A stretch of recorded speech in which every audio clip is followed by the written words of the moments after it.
see they're panicking. I hope the stream works. Any thoughts going into this? A little nervous. I'm a little spooked by him, honestly. Because I'm 0-2 against him this tournament, and I just feel like I didn't even get to play Scrabble. He just crushed his in the early game. So I just hope for I don't know, a reasonable opening so that we can play Scrabble. Where are you from, Texas? No, I'm actually not from. I lived in Houston 7 years ago. I'm from Beaumont. I had them updated. Where's Vermont? It's near the Louisiana border. Oh, okay. Shit.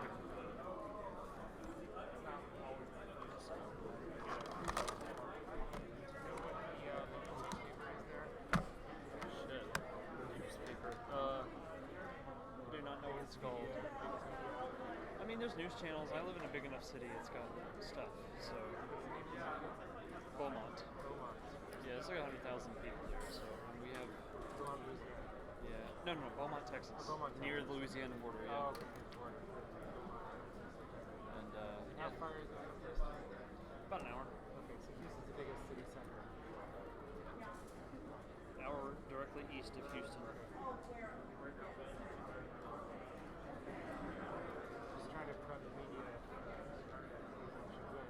Okay. Do you need to know anything else about me? I'm an accounting professor at Lamar University. Can you write down a few of these details?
Hello, everyone, and welcome to the first game of the finals of the 2022 Scrabble Players Championship.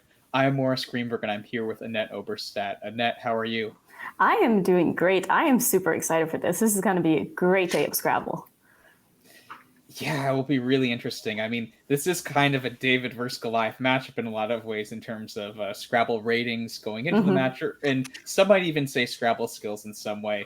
In any match or any large tournament like Nationals, the eventual winner needs to get their luck, and I think we have seen both players get their luck, but they also need to display skill, and both players have displayed their skill too throughout this. So, of course, I think both players have a good chance at winning this tournament. Well, not a good chance, about a 50-50% chance at winning this tournament, but I'm excited.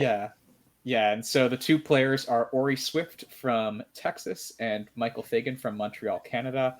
Ori Swift is sort of the quote-unquote Goliath in this story. He is, at this point, the second highest rated player since tournaments have started again post-COVID in NASPA, and he was the number 2 seed in this division. So if there are 50-some players in a division and there are going to be 2 finalists, the top 2 players are the most likely to be one of those finalists Ori successfully did that here. I do have a question though. Do you know what their head-to-head record is at this point? Between Ori and Michael, I actually don't. That'd be a great thing to look up. Yeah, I would love to know. Yeah, it's we'll get that information to everyone shortly. But our other player, as Annette mentioned, Michael Fagan, sort of someone who hasn't been an expert for as long. I know when I started playing Scrabble, I think Ori was already an expert. Michael and I played in a Division 3 in a random Montreal tournament while we were both coming up the ranks, and he's really kind of come into his own in the past 3 to 5 years. So we will get that information to you shortly on their head-to-head record.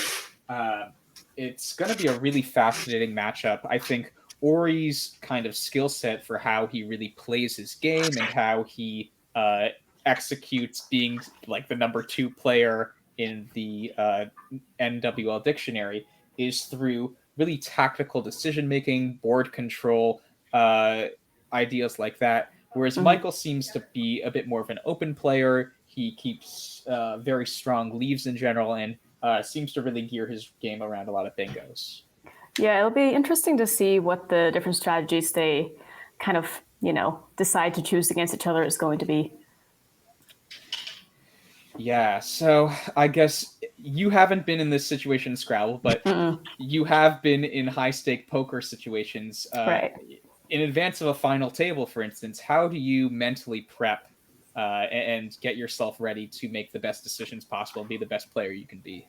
I don't know. I feel like for myself, just doing what I normally do is probably what I would try to do in that situation and not try to do anything different because, if it's worked well so far, why would I change anything, Yeah, and just as an update, we have gotten the head-to-head matchups before this tournament. So Ori was 3-0 against Michael before this tournament. Oh, so they haven't played that much together. Yeah, I think it's partly because, first off, they're in completely different parts of North America, right? Michael's in Montreal, Ori's in Texas. And the other thing is Michael's a more recent expert in the past 3 to 5 years. So I think that's part of it. But we've seen Michael hold his own at board 1 against a handful of people like Ori Swift, some other top people who've finished very well but didn't quite make the finals like Joey Krafchick. So, the history, I think, is an okay predictor in some ways, but especially once players take 2 years off COVID and they could have studied a lot, they could have changed their strategy a lot. It's not necessarily indicative of how this match will play out. Yeah, from having watched Michael play over the past couple of days, he's made some really nice plays. And I think that even though he might not be a favorite to win this, there's luck involved. So you never know what's going to happen. Yeah, and so as a reminder to everyone, so how this day will work is there will be at a minimum of 3 games. It's a best of 5 final, so the first person to 3 wins will win. So we're going to see 2 games back-to-back, and then we'll take a bit longer of a break so the players can get lunch and such, and then we'll continue with game 3 and possibly games 4 and 5 later on today. For me, with this, I'm kind of looking at this as a tennis match. Like, if you have a really good tennis match, you just want it to go all 5 games or all 5 sets. So I'm just hoping for great Scrabble. Hope to see as much as possible, and whoever wins, wins. Yeah, it will be really interesting. And another feature we'll see today is we will actually be able to interview the players after every game. So definitely at the end of games, if you have questions in the chat, please go to the Twitch chat and just ask them. And hopefully we can get some insightful questions, not only from ourselves, but from y'all as well. Yep. So in the meantime, it's a few minutes before the players will play. So we talked a bit about their Scrabble skills. A few other things that are kind of fun facts about Ori Swift. So Ori also plays Magic the Gathering. He finished second in one of the largest tournaments there a few years ago, I know. So really kind of a depth strategy game player. And so I'm curious because I have never played Magic, so I don't know, what would you say the similarities between the games are? I actually have never played either. Okay. From my understanding, a unique feature of Magic is that players can choose their own decks of cards. So in advance, it'd kind of be like if you go into a Scrabble match and you choose a specific set of words you are allowed to play. Interesting. Okay. I think there's a certain level of prep. There's obviously a lot of prep in Scrabble, right? If you haven't studied, if you can't see the words, then your ability to make good decisions is limited. Right.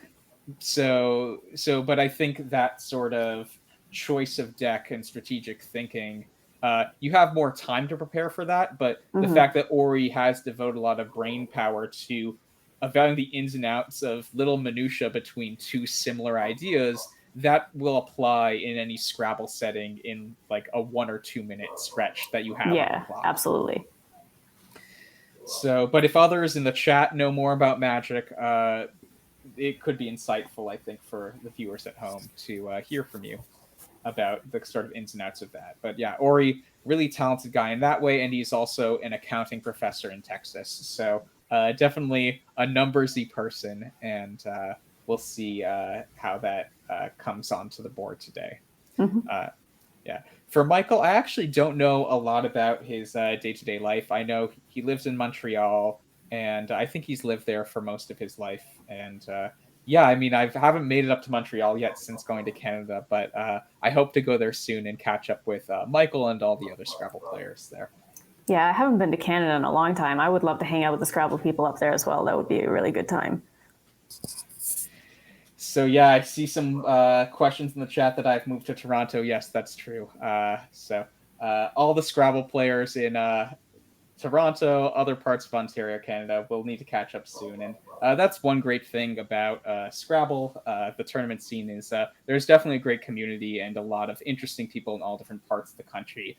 I know, like, I can go to a city that I don't have any friends in, but there will usually be a Scrabble club or some sort of players that maybe want to just play a few games over the board and maybe grab a drink or a coffee or something like that. So I'm just going to throw a link in the Twitch chat to some information about how to get involved in this tournament Scrabble scene if you are interested.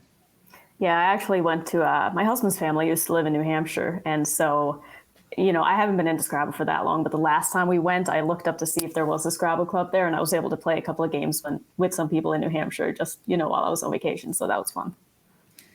Yeah, I remember a while back, one of my first tournaments was in Nashua, New Hampshire, and there are some good players up there for sure. For sure.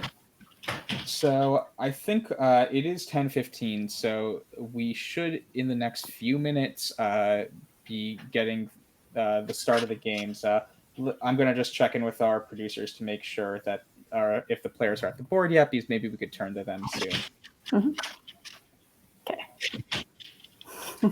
Okay, so we got word that they're kind of just hanging around. They haven't sat down yet. I feel like there's a certain level of finality or just extra nerves once you actually sit down at the table. So I think lingering for as long as possible maybe speaks to how much the players are feeling it right now. Yeah, I'm sure they're both really nervous. So I have a question, because this is like my first time really like following nationals. So like these two are now the top two, right? But can the results change if other people catch up from like the bottom? If someone in third, like can they still get second? I believe, I mean, from past experiences, it's that whoever are the top two now are locked into the top two. Okay, so they are locked in. Okay. Yeah, so it is kind of like a high stakes poker match at some point. Like they know a minimum amount of money they'll receive, and then they're really playing for the differential between those two spots. And everyone else in the field is playing for at most third place. Okay, that makes sense. Yeah, and I think a big reason for that is at this point, if you have, like, if someone does go on a tear to get up to third place, they avoided playing Ori and Michael, who have been producing the best results in this tournament. Yeah, no, this is going to be some really exciting matches.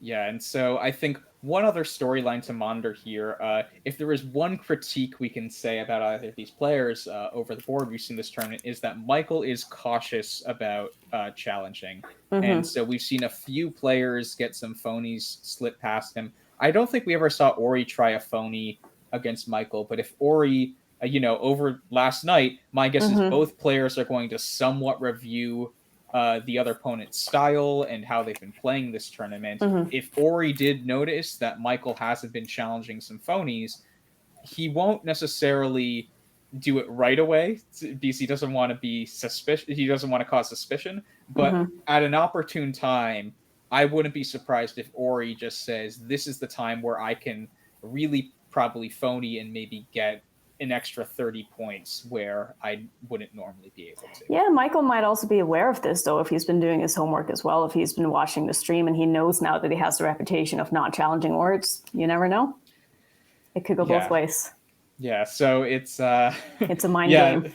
Yeah, that would be a great long con where he's like, I know I'm good enough to win or at least come in one of the top 2 positions, so I'm going to not challenge words early on in the tournament and then gain an advantage in the finals. Yeah. The ultimate metagame.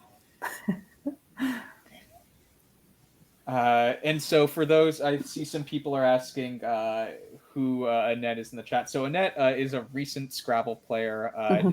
First had a successful poker career. Now more casually enjoys Scrabble, but quickly climbing up the ranks. I'm definitely never going to become one of the best Scrabble players, and that's totally okay. I don't feel like I have it in me to want to put in the time to get there. I feel like I could probably be a really good player if I dedicated the time, if I studied a lot, but I just really enjoy the game. I like playing. I don't like studying as much, and if that means progress is slow, then that's fine.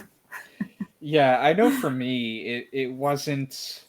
It wasn't. I didn't go into with the attitude that I needed to play right away. I know for me, actually, personally, if my mom's watching, hi mom, but the impetus for starting playing Scrabble was that I wanted to be able to beat my mom. She did crosswords, and she actually played at the local club, the Lexington Scrabble Club in the Boston area, and so she would have been probably a D3 or D4 player back in the day, basically in skill. And so I wanted to get good enough to beat her when I was a little kid. Yeah, of course. And that eventually kept I kept changing the target of what I wanted to hit. And I'm not saying I'm at either of these 2 players' levels, but I think that kind of naturally happens for a lot of people who don't necessarily think they'll get above a certain level. And then once you come at one of the top spots in D2, you're like, oh, well, maybe I could play D1 next. And once you finish at the halfway point in D1 in the standings, you think, oh, maybe I can finish in the top third or something. Yeah. And I mean, you never know. It's a slow, organic process, I think. Yeah, I don't see myself ever, not playing Scrabble anymore. I feel like I'm just hooked for life now, so never know where it could end up. Yeah.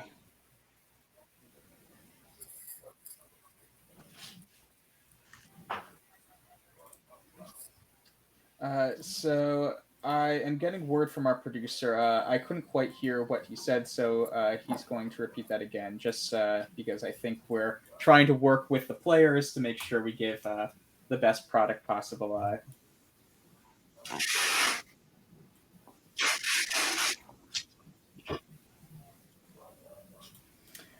So I just need to talk with the producer quickly. I'm going to mute my mic for a sec. But Annette, if you could just spitball for a few minutes and maybe play with chat, maybe do a blank guessing game in advance of this, that would be great. Yeah, that could be fun. If anybody wants to guess what the blanks are going to end up being, at least in the first game, we could have a little competition here and see who gets the closest.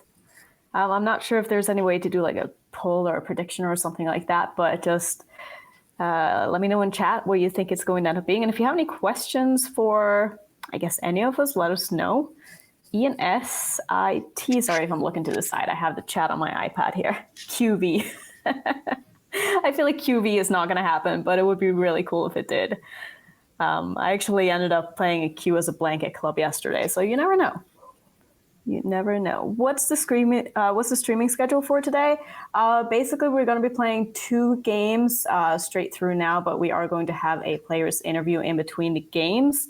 And then depending on how those games end up going, we might end up getting either 1 or 2 or 3 games after that. So there's going to be a lunch break after 2 games.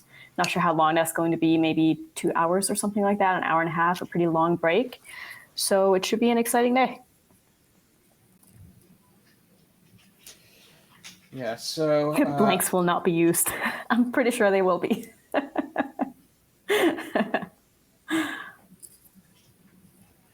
Yeah, so I think players they're still trying to figure a few things out. Maybe we can make it a point game instead. So if you guess a higher point tile and it does get that. Oh, okay. We just got word from the producers that we are cutting to the board. So it looks like we can see Ori and Michael now. Ori's on the left, Michael's on the right. I believe right. Ori is going to go first because they had the same record in the end, but Ori had a higher spread. So given that there will be an odd number of games because that is required, or not necessarily odd, I guess it could be a 3-1 final, but there could be an odd number of games. Ori will get that small advantage by having a higher spread in the tournament.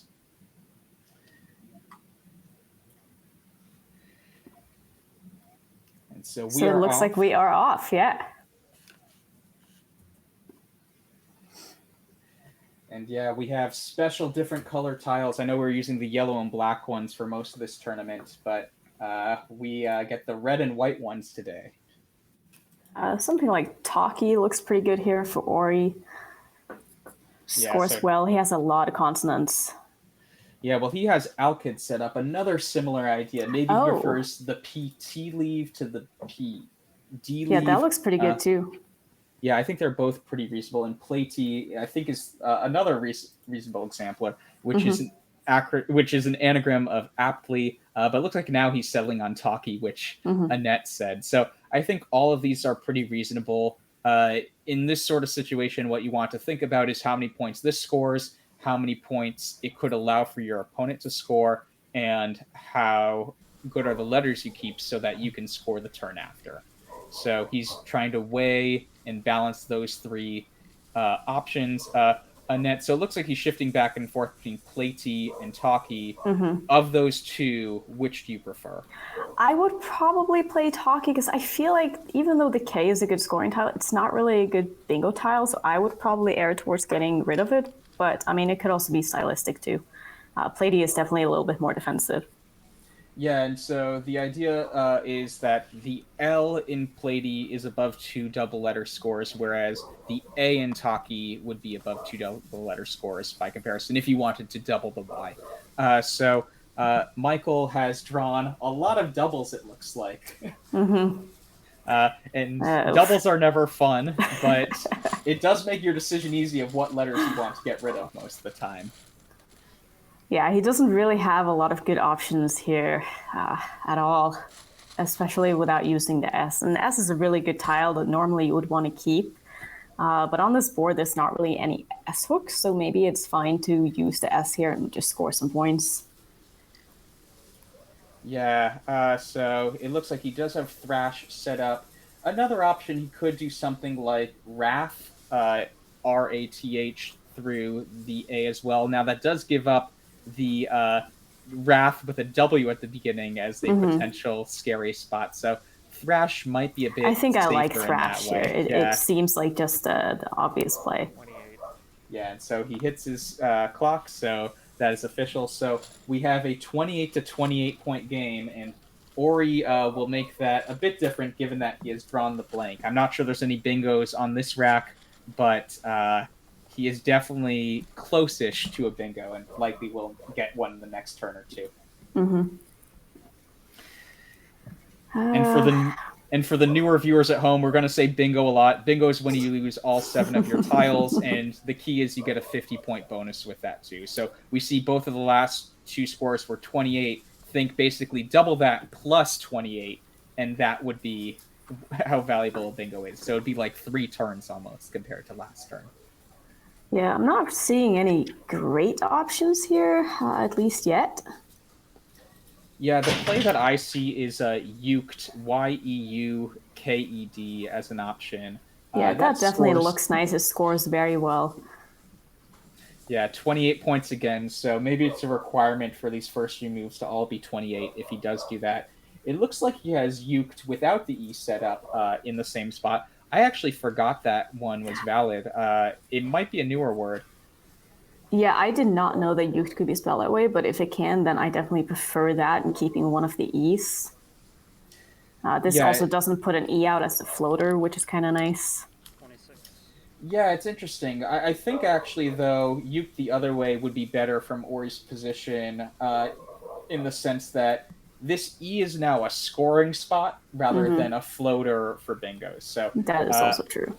So maybe we can actually turn to our Quackle Corner to just demonstrate why that is.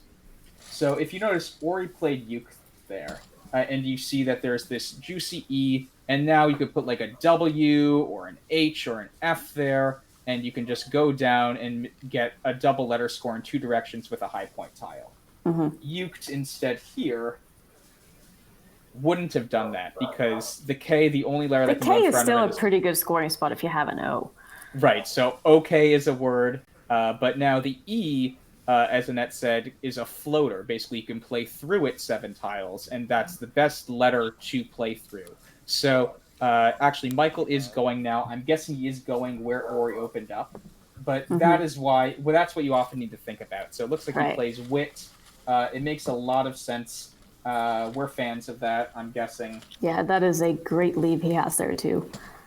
But the big miss there, obviously, is a Twitter through the T. Oh, wow. in Thrash. Oof. So it's definitely a nice looking play, but sometimes you do want to take that extra time. I'm sure he knew that word too. Yeah, it's one of those words but if you haven't studied your 3T bingos, it's tough to see over the board sometimes. And those A starting words can be kind of tricky to see as well. Yeah, I know I missed Tofuti once in a game, which is with 3Ts. So I definitely understand Michael's miss there. Yeah, that's a weird spelled word too. Yeah, and Ori is going to play Befog. That looks pretty good, scores well. Yeah, and he's just keeping up with his lead. I think with the blank, he's definitely in the driver's seat, even though Michael does have nice bingo letters here. And will likely look for bingos, but I don't think there are any. Yeah, I'm not seeing any bingos that actually place here. I mean, obviously he has fainter, but that's not going to play anything because whiter is not a word. Yeah, I mean, he could try it. He could try it, right? Yeah. Yeah, and so if he doesn't, that will actually show his state of mind here. Some people, I think, in the high pressure situation around the camera and knowing they're playing for so much, will start playing hopefully rather than tactfully. And so if you start playing hopefully, that's when you can make a lot of mistakes. And so if he doesn't do that, I think it shows a lot about the form he's in today. Yeah, definitely. I'm sure a lot of people would probably err towards not wanting to make mistakes on camera as well. I mean, I don't know what these players would do because I haven't watched them enough, but I know for myself, I probably wouldn't want to do anything that looks stupid when I know that many people are watching. Yeah, and so the chat points out the nice bingo of Tripoli that could come down for Ori next turn. So that is something we'll need to think about. And also Liriope is available. Both would play, since BE and BI are both words, both would play on the triple word score if Michael doesn't take that spot. I know Michael was looking at Finn separated from his rack briefly. He's now remixed his tiles alphabetically. I'm guessing he was thinking about Finn directly below the O in the G and Befog. Yeah, I mean, I would be tempted to block underneath the F because it's just such a good spot. But Finn is probably the best lead you're going to get. So it's tough. Yeah, and so I think for newer players, the key letters you want to keep are the retains. The letters in the word retains is a pretty good rule of thumb. And so Michael has retain plus an F. So fainter is the valid word in there, but fainter doesn't fit anywhere on the board right now. So he needs to then score a bit and keep some of those good letters. So he's likely wants to play the F off, play a short word to maintain a lot of those synergistic retains type tiles. And he's just kind of cycling through his options. I mean, it's frustrating if you don't have a bingo. It is, and there's not really any great scoring spots on this board either for his letters. The best spot really is just slotting that F underneath O and Befog and just play off 3 of them. Yeah, so he keeps moving the F and the I separate from his rack, so I think he really might prefer the A to the I, given the situation. They're normally pretty close tiles. it really depends on how many have been played of each, what sort of spots on the board are available for each. And in this position, it's kind of unclear. I would say that if Michael kept the G and Befog open, he might want to keep the I and the N. Right, Given to that have a his word best, ending in ing.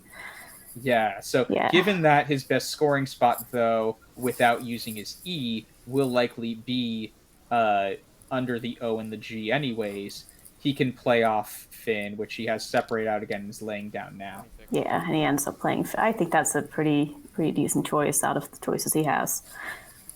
Agreed. So We're probably going to see a bingo come down pretty quickly here, I would assume. yeah, so it's probably going to be Liriope or Tripoli.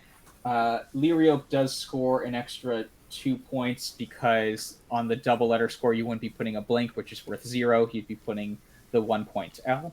Yeah, and So, it's definitely more defensive as well. I mean, Tripoli is going to be slotting an I over that triple letters square, which isn't great. yeah, and So maybe we could if he turn sees to Quackle. Liriope, Yeah. Well, he's putting stuff down now, so we'll show after he puts down whichever choice it is. So he is playing Liriope. yeah, and that's so a great choice. and so let's quickly show why that's a good idea. So Liriope, as Annette was saying, you can only put vowels above the R here in this triple letter spot. If he played Tripoli instead, well, there's all sorts of letters that can go above there. An X to make ox, or XU could go there, or ax. But you can even make a 5-letter word ending like Obia is a word. Umiak. O-B-E-H, or Umiak, U-M-I-A-Q or K. So, that would be a lot. so yeah, Liriope, definitely the stronger choice. Let's flip back now to the live board. So Michael's mixing his tiles. He has, it looks like, close to bingo, but not quite there, which makes sense. He did keep bingo-prone tiles the previous turn. So, and it looks like he has man set up. I'm wondering if that's going to go parallel to the U, K, and E in Uked to make ka, and when, some of those nice short Scrabble words. Yeah, that looks pretty good to me. Scores well, keeps decently. I mean, keeping a V isn't always the best, but sometimes you gotta keep letters you don't always want to keep just to score some points. Yeah, I might have preferred playing Matt over man there, just because there's a floating T in Thrash still, and so yeah, that's a good point. So it's a close call. I think the T is normally a slightly better tile, but I might have played man. That's just a nitpick. And Ori quickly plays Trues, which awesome word, keeps great retains letters. I'm a fan of it. Yeah, I think sometimes it can be. I know for myself, like I don't always look at the board to see what floaters are out there before deciding which word to play, and I think it's something that's easily overlooked. Like you were saying, you'd rather play off the T there just because there is a T on the board.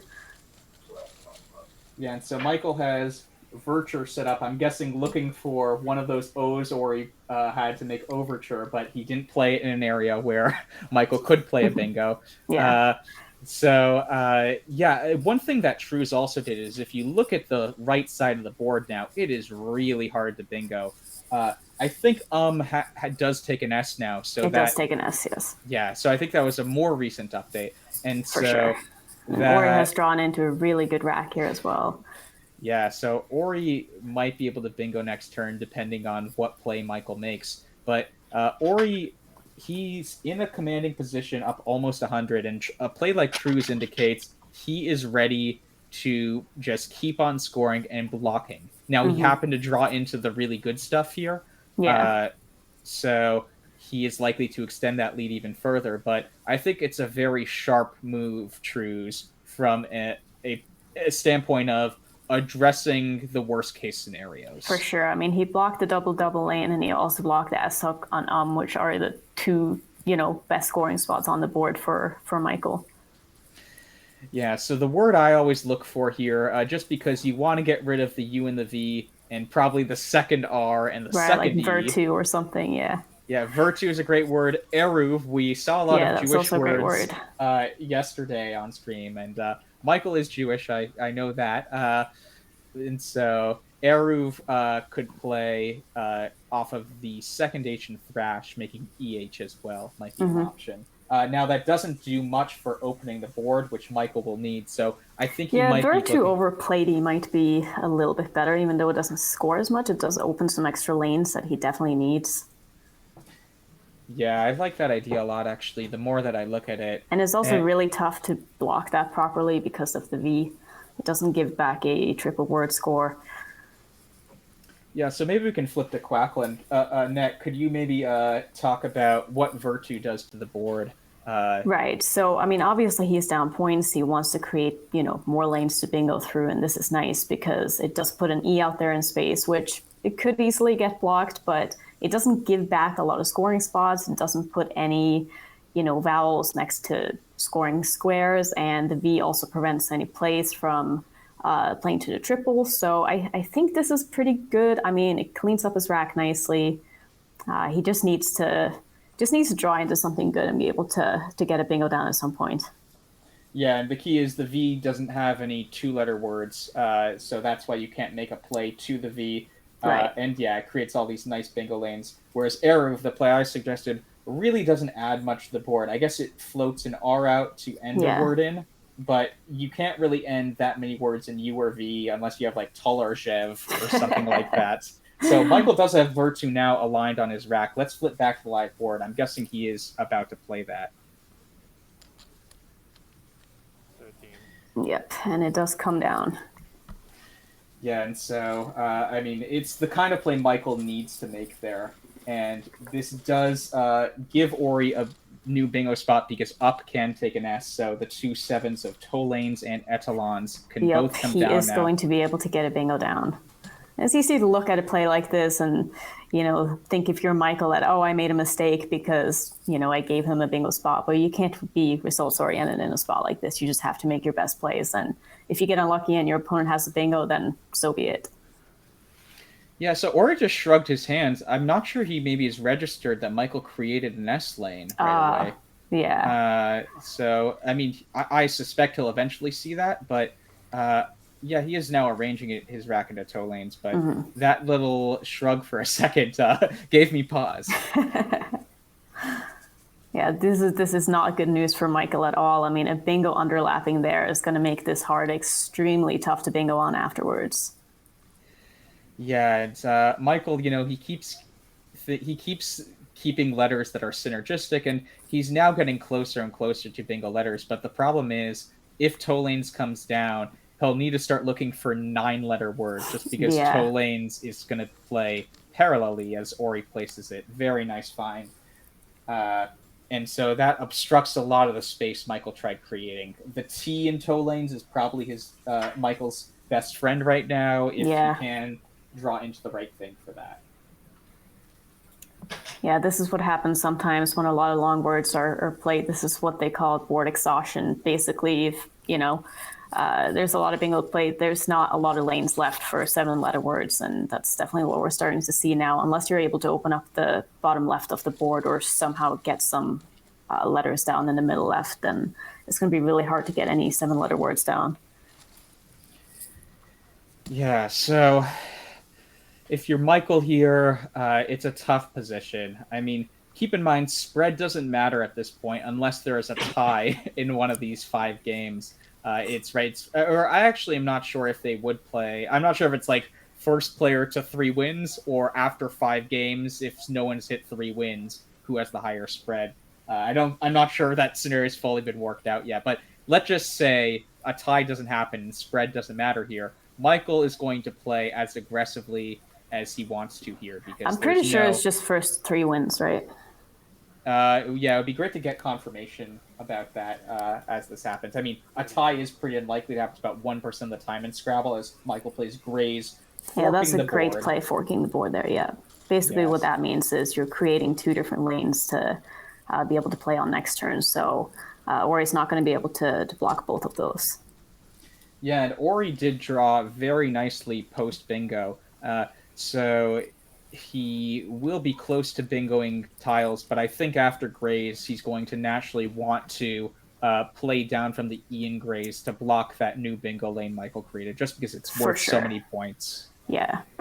Yeah, that's a easier lane for Michael to hit as well, rather than trying to get a 8-letter word through the R to the G.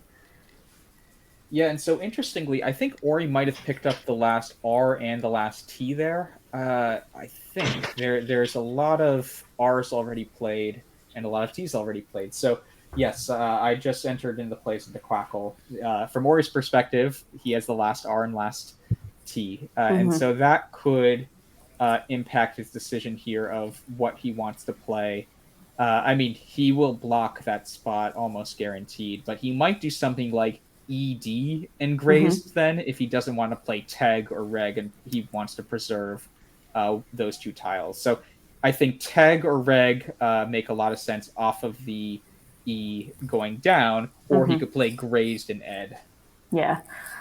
I think I would probably err on playing Teg personally, but I don't know. It's I feel like even though, the G isn't necessarily the best bingo tile, you're not really going to be able to bingo on this board anyway, so maybe just taking the points and playing with grazed is a little bit better. Yeah, I mean, Teg and Reg are safer. Even though Ori is holding an S, there is a chance that Michael does have the last S or the second blank. Right, so Ed can be pluralized, and also EDH is a word. Both H's have been played here from the Thrash play at the beginning of the game, so he doesn't have to worry about that. Yeah. But Annette is right that the absolute safest idea is something like, or Ori has Dreg set up. I missed that option. Yeah, that's nice too. Dreg would be a very nice idea. I think that actually is better than all. Yeah, I think I like Dreg there. So, yeah, and it looks like he's plopping it down now. Great find. Yeah, nice. 88. So, Yeah, Michael didn't really draw into anything too great here. Kind of a frustrating rag to work with. You're not going to be able to score a lot of points with it. yeah, and at this point, if I were Michael, given that spread doesn't really matter in this situation, I'm going to start looking at the tiles in the bag to see what are the freakish letters that I could pull here to get really big bingos, right? I'm looking for 100-point bingo possibilities at this point. So, could I get... I don't know if javelin is a word, but could I do something like that through the V and L in toe lanes with the J unseen? Right, something crazy like that. Yeah, you almost have to start thinking out of the box at this point and trying to go for something crazy. See, I kind of like when spread doesn't matter because it makes for more interesting games where, you're going to have some huge losses, but you're also going to be able to have some crazy comebacks that you probably wouldn't have otherwise if you were taking spread into consideration. Yeah, and so Taxus I think, plays underneath toe lanes perfectly right now for Ori. It would form 6 underlaps. Wow. TA, Ox, LI, AS, NE, and ES. That's pretty amazing. So it would be really fun if Michael doesn't go in the toe lane spot, if Ori does spot the really cool underlap of Taxus's. With plural of another... one of the two plurals of Taxus. Taxa is the other one. Yeah, that would be an incredible find. It's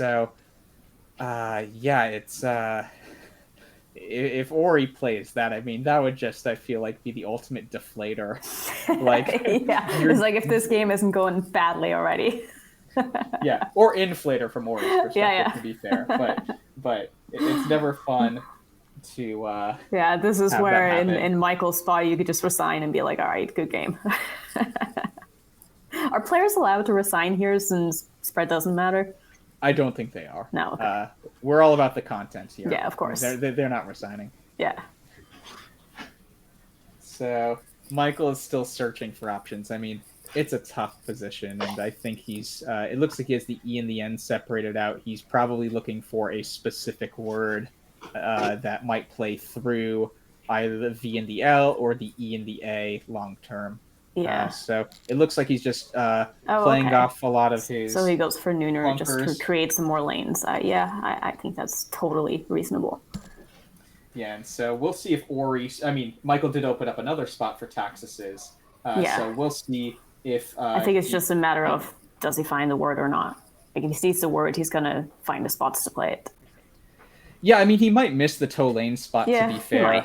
It does. You don't always naturally look for 6 underlaps. Right. But if he does find that, this could be the play of the finals. Not in the sense of what decides the outcomes, but just prettiest play of the finals or flashiest play. This would be like the ESPN highlights. Absolutely. If he plays attacks. Yeah, you don't see a 6 underlap bingo very often. And it doesn't look like he sees the word and he goes for playing XIS instead, which seems, pretty fine if you don't see the bingo. It's not going to get a lot better than this. Yeah, I assume that also, but I wouldn't put it past Ori to think in this situation he just wants to play 40 and keep the good bingo tiles to minimize risk. Yeah, but I think if he saw the bingo, he was going to play it. It's not like he's keeping a blank. Yeah, that's fair. So Michael QI plays comes QI down pretty quickly. Very standard. So Ori doesn't get the perfect tiles for the letters he was keeping, but he kept very good letters, so he can definitely have some nice options here. Yeah. And so Michael does draw the J, so I wonder if he's going to start looking for crazy J bingos that can score over 100, because QI definitely keeps it within 150 points. Michael needs to start looking for crazy ideas. I should start looking at the chat to see if anyone's suggesting any crazy ideas with the J. Yeah.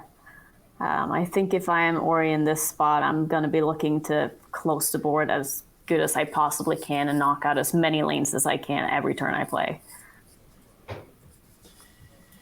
Yeah.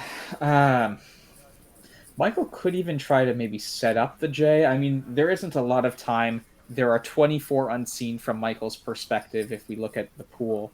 And that means that 7 of those are on Ori's rack, so 17 left in the bag. A Scrabble game starts with 100 tiles, so it's getting towards the end of the game. And so he needs to time it really well.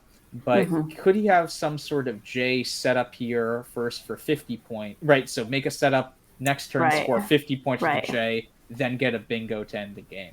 That would be maybe a potential strategy to get back in the game, but it's a tight, precise window he'd need to calculate.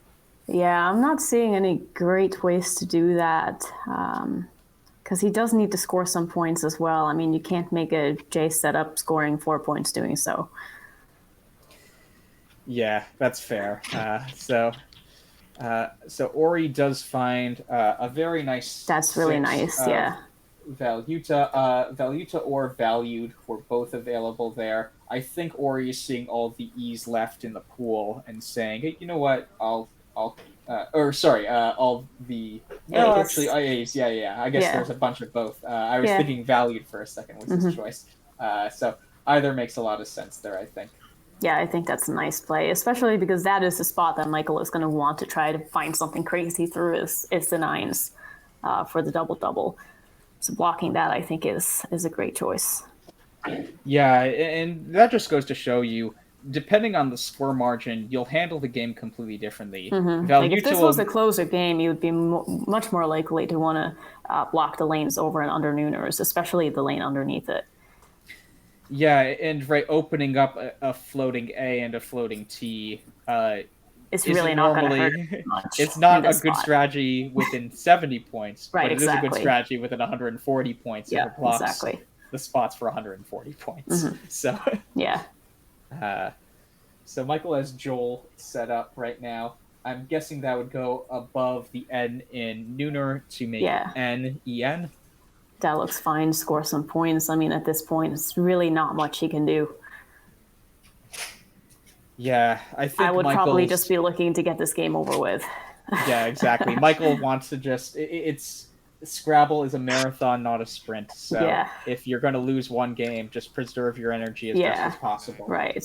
You got to be realistic and know when a game is out of reach. And I feel like he's probably at the point right now where he knows that he's just not winning this game. Yeah, so Ori will add insult to injury and take that spot, if I had to guess, with Mew, M-E-W, right above the O, L, and E in Joel. Yep, that scores very well. So Michael does pick up the... Oh, no, never mind. Michael picks up a lot of owls. I was deceived by the shadow. I saw... Yeah, I was deceived by his shadow. It covered up a part of one of the E's. Yeah, so sadly this game is over now. Yeah. That's too bad. Hopefully the next couple of games are going to be a little bit closer. Yeah. Like I'm sure if I was Ori, I would love for every game to go like this. Yeah, it But for doesn't us require you to watching, think. yeah, I know. Yeah, I mean, really, Michael, some games they seem out of hand, and then you analyze them after, and you think, "Oh, I missed a Twitter that Yeah, would have completely changed everything." it would have. And yeah, I mean, it would have scored a lot of points. I think it would have. Michael definitely had to keep right. He kept being close to bingos, but not quite getting it. So when you miss it Yeah, in that one turn, and then miss out other times, it really yeah, feels like that was a pivotal mistake. But yeah. we've It for all sure would have changed the whole game. I mean, it would have changed the board shape. It would have changed the draws. It would have changed everything. yeah. So we'll see what Michael does here. I think there's only 13 unseen, so that means 6 in the bag. So you can only exchange within 7. So Michael's just going to play Juicer. Finds his best play of Juicer there. That looks good. Yeah, that looks very nice. Ori did draw one vowel, and I guess the Y is a semi-vowel. So he, for a second there, I was wondering, oh, will Ori get V stuck close to the end of the game? But I think he should. No, I be think fine. he should be able to find a way to play this off. But Michael does draw the blank finally. Yeah, too little, too too late. late for that. Yeah. Yeah, that's sad. Yeah, I hope Michael can break 300 this game. It's Yeah. It's been a tough grinder for him. Yeah, I feel like when I'm losing this badly, I would rather just not draw the blank in the end. Yeah, Seems it like feels such a slap in the face. Yeah, it feels. I think people think of luck like the amount of blanks they draw as some finite quantity predetermined, and so Yeah. it feels like this is a wasted blank. Yeah, exactly.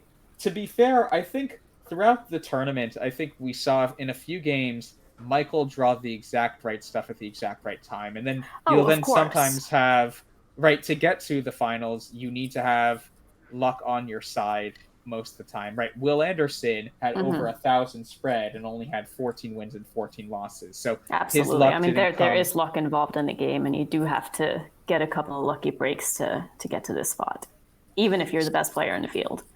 Yeah, so I think, these games just have to happen over a period of 29 or however many games over time. Maybe not have to. I shouldn't say that as a statistician, but it's as your sample size gets larger, it becomes likelier you will eventually run into some bad luck every once in a while. Yeah. So, Ori... You're not really seeing any great ways to get rid of that V. So a cool idea, and this was a Quackle suggestion, not my own, but I see Vanity now through the I and T. Oh, Right, the I and QI and the T and toe lanes. That would be pretty fun. So, there are 2 tiles left in the bag. So, in some situations where you are, where it's within a bingo range, you wouldn't want to empty the bag in case your opponent can finish the game by bingoing and then collect the points on your rack as well. Yeah, but in a situation like this where Warrior's just up so many points, it doesn't even matter if Michael bingos, and since spread doesn't matter, I probably wouldn't be wasting too much time here. And the chat's asking, are you a statistician by profession, Morris? I'm a PhD student in stats, I should say. So, ish. So, yeah, Ori, he's just doing his due diligence. He sometimes at the end of a game like this, when you haven't needed to think so hard, it's just sometimes nice to take a breath when you have 8 extra minutes and be like, okay, this is going well. Just keep your mindset good. Don't rush this. You want to carry your good habits into the next game in case you don't draw as well. You need to really grind out some positions and really think hard on some turns. So I'm curious, because people are like talking about tracking blanks and stuff in their chat. Are you someone, when you play a tournament or just casual games or whatever, do you mentally keep track of how many blanks you've drawn over the course of however many games you play, or do you just try not to think about it? Yeah, this is a heated topic among Scrabble players. I think, in general, I notice it after I analyze my games, I should say. Right? Yeah. I don't check after each game, oh, I got one blank, my opponent got one blank, and have a tally going on. But I will notice at the end of my tournament when I'm sort of looking at, okay, what kinds of plays did I miss? I'll also keep track of what sort of letters did I get more of, what sort of letters did my opponent get more of. Yeah, that's kind of where I'm at too. Like during the tournaments, I don't track those things, but when we play at club and stuff, we have to track it so that the person who does our stats will like add it into our stats at the end and send out emails, so we always get to see it. And I don't know, I don't like knowing how many blanks I've drawn all the time because I don't want not having drawn blanks to be an excuse for why I'm losing games. Yeah, I know there's Even the though famous... obviously it does matter, but I don't want to overly focus on the fact that, oh, I've only drawn one blank in 3 games, or I've only had 2 S's and stuff like that. Like, I prefer not to kind of have that in the back of my mind. Yeah, I know there's the famous sports quote when a newspaper reporter came up to a sports player and said, "You're getting pretty lucky this year," and the player said back, "The more I practice, the luckier I get." And I think Yeah. that applies to Scrabble too. I think so too, yeah. And so Michael has tibia, it looks like, aligned off of the T in Valuta. And that should quickly finish the game. Just because he's keeping E blank, he'll be able to go out in 2 turns, and this will be over very soon. Yeah, I think he's ready to just move on to the next game. Yeah, so I guess did anyone guess an E as the first blank? And if so, I think at least one person did. yeah, I guess that's the kind of edge of the seat thing that the chat could still be watching here. What Michael will designate his blank as eventually. So Michael does play tibia. Definitely a good idea here, and it's always noble, even when you're down by a lot, to look for the best end game. Mm-hmm.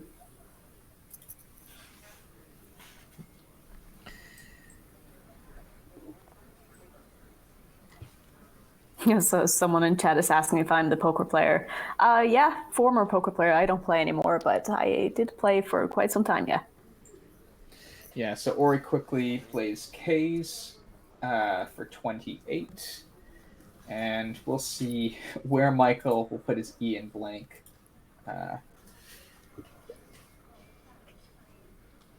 But it doesn't look like he'll quite break 300, so that's always a rough go of a game. That's when you know when things just did not go your way.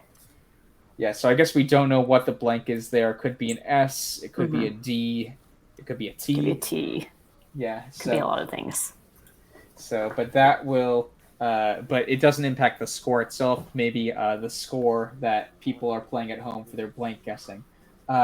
So the final score of game 1 is 434 out of 286 in Ori Swift's favor. I think even though it was a blowout, Ori made very conscious decisions given the score differential. A play like True's, instead of a more open play with the Z, speaks to his situational awareness that he was up and he didn't want to let the game go out of hand. After Absolutely, Michael tried to open with Grays, Dreg similarly. Yeah, I think he played very well, and he made it extremely hard for Michael to have any chance to get back into this game. 28. Damn, 28. This is so impressive. So we got word from the producer for those scoring at home. The blank was a D as in Delta. So hopefully we can talk to the players briefly in between games 1 and 2.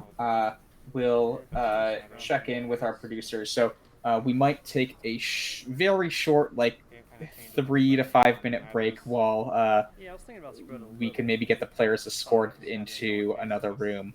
Slim chance, though. But let's confirm with our production team that after game 1 they are okay being interviewed. So Okay, so we're gonna take a short break here, and we will be right back with the players, hopefully.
Hello, everyone, and welcome back to the 2022 Scrabble Players Championship post game one of our finals chat. So do It you was have a tough questions game for for you, us about like any Michael. of the We plays definitely we have all made, been or there and do you can want like empathize one of us two to with talk you, about the game? but we want to ask a few questions. I think we're having audio issues. So it looks like there might be some delay in the player cam right now. Let's see if they can answer us. If not, we'll try to get it fixed in advance of the next round. Do the players even hear us? Yes, we hear you now. Okay, good.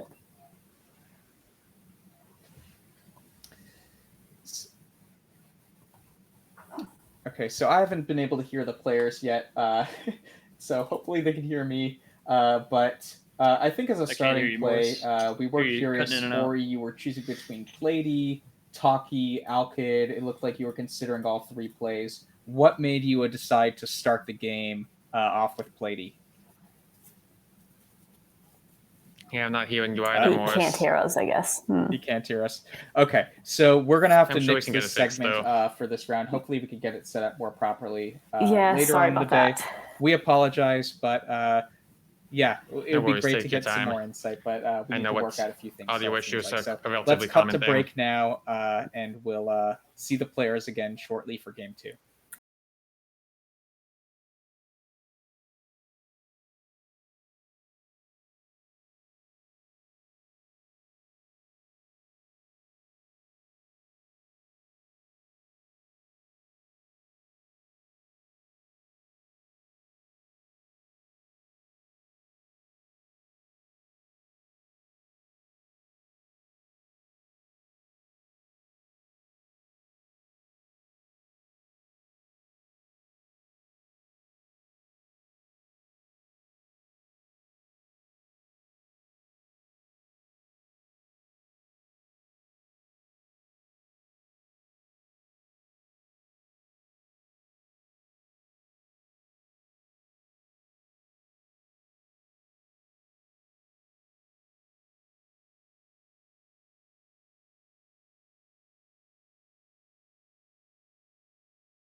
Hello, everyone, and welcome back in advance of Game 2 of the finals at the 2022 Scrabble Players Championship. I'm Morris Greenberg, and I'm here with Annette Oberstad. Hello. Yeah, so we saw in Game 1 Ori get a lot of the right stuff. Michael's really only chance was to find the bingo a Twitter early on in the game. Once he missed that, Ori just it took was control. pretty much downhill after that. Yeah, and those I mean, games he tried, happen. he did his best. There wasn't really much he could have done to get back into the game there. Yeah, so Michael didn't even break 300 that game. Just to show the contrast, Michael had the highest average score in the tournament after the 28 rounds prior to the finals, with an average of 445. So wow, he couldn't even that's break really frustrating. 300. First game in the final and not even break 300. Hopefully he's still in a good mindset. Yeah, so, you always, those games sort of are tough to swallow in some ways, but you have to just be a goldfish here. You need to just erase that from your memory. Shrug it off, pretend like it never happened, move on to the next game. Yeah, so the players, I think, are going to sit down soon. If the producers can confirm that they're almost ready, that'd be great. And so we're also reading the chat throughout, and so we will, if you have any questions throughout, we'll try to get to them at some point. So it looks like the players are still a minute away. In the meantime, yeah, I see the Be a Goldfish line. I definitely stole that from Ted Lasso for Ted Lasso fans out there. So maybe people can guess the blanks, and we'll have a point system where if you guess the Z, it's worth 10 points. If you guess an E, it's worth 0 points. Yeah, I don't think anybody point, got it. I don't think anybody got it right last time. They ended up being an E and a D. Yeah, and so I'll figure out a prize. I'm sure we could get like Will Anderson to do something on his streams at some point, shouting out someone if they guess both blanks correctly at some point. So I'm gonna make my own guesses. Okay, cool. I'm gonna guess that the first blank is going to be an S and the second blank is going to be a P. Okay, those S are and my P. guesses. Yeah. Scrabble player, is that the motivation, or? I just know the abbreviation of this tournament is SPC. So right. So I just that was not on my mind at all. SP. Yeah, I'll we have T and O, S and K, ER. ER seems pretty safe as a choice, and T seems pretty good. Yeah, I'll go with M and G. Nice. I just like to say, whenever I get of course, blank the M, initials of your name, right? Yeah, exactly. Yeah. Whenever I get a blank M, I always say the blank is an M as in Morris. So, and I don't think I've ever done the blanks of G as in Greenberg, but that's a bucket list thing on my Scrabble to-do list. Yeah. So, yeah, whenever you can, try to be fun in your blank designations. Don't tease your opponent, but give yourself a laugh at least. Put yourself in good spirits. Of course. Yeah, those are the most fun games when you're just bantering and having a good time. Yeah, so I think actually that was, I did one tournament try in advance to think of all the things that could rhyme with Morris to see, like the blanks of B as in Boris is also a name. So, but I briefly denoted, I briefly put a bit of my mental energy to that. Yeah. So let's flip to the player cam now if the players are available. They're still taking a break, waiting. Unfortunately. So meanwhile, I'm going to throw some extra links in the chat. If you do like what you've seen here and want to get involved in the tournament scene, go to the link I just sent. And if others throughout this can update with the exclamation point play if you forget it and want to check it out later. Scrabbleplayers.org/info will let you tell more. One other thank you that I forgot to say is this live stream is sponsored by Scrabble Go. So I am not a Scrabble Go person on my phone just because I know I'd waste so much time playing Scrabble and not actually doing work, so I've refused any Scrabble apps on my phone as I am absolutely a Scrabble Go player. I probably have 15 games going right now. Yeah. Most are which with my club mates. We play a lot on there, as if playing live every week isn't enough, Yeah, and also as 14 Domino or Cesar, says, many thanks to the people behind the scenes that we keep talking to. Christian K is just doing a phenomenal job producing this, and it's a ton of work, and it goes so unappreciated so much of the time. So send there's some love so much to Christian planning in the involved chat. in organizing something like this. It's way more than I would have ever imagined. So thank you to you guys for doing such a good job of this. Yeah, and so I guess one other thing we should talk about is let's start thinking about game 2. So if you're Michael here, you're going to need to win 3 of the next 4 games, but the key really is you don't want to think like that. You want to think one game at a time. That really is all you can do. Yeah, just focus on what's in front of you, focus on your acts, make the best decisions you can, and if that's not enough, then it's nothing you can do anyway. Yeah, and really, I said one game at a time. Really, I think the best players even are able to think one play at a time. Right. I've definitely been in situations where I don't think one play at a time. I think about, I need to win this game. Not even thinking about future games, just like, this is a must-win game in general.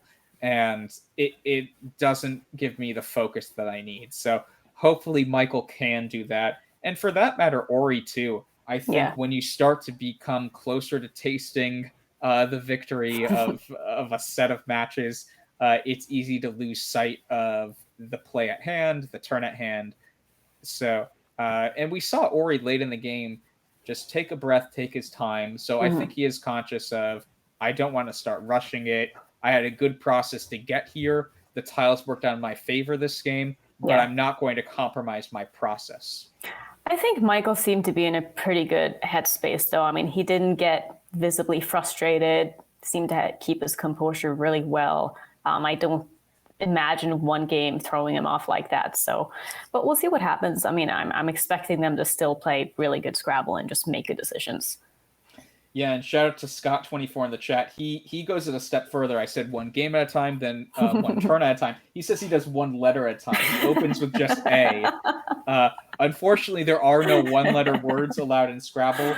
I think a lot of that is like logistically, if A were a word in Scrabble, then every time you play an A, you'd be making a parallel word with just the letter A as well, right out in open space. So like if you open the game with Jag or something, you'd also get the A, you get the A across and the A going down. So I think it would just complicate things a bit too much. I think Josh Sokol, a player we saw on stream earlier in this tournament, who also has his own streaming channel. If you've enjoyed this streaming, definitely check out Scrabble Players streams on Twitch. He once opened a game with A, knowing that was invalid, just to see what his opponent would do. So it has been played before, at least in the past 5 to 10 years. So I might have to try it sometime just to see if I can get away with it. Yeah, I mean, I do wonder if like that's the move. So like there are certain racks in Scrabble where people think it's better to pass on the first turn. So the classic example is VIRTOUS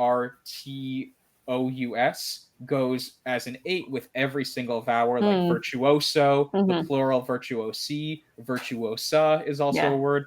So, but there are no 7s in that. So the classic move is to pass there. But I wonder if you just play an I on the first move and see what happens. I don't think passing there is ever correct, though, because your opponent, if they're a good player, they're never going to give you a tile unless they bingo. Right. So that's the issue. But if you play an intentional phony, right, that would be the way to fake pass, essentially. Yeah, true. So if you just play an I, right, if you think I, as in myself, is a word, then that could make things fun.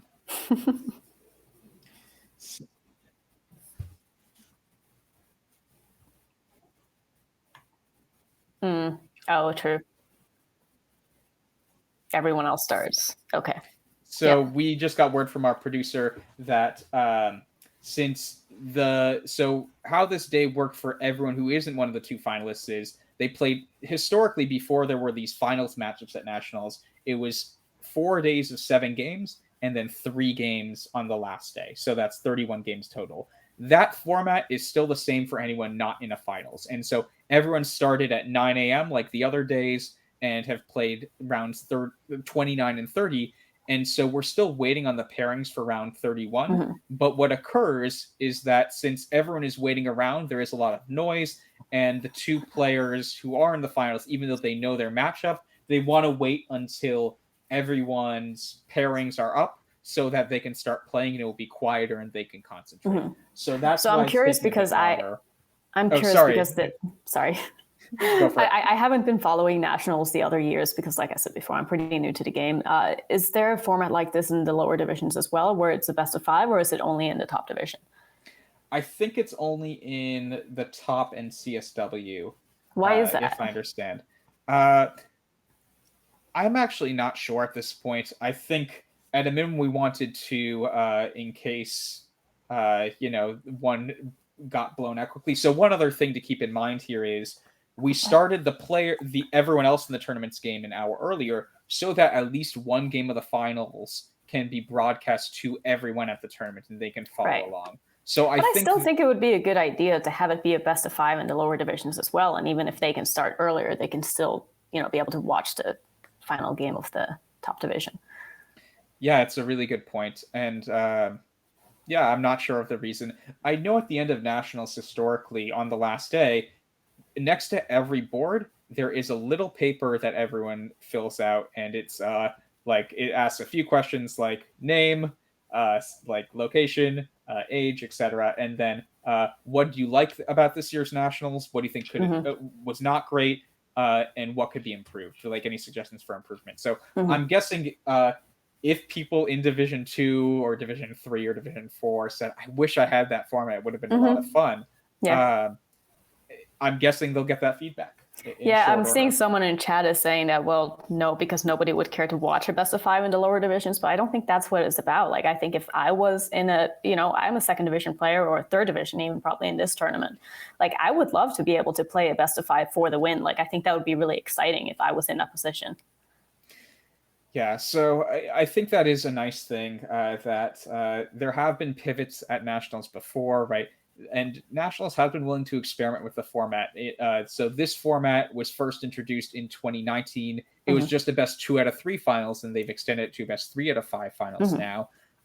They've also experimented in 2015. I know there was 21 games, so 3 days of play, and the top 8 people played in a bracket over 2 days. So, and then there have been just other ways where you just play 31 games straight. So the NASPA Scrabble has been very willing to experiment and try new ways to crown a champion, which I think is really cool. Yeah, I think that's really cool too. Yeah, I know, like, the dream one that I think would be awesome, which only could apply to, like, the national champion in D1, is if you were watching the chess tournament recently, the FIDE Canada's tournament, how it works is there is a tournament of 8 players who like won 8 of the biggest tournaments that year, and they all play head-to-head a bunch of times, and the winner of that gets to play the champion from the previous year. That would be really cool. So it'd be really fun. That would be super fun to watch. Yeah, exactly. I feel like people would love to watch streams of, like, these are the 8 people with the best results over a full year play. And then you could prep individual, right? If you know your field in advance and you know how many games you're playing against everyone in advance, you could prep specifically for people. Whereas in a tournament like nationals, right, you don't know who you're going to be playing a lot of the time. Yeah, exactly. Pairings are based off of the standings at the time, so and you don't know that in advance. So I think there could be interesting prep work and such involved too. That would be super fun to watch. So I think there's definitely opportunities for doing a lot of fun stuff. It wouldn't surprise me if like Josh Sokol or someone like that would put together an event and then end up streaming it, even on his own channel. Like, he does that a lot. Yeah, and while we are mentioning Scrabble streamers, so Josh Sokol, I think he actually sometimes even streams to the twitch.tv/Scrabble. He does. He streams once a week, I think. Yeah, so you can watch him there. He played one game on the live stream against Will Anderson, who is another Scrabble streamer, And if anyone in the comments wants to shout out their favorite Scrabble streamers and maybe a link to their channels, definitely give them subs. We love to grow our streaming community. Absolutely. Yeah, it's one of my favorite things when I see a notification for someone streaming. I'm always there. Like, I love to watch. Yeah. And so we are seeing people talk about do people legitimately give each other scouting reports at nationals? I think to some extent that might have happened. I mean, so it looks like the players are sitting now, so we will flip to them. And we did just get confirmation from the chat that Joey K did win third place, so it was a tough break for him. He won his final game against Michael, but didn't win by enough spread to be one of the two finalists. So if we flip now to the board, though, since the players are seated, that'd be great. Oh, and Michael just got up immediately, so hopefully he'll be back soon. Michael didn't just abandon all hope after one game. He knows he's still in it. Don't worry, chat. So, yeah, and Michael will go first this game, which is always nice to go first. I feel like that's... so I think it's been worked out that with perfect play, the player going first wins about 52% of the time in Scrabble. So it's a slight first mover advantage just because you can set the pace of the game. Yeah, I definitely prefer going first. I don't understand when people are like, yeah, I like to go second. Like, I've heard people say that. I'm like, why?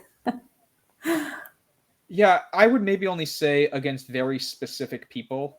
Like, it depends. If I know how a player opens and I know how they'd want me to play going second, that'd be the only way I could maybe ever want it. Yeah, maybe. I couldn't even think of a player that I would want to do that against, though. Like, yeah. I could just go first in exchange, you know? Exactly. So that's a good point, that if it was truly always better to go second, then, yeah, the player going first could just make it so they go second by exchanging and improve their rack. Yeah. So the players are squaring up the tiles now. So it will be Michael's turn to go first. Yeah, that probably feels good after having a loss like that.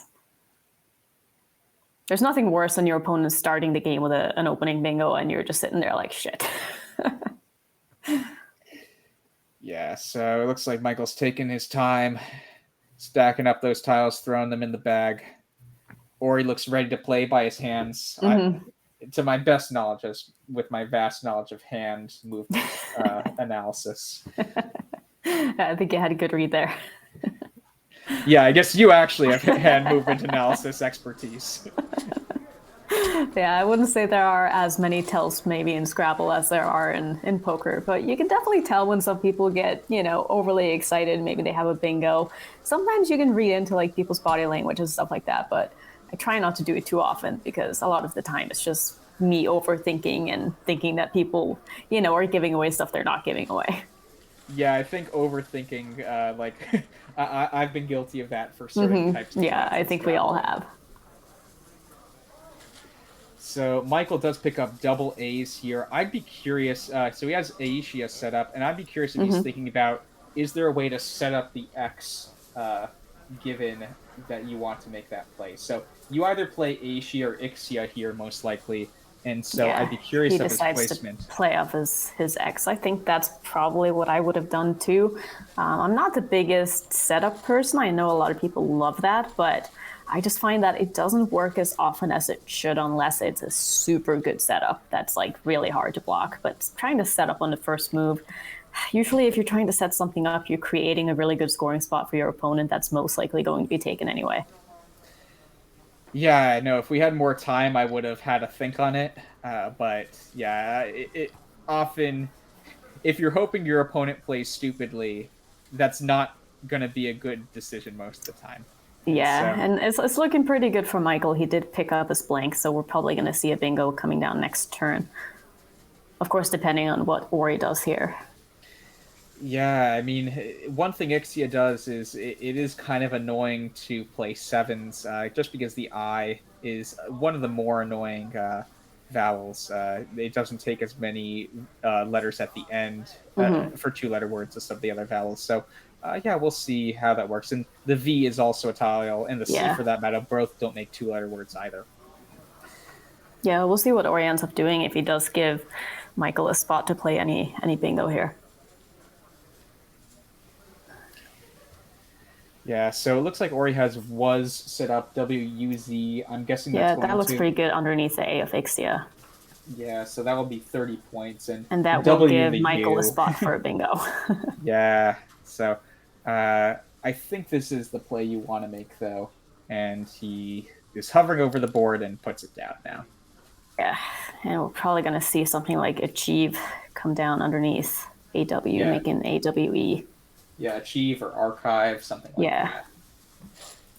So I think Achieve scores a bit more, though. So yeah, that should be the play. Yeah, that looks pretty good.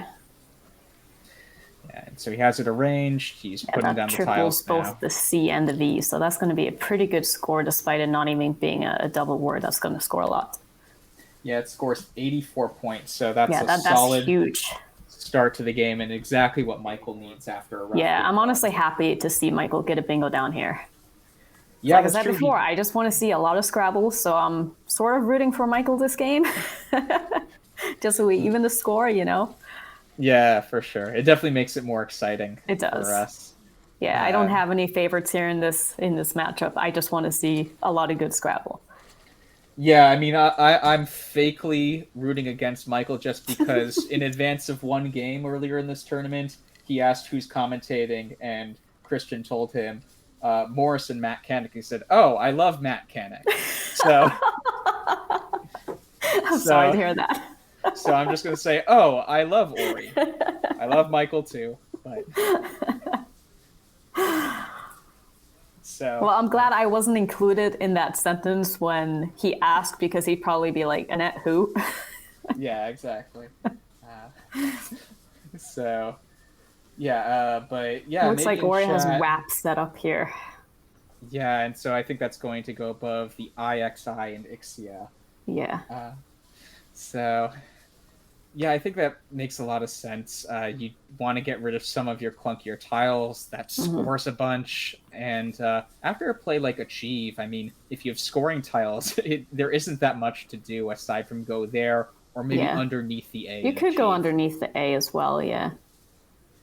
Yeah, I'm not sure what I would be going for here. I think that looks like a pretty decent play. I mean, OBA is a little vowel heavy maybe as a leave, but it does keep some of the best bingo tiles. If WH8B was a word, I probably would have preferred that over it, but, can't have it all.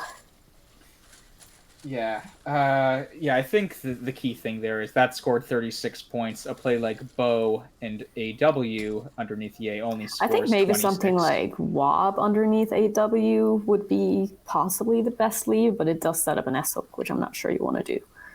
Yeah, and it scored a lot less. Yeah. And now Ori has the 3 Ts. I guess Michael only had 2 Ts when he missed a Twitter through a T, but it looks like Michael's setting up Zingy on his rack. Yeah, that's going to be a pretty good score. Yeah, and it you doesn't could also really consider something like Guy underneath the A. That leaves pretty well. It keeps IN for ING, but as we know, we've seen on this stream, ING can be a trap. So maybe he just playing Zingy off now makes the most sense. Yeah, I mean, you can't really fault him for just taking the points. Yeah, but that will be interesting to see if an F is drawn soon. I'd be curious if a player will be willing to play if off of the I and Zingy, just because that is the only triple letter score open, but that would create a juicy bingo lane ending in an S or an F for that matter, since if unless you have the S there yourself, you're probably going to be less likely to want to set up that lane. Well, Michael did pick up the F, so it will be interesting. It looks like Ori has Attaboy set up right now. Nice. So that will play to the Y in Zingy. I think, though, I would maybe go over WAP playing Boat. That scores a bunch. Yeah, I think I like that a little bit more as well.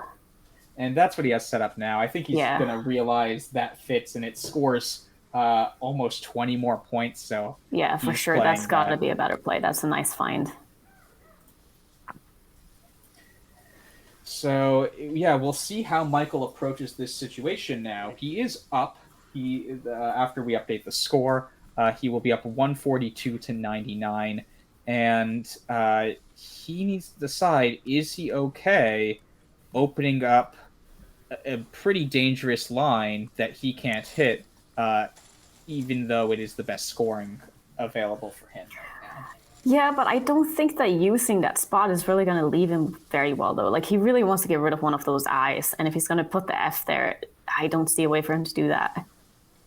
Yeah, that's fair. So he's looking at Refugia, which, I mean, it that's does a lovely open idea. a triple lane there, but it really does get rid of a lot of the clunkiness rack. Yeah, that would make a lot of sense if Refugia comes down. And then after Refugia, if then becomes a blocking spot, actually, kind of coolly. Yeah, yeah. So Ori picked up the other F there. 24. And so he'll play Refugia, very nice find, and it's now Ori's turn.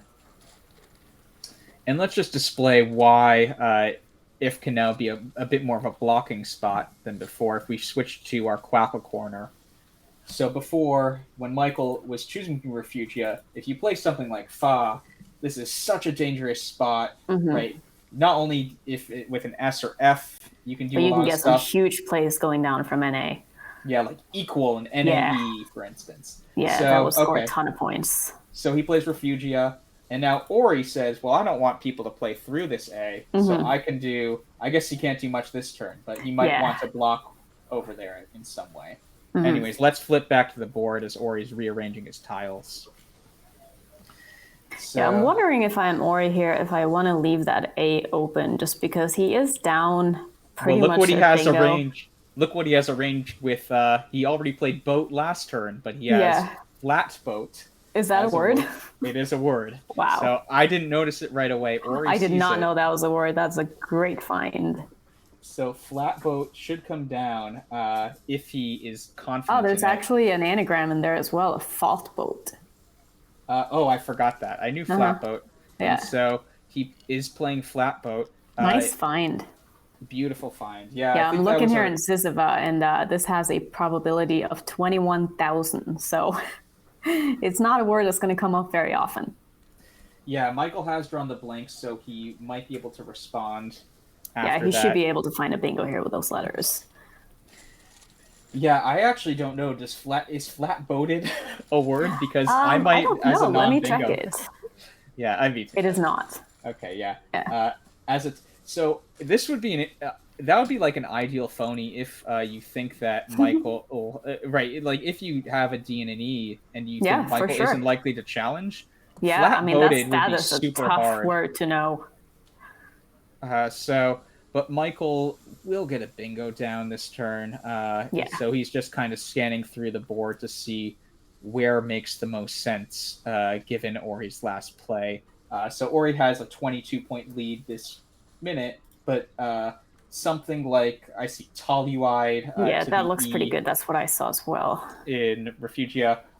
That's actually the second. I just opened up Quackle, our bot or our engine, and Lithode, Lithoed, plays parallel to the F, L, and A nice. in flat boat for 80 points. So that would be a great find if he sees it. It's sometimes tough with really probable letters, and there are so many bingos to keep track of in your head to see the one that plays in the higher scoring spot. So he might miss that, but I'm pretty sure he'll find at least a bingo here. Oh, he'll definitely find a bingo. It's just a question of which one he ends up playing. Like, I know for myself, when I have blanks, sometimes I try not to waste too much time always finding the absolute best choice, because it's not always going to be a matter of that many points. So, like, if I can save a little bit of time for later in the game, sometimes I will play a bingo, even if it's maybe not the absolute best one. Yeah, and so I'm also looking at Ori's potential response. Unfortunately, Refugia doesn't take a front P, so improv and Profugia would not be valid. That would have been nice, yeah. But, it will be tough if Michael does find Lithode for Ori to respond in that spot. If we just flip to our Quackle corner, we can show why quickly. Oh, but Michael is finding it now, so never mind. Nice. Great find. Let's do that. We can now show from Ori's perspective. So the reason is most of the tiles that can go after an I are not what Ori has on his rack, so he won't be able to get a huge counterplay there. And the L, neither an O or U, OL and UL are not words, so he can't play to the left of it either. Yeah.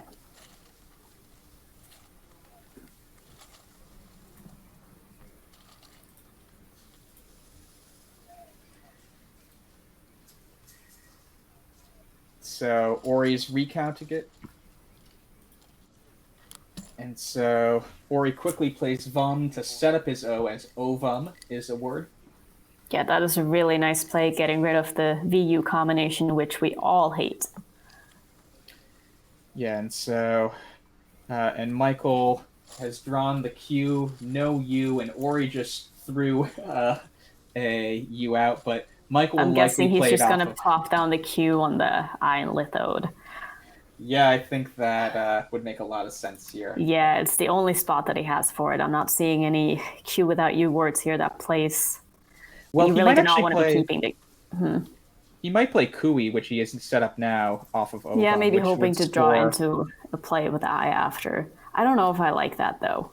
It scores 41. It does. I think you have to take it. And yeah, maybe. If Ori's playing Vum, he's more often than not holding an O2. That's true. I think, yeah, you have to play... Yeah, I think you have to play Kui. Yeah, I think some of the times I'm probably a bit tunnel visioned when it comes to the Q, and I just really want to get rid of it as soon as possible. And sometimes I'll miss higher scoring plays because I'm just so focused on wanting to not have that Q on my rack. Yeah, so I think once you see Kui and look at, evaluate the merits of Kui versus QI, I give Michael the analysis chops to pull the trigger on Kui at that point. Yeah, chat's pointing at Coney could also be a good play. I think I like that slightly more because it does put the N right next to the double letter square, which is a little bit more defensive. It keeps a vowel, which is nice. Yeah, and they both take an S anyway, so... Oh, I didn't realize Coney took an S. I forgot about that one. It does, yeah. Yeah, so I was going to say, with 4 S's still out, but yeah, it looks like he is going for Kui. Maybe he's just not... He's switching. Okay. He's switching to Coney. Yeah. I was going to say, maybe he wasn't sure of the hook on Coney, and that's why he decided on Kui, but yeah, that seems better.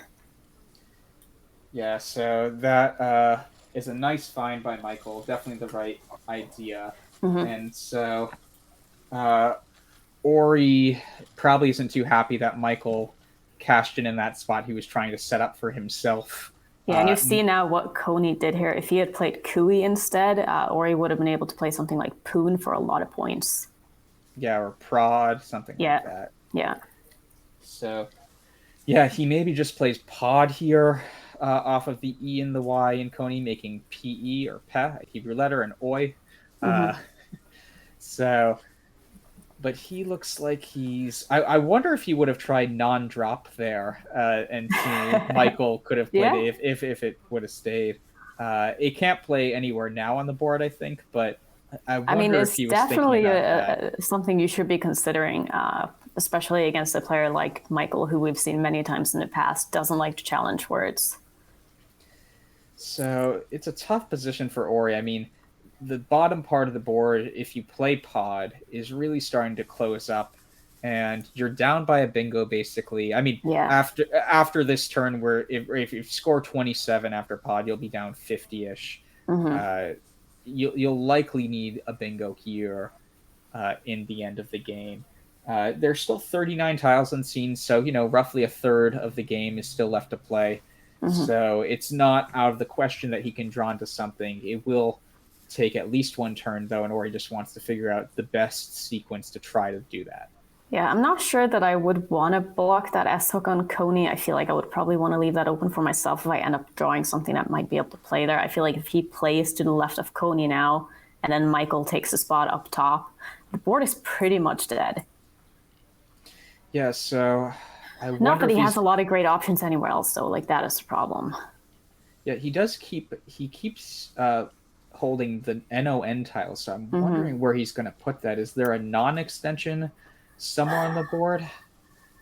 That's a good question. Yeah, On tax, maybe? He could do non-drip through the eye, but that would be... He might be thinking of non-tax. Yeah, non-tax might be the idea. That's interesting. So it's... Yeah, non-tax would really open it up. It also gives back a pretty big scoring spot, though, to the triple. Yeah, so in this sort of situation, you need to start looking at the tiles. So if we could flip to our Quackle corner very quickly. So after a play like non-tax instead of pod, you need to look at what tiles can actually... Oh, Ori's actually playing non-port. Non-port, okay. I'm actually not sure if that's good. I don't know if that's... It's not good. That is not a word.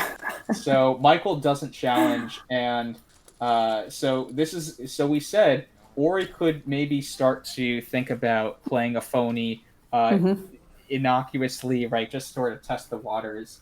And yeah, I don't mind that play at all.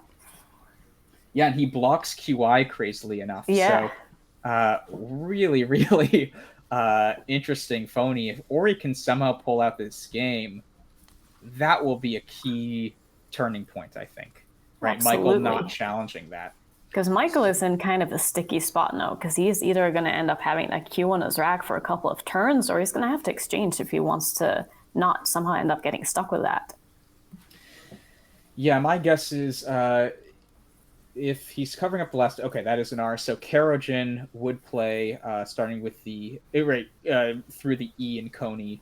That would get rid of the other 6 tiles, and maybe he can hope to draw the last U or one of the last 3 eyes from his perspective. Yeah, it looks like he has Keg set up now on his rack, probably to go underneath of non-port. Yeah, so I think that makes a lot of sense too if he thinks... Although Ori just played 6 tiles, and you have to assume the other wasn't. Yeah, his rack is pretty I think. random at this point. So, yeah, actually, there are no blanks left, so of course it couldn't have been the blank. So it does seem like an immediate play to block now the easiest bingo lane, but it doesn't... I feel like I would be more likely to block the S-hook on Coney personally. Agreed. Just because that is a huge scoring spot. And there are still all of the S's left. Yeah, and also, Keg doesn't do anything to accomplish anything with the Q, which now can start to become a real problem. Exactly. I think Karojin has its merits too, just because at least you're drawing 6 new tiles to hope to get the right stuff with the Q. Yeah. So... Because, if he doesn't see that play, though, what else would you consider playing here? Yeah, I mean, I think... Maybe something like Nog. Nog, yeah. I mean, you could even exchange the Q and the K. Yeah, you could. But do you really want to not score points here, though? Yeah, that's fair. That's fair. It's a tough position, but, like, I think one of the likeliest ways Michael could lose here is if he just gets stuck with the Q at this point. And so if you really don't have an idea of how you can actually play it off, which I think Karojin is the play that likely does that best by giving you 6 random tiles to the Q. If you're in this position and you don't have a Q play, the best thing you can do is play off as many letters as you can while still obviously scoring points. Just to give yourself a better chance at drawing a U or an I or something that you might be able to play the Q off with next turn. So he is looking at Nog now, but again, none of these tiles that he keep with the Q really can make short words with the Q, except if you have a U. Yeah, or you could draw one of the 3 I's left and play QI in the top right corner. Yeah. Which is a pretty good spot for it. It's most likely not going to get taken because there aren't that many scoring plays that's going to be able to play up there. Yeah, so Nog does address the immediate S threat, so I think... Yeah, I think I like that. It's a good idea, but yeah, you just have to hope you draw an I or a U at this point. And lucky for Michael, Or's rack is not exactly great. Yeah, so it looks like he has Glad set up. I'm guessing that would go above the B and the O in boat Yeah, that to looks make good. Ab and Dow. Hmm. Um, yeah, it's a solid enough play. I'm wondering if he's considering Gad instead, just because there are so many E's left. If you look, there have Yeah, been barely any E's played. yeah. It looks like there have only been 4 on the board, so there are 8 E's unseen with That's only. definitely something to keep in mind. So, Some so people I might not know that GAD takes an E front hook for EGAD, so yeah it would set up a nice bingo lane that you wouldn't otherwise have. yeah and so he plays Glad. Okay. So well, he hasn't his clock yet. Okay, he has now. I mean, that's a totally reasonable play, too. Yeah, and Michael did draw the stuff he needed. What a pull Oh, wow, after look at that. he picked EIU. A very timely draw. So I'm expecting Quinn to come down pretty quickly to the N Yeah, in that, non-port. that looks very good. So Ori needs the right stuff. He could draw some. Oh wow! So if he draws some E's here, no, he hasn't quite. Mm, But there are so many E's left that Ori needs to feel good about this. About potentially getting a bingo.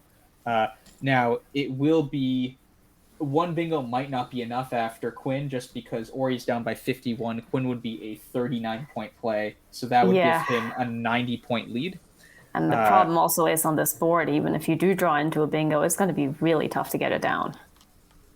yeah, so Quinn comes down, so that will be a very nice spot for Michael. He's up by 90 points, and Ori really, I think, will take a lot of his remaining time on this turn and maybe the next turn to think about what he can do here to maximize his chances to win.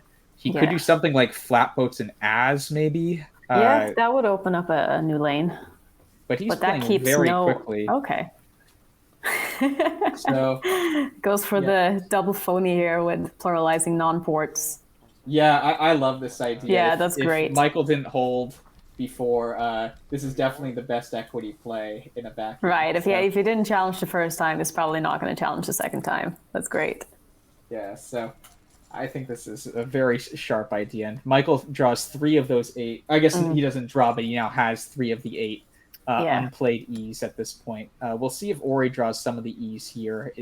They pair really well with his letters. And he drew another S. And so now he has bingos like Easter's.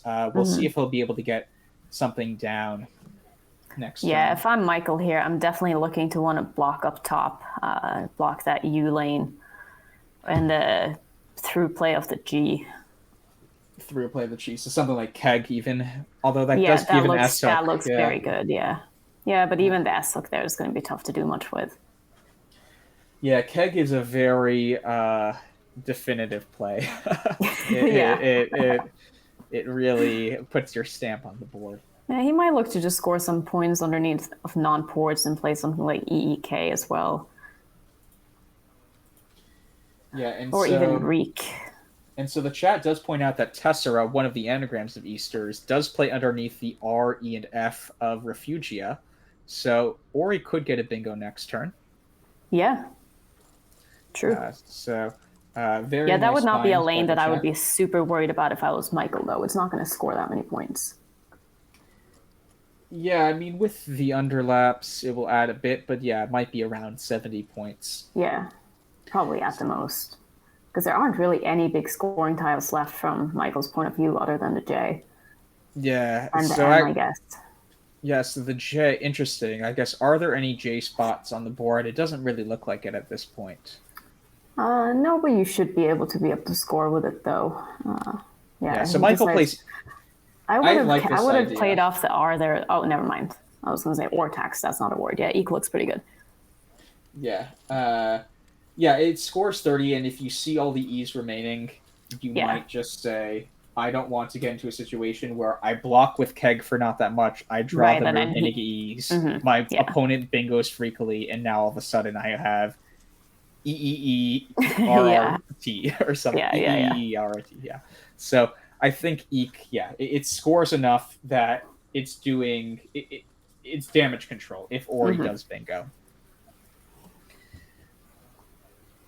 So we'll see if Ori does spot Tessera. He did miss Taxus's last game, but he's Yeah, he playing sees it. Tessera here. Very nice find. Nice find. So we'll see what he pulls. This will be key for him. I mean, he's definitely not a favorite going into this end game, but you never know.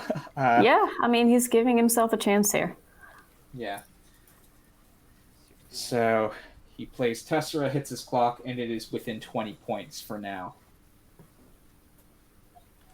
Yeah, I think this draw is going to decide pretty much who wins the game. Yeah, because this will leave only 2 tiles in the bag. Mm-hmm. So the J is unseen.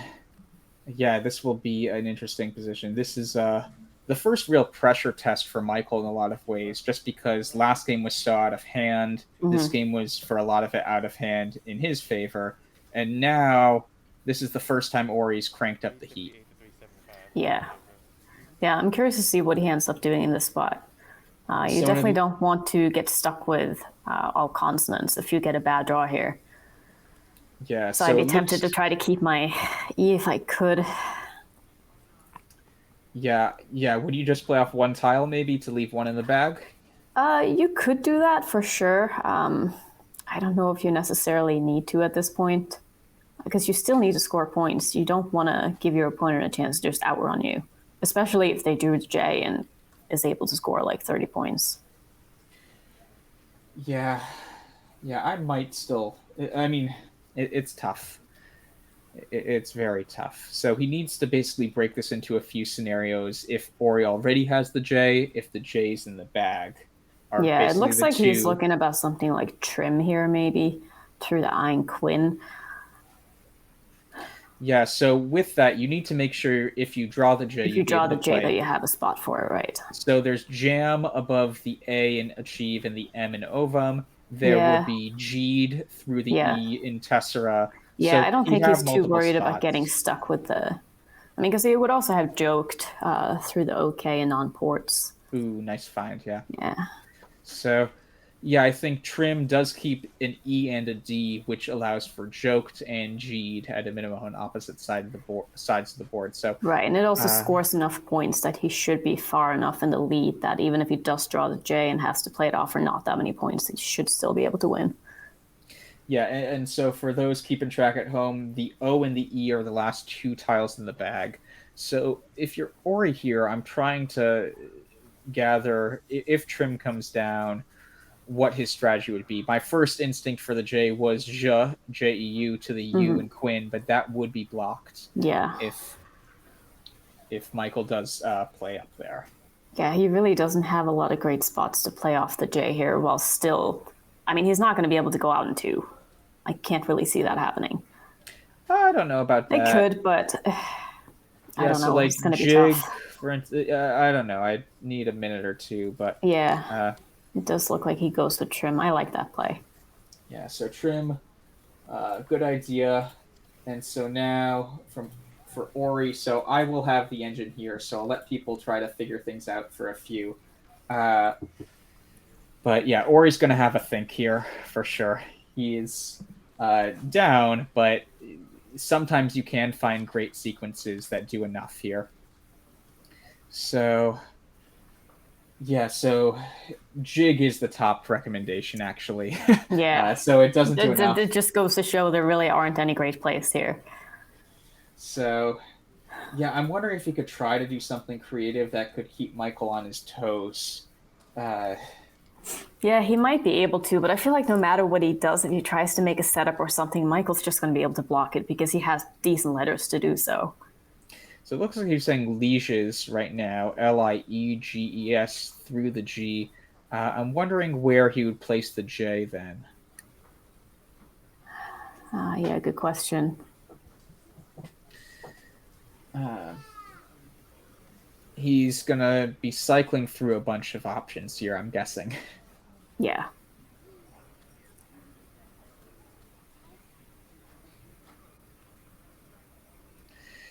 Your chat's saying it's time to phony with Jilji. That's true. So Jilji is a call-in. It was available yesterday at some point. Jilgie. And then you would go out with Jilgies and ES. Yeah. Does Michael play Collins at all? I don't know. Yeah, that would be good. If someone knows in the chat, that would be good. Yeah, Jilji would be actually. Jilji might win the game then. Well, but then Michael could also be like, well, I gotta challenge this, otherwise I lose. Yeah, exactly. That's fair. So I don't think he would let us stay on the board unless he had a guaranteed win after.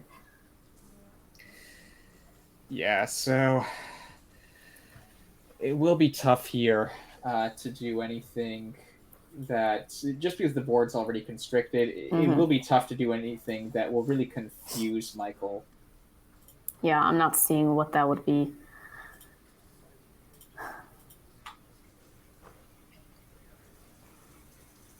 So, and I think Ori realizes it will be tough often to do an out and two anyway, so he might be trying to do some creative sequence. Yeah, I'm wondering if there's any... So one idea potentially is, could you try to get Michael to burn off his N and then play REI the next turn? Just because REI takes both a back N and a back S. So off of the maybe. R in Refugia and the E in Tessera, if you can slow play and then... Right, if you could do a diversion play, have Michael play off the N, and then play REI, and Michael can't go out. Is there any sort of sequence like that?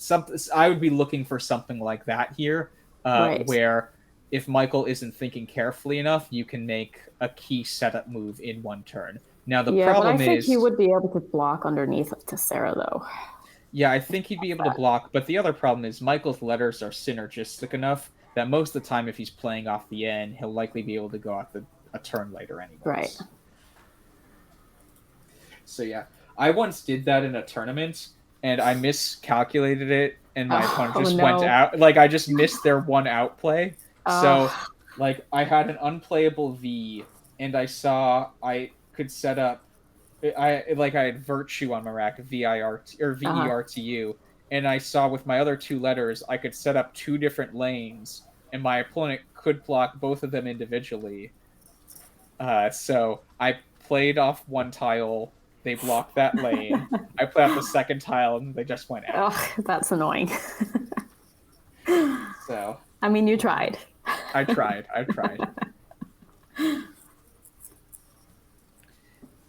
So... Yeah, I wonder if Ori just gonna eventually give up here and just play Jigs and get it over with. Or Jig. Yeah, and to be fair, I think also, so the chat's asking, Jilji probably doesn't even stay if Michael knows Collins and is unsure, because that he knows that would be his only loss. Right, exactly. The other thing is, I don't think Ori plays any Collins at all. So he might not even know that's a word. Right, so he might not even be aware of the plausibility of it. Right. Like, I would not have known that because I don't play Collins at all. So... yeah, this is going to be tough. I actually should make sure if Jilji plays, would it even win, is a question. So let me just check that option out now. So, and I'm going to assume that Jilji and Jilji's both play. And so if that's the case, Michael would still win by 3 points. So I think Redo just scores a lot of points. Yeah, Redo, that would be underneath the T, E, and S of Tessera. But overall, this was a very well-played game. I mean, Ori found a really nice low prob bingo in Flatboat, and a nice underlap in Tessera, and also phoned at an opportune time, I think, in non-port. Now, he did everything he could that game to give himself a chance. Yeah, a key thing to wonder is, and so there will be a 2-hour break here after this one, I think, so the players can get lunch and get resettled in. A key thing will be is if Michael learns that non-port was invalid, and if Ori, I'm sure he will. And if Ori gives any indication that it was an intentional phony or it was accidental. I do wonder if he had a feeling it wasn't good or if he just genuinely thought it was a word. So I think that information, yeah, if there wasn't a long break here, Michael maybe wouldn't have gotten that information, but he will have the opportunity to get that information. So Mhm. Ori does the top engine recommendation of Jig. Yeah. Not much else to say there.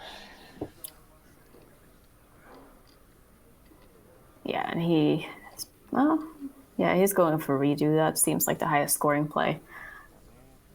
Yeah, I guess DERE underneath the REF of Refugee and the ERA of Tessera. It scores a few more, but I think it's a worse sequence according to Quackle. And for those newer, I keep saying Quackle. Quackle is a Scrabble AI developed by two Scrabble players, or maybe more than two, who also were engineers at the time at Google. And so it's very appreciated. And I know that Cesar, who's been in the chat, is developing a new Scrabble AI called Macondo. Cesar, if you want to put a link to that in the chat, and people are curious about kind of AI and Scrabble, I'm sure you'll have a few people interested in that. Yeah, I'm also having a request in chat asking us to be quiet after the game so we can hear the post-mortem if they do talk. Yeah, we'll see. I mean, I assume. I mean, we're going to try to get an interview with them. Yeah, we're going to try. We'll hope. Try being the key word. Yeah. Yeah, that would definitely be a word that we should be asking them about. So, yeah, I do wonder if it's appropriate etiquette to reveal that non-port is phony to the players, just because I feel like if Ori did that intentionally, is that fair game for us to give that information to Michael? Yeah, I don't know. I feel like if Michael was at all unsure about that, it's going to be the first thing he does after the game is pull out his phone and see if non-port was good. Yeah, and I see Jesse Days now in the chat as well, talking about how Quackle is an inspiration for Macondo, a new Scrabble AI that's in the process of being generated. But there's love for both, and the reason, and it shows how great Quackle is that it's still being used at least 10 years after it was first developed. I actually don't know when it was first developed. I mean, it's been more than 10 years for sure, but yeah, normally in the machine learning world, technology gets replaced very quickly with new technology, and this is and it's had lasting power. So Michael decides to go for Den instead. Yeah, I think he's hoping to maybe play ORE beneath the TE and S. Oh no, SE isn't a word, so I'm not sure where he's planning to go with the OR and E next turn. I don't know. I mean, I'm expecting Ori to probably take that spot now, right? Yeah, with something like, so red can take both a back E and a back S, which Ori has both of. So maybe ISL can go there. Or just lies. Yeah. So Michael might play Fano and or the next turn, something like that. Yeah.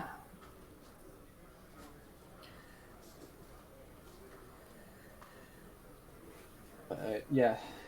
But really well fought game by Ori. I mean, it's going to be within 30 or so points, and that's the most you can hope for when you were down by so much earlier in the game often. And he had an opportune phony and then a pluralization of that phony to try to really come back. He did get a bingo, just Michael drew the right stuff. If there was a situation where Michael didn't draw EIU, keeping QERK, instead did miss the I's and the U's, it could have been a completely different game.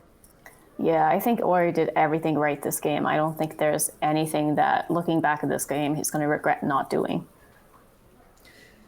Yeah, and for that matter, I think there's nothing really that Michael's going to regret doing from this game either. I think this was just a very well-played game overall. Yeah, so last game we maybe saw some first game nerves, bingo miss on each side, but yeah, this game I think was very sharp across both from not missing the words, but also thinking positionally right? Playing Coney over QI, Yeah. playing non-port as a phony, playing Nog. These were all ideas that addressed the board. Yeah.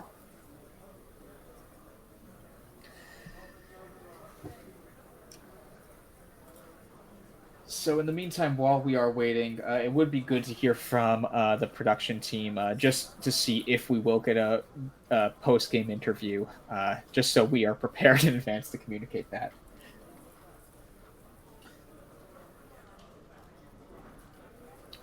Okay, so we did get word that we will try for a post-game interview. So we will not talk for a few to maybe hear some post-mortem, but we will hopefully be able to interview the players as well. Yeah, that'd be great if we can get him on and ask him a couple of questions. We can even bring back the first game if there's anything that we feel like is important. Oh, Erel, that is not a word.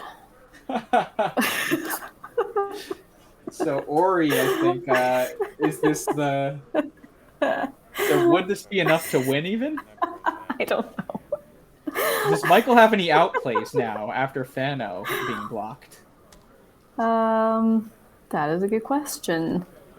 So I'm just going to enter it in as valid and then fix it later just to Oh, see. so he just lets it go. He plays horse, yeah, to win. That's funny.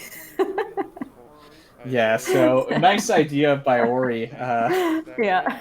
I didn't think so. But Yeah, and so I'd be fine talking about Erel as a phony. Yeah, we definitely need to ask him about that one.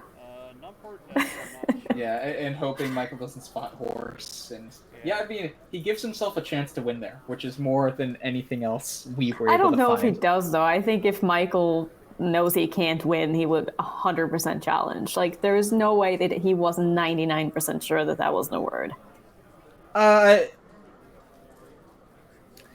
So let's get the table. We'll stop talking and we'll hear the table mic for a few, and then we'll ask players questions.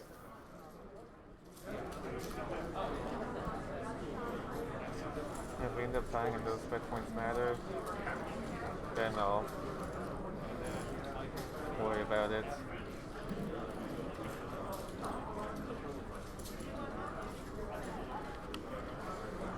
Does that take an S? Because I think it does. It is. I was trying to block that. Did you have anything there?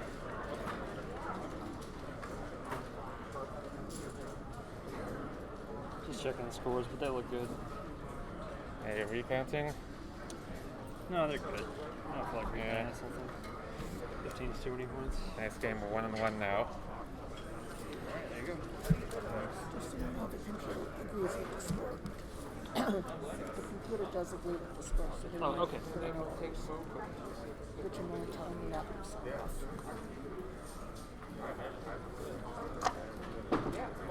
I believe there's a break now. Okay. Just there. People seem to like to come over and take a look. That was really well thought. Thanks. Hey guys, Ori. We're gonna try again. We have a better solution. That was tense. I was gonna type something too because I wanted to say that loud.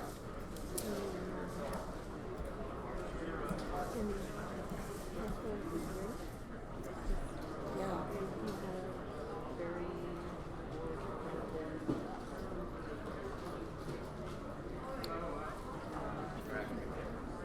He definitely had blood for me in life, but I didn't think he really. Oh, you did? Yeah. So, I didn't mean it. I'm just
Hello, everyone, and welcome back to our post-game interview of Game 2 of the finals of the 2022 Scrabble Players Championship.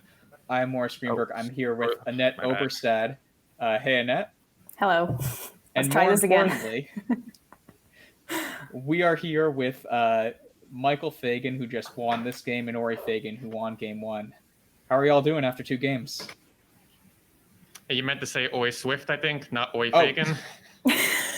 I think that was some audio issue there or something. Although, Michael, you did play Oi in the last game, so maybe I was just staring at the Quackle screen. But Yeah, go ahead.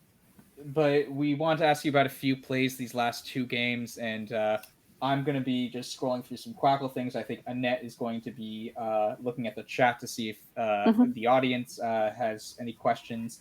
But let's just start off with, so Michael, you looked like you had Aesia set up in your rack and Ixia at various points. What was your thought process behind playing Ixia on the first turn?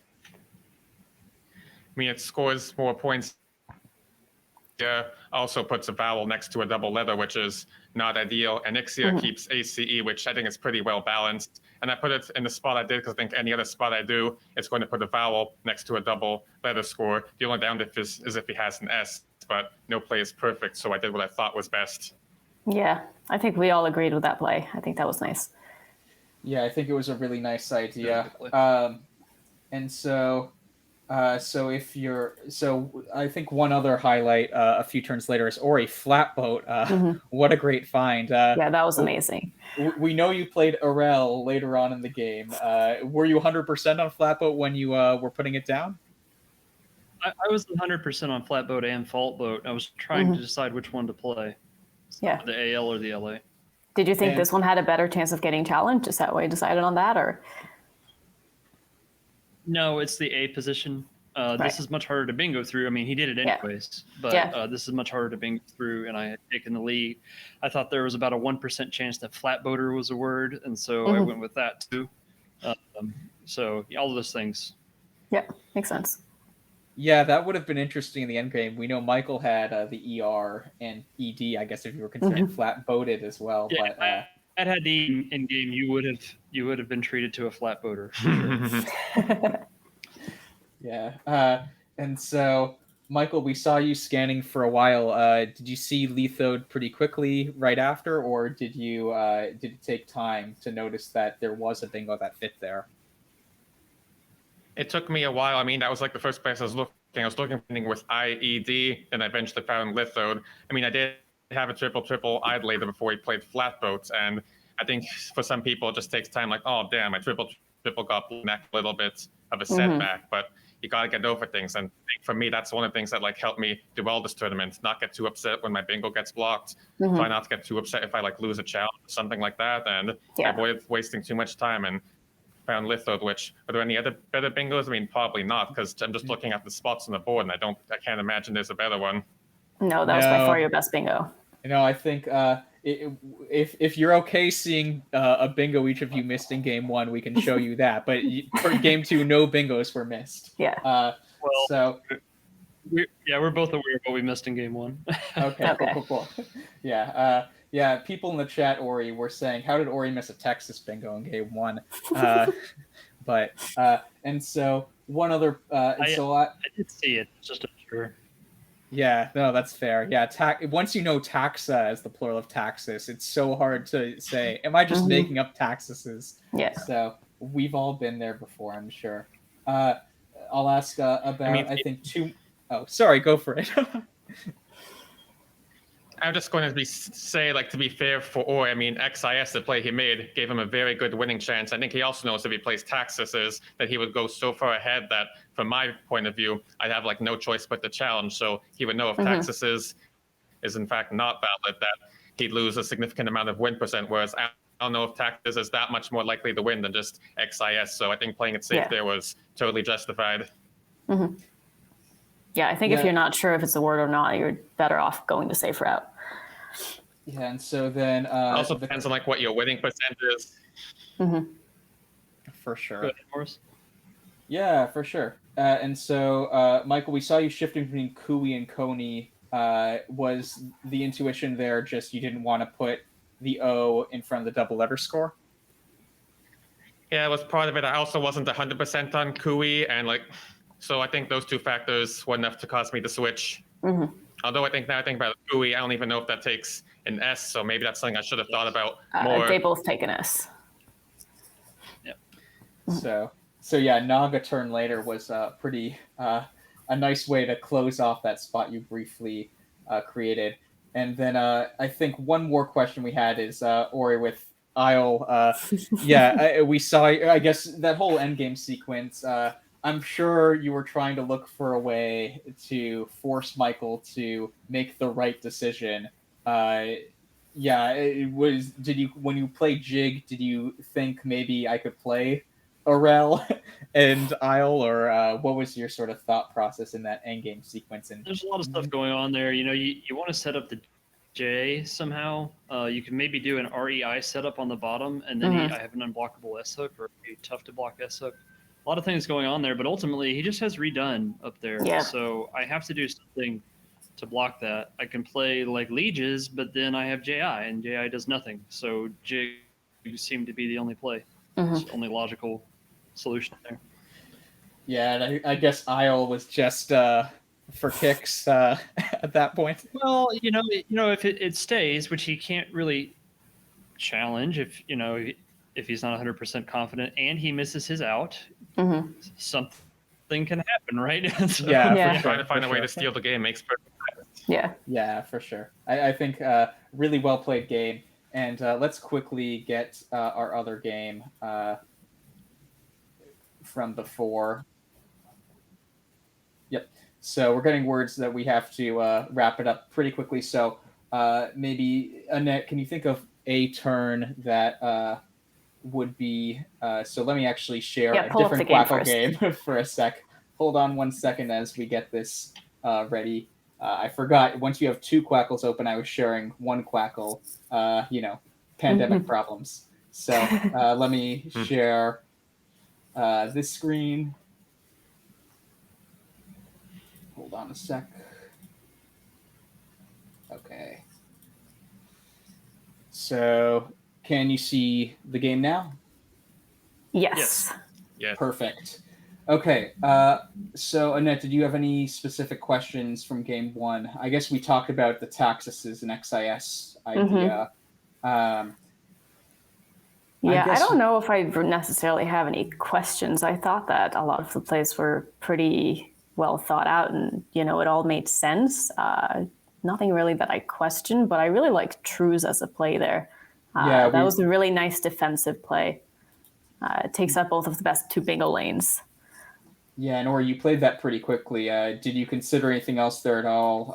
There were higher scoring Z spots, but we assume you liked the positioning. Yeah. That's all about the positioning. It was a no-brainer to me. Yeah, that was a nice play. Yeah, and I guess the one other thing I was going to ask you about was the first turn of the game, Ori. You were cycling through a few different 5-letter words.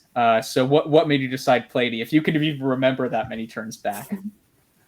Yeah, so I had Alkid, Platy, and Talkie, and all are very close in my mind. Talkie, the A problem, right? So the A would be on position just next to the double letter, I8, right? Yeah. So putting the A there is not something that I really want to do.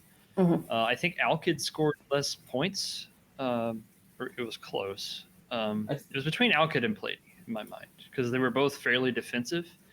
And Michael might be unsure that Platy takes an S. And so I went with Platy. Alkid very clearly takes an S. I think, just a very obvious noun. Yeah. And Platy's nice and defensive as well. I do think PT is better than KD, but ultimately that's why I went with Platy. Yep, that's fair. Yeah, so I think we're getting and also messages. Platypus, right? So PUS. Oh, very, very cool. If only you could keep the P after playing Platy too. Is there that option we could sign up for? Anyways, thank you guys so much. Keep playing great games. Yep, we'll thanks. see you We're for really at least enjoying 2 it. more, and have a great lunch. Thank you. Okay, thanks. Yep.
on his life.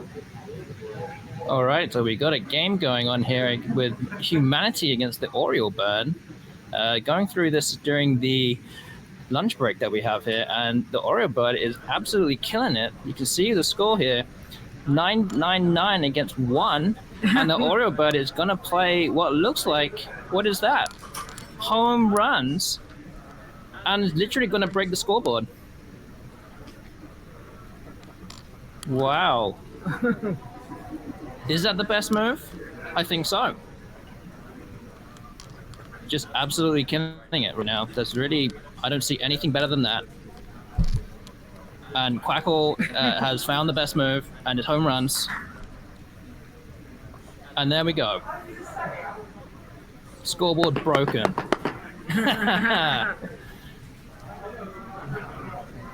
Humanity had no chance.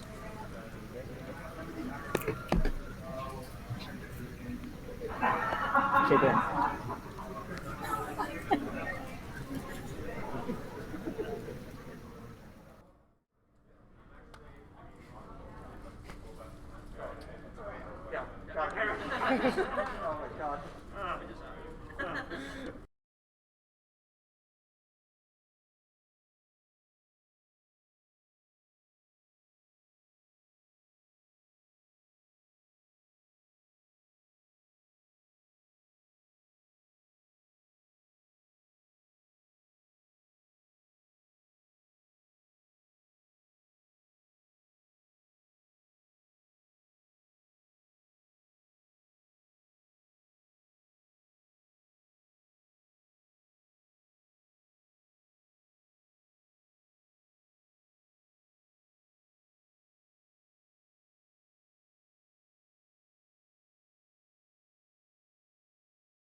Hello. Hello, everyone, and welcome back to the 2022 Scrabble Players Championship. This is about to be Game 3 of the finals. I'm Morris Greenberg, and I'm here with Annette Oberstadt. Hello, I'm really excited to watch some more amazing Scrabble. We had some great 2 games already, and I'm sure we're in for a treat here with those 2 players playing another game. Yeah, and we see the tiles being squared up now. The players, I think, have had time to try to think about their past 2 games, set their mind for the next 2 or 3 games. And as a reminder, this is the best 3 of 5 finals, so it's right now split 1-1. Ori Swift won the first game big. Michael had a big lead in the second game. Ori, tried clawing his way back, almost got there, but Michael held out to win. So we will have at least 2 more games because 3 wins will be required to clinch the title. So if someone wins the next 2, they will be the champion. But if the next 2 games are split, we will play a 5th game as a tiebreaker. Yeah, and like I said in the beginning, I'm just rooting for as many games as possible, as much Scrabble as possible, because this is quality content right here. Yeah, so I believe Ori Swift will go first in this game. He went first in round 1. Michael went first in round 2. At this point, one storyline to monitor is Ori did play 2 phonies last game. We think intentionally. I mean, we know the last one was intentional. The last one was definitely intentional, yeah. But we talked with him a bit after the game, and he also said he would have tried flat boater or flat boated. And part of this is because early on in the tournament, we've seen Michael be hesitant to challenge invalid words. And we'll see if Michael has learned that Ori didn't only phony him at the end with kind of a silly phony, that if he somehow didn't remember that a word that looked invalid was valid and he challenged, then he would have given a win to Ori, so it wouldn't have been correct to challenge there. If he notices Ori did phony, possibly intentionally, at an earlier point in the game, Michael might now be more willing to challenge, seeing that Ori thinks he can get away with phonies. Yeah, and I'm interested to see now if Ori will maybe shy away from trying to play phonies, knowing that Michael probably knows this. Yeah, so it's a tough decision to make, but it looks like Ori is drawing tiles at the moment, so... Yep, looks like we're good to go. Let's see, so... It looks like he's getting some synergy here. You always like REP has some good leave value, so it looks like he'll be close to stuff, but won't quite... Yeah, pretty close, but not quite there. Question is here, do you want to play short, maybe keep a better lead, or do you want to score more points? Yeah, so the play as set up is the play I would probably make, POW. Yeah, see, I would lean towards that as well, but I know a lot of players would probably go for something like Plower instead. Yeah, Plower, or maybe replowed a double. The W, if you're not scared of the ING extension for replowing. Yeah, see, I wouldn't be sure of replows. I would probably play Plower. Yeah, that's fair. Yeah. So, yeah, it's one of those things where if you studied plowers and replows... Then you would know, right? Then you would know. But, yeah. So Ori is electing So he does go for Plower.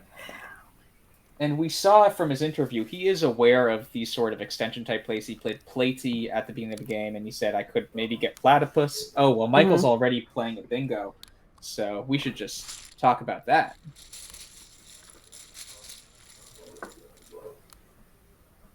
So he's playing Infernal. That's a nice find there. He saw that very quickly. Yeah, I think he was probably going through the letters that it would make 8s with, waiting for Ori to make a play, and saw the L. Yeah. And don't you love when that happens? You're like mentally noting all of the letters that you know you can hit an 8 with, and then it comes down and you just play it right away.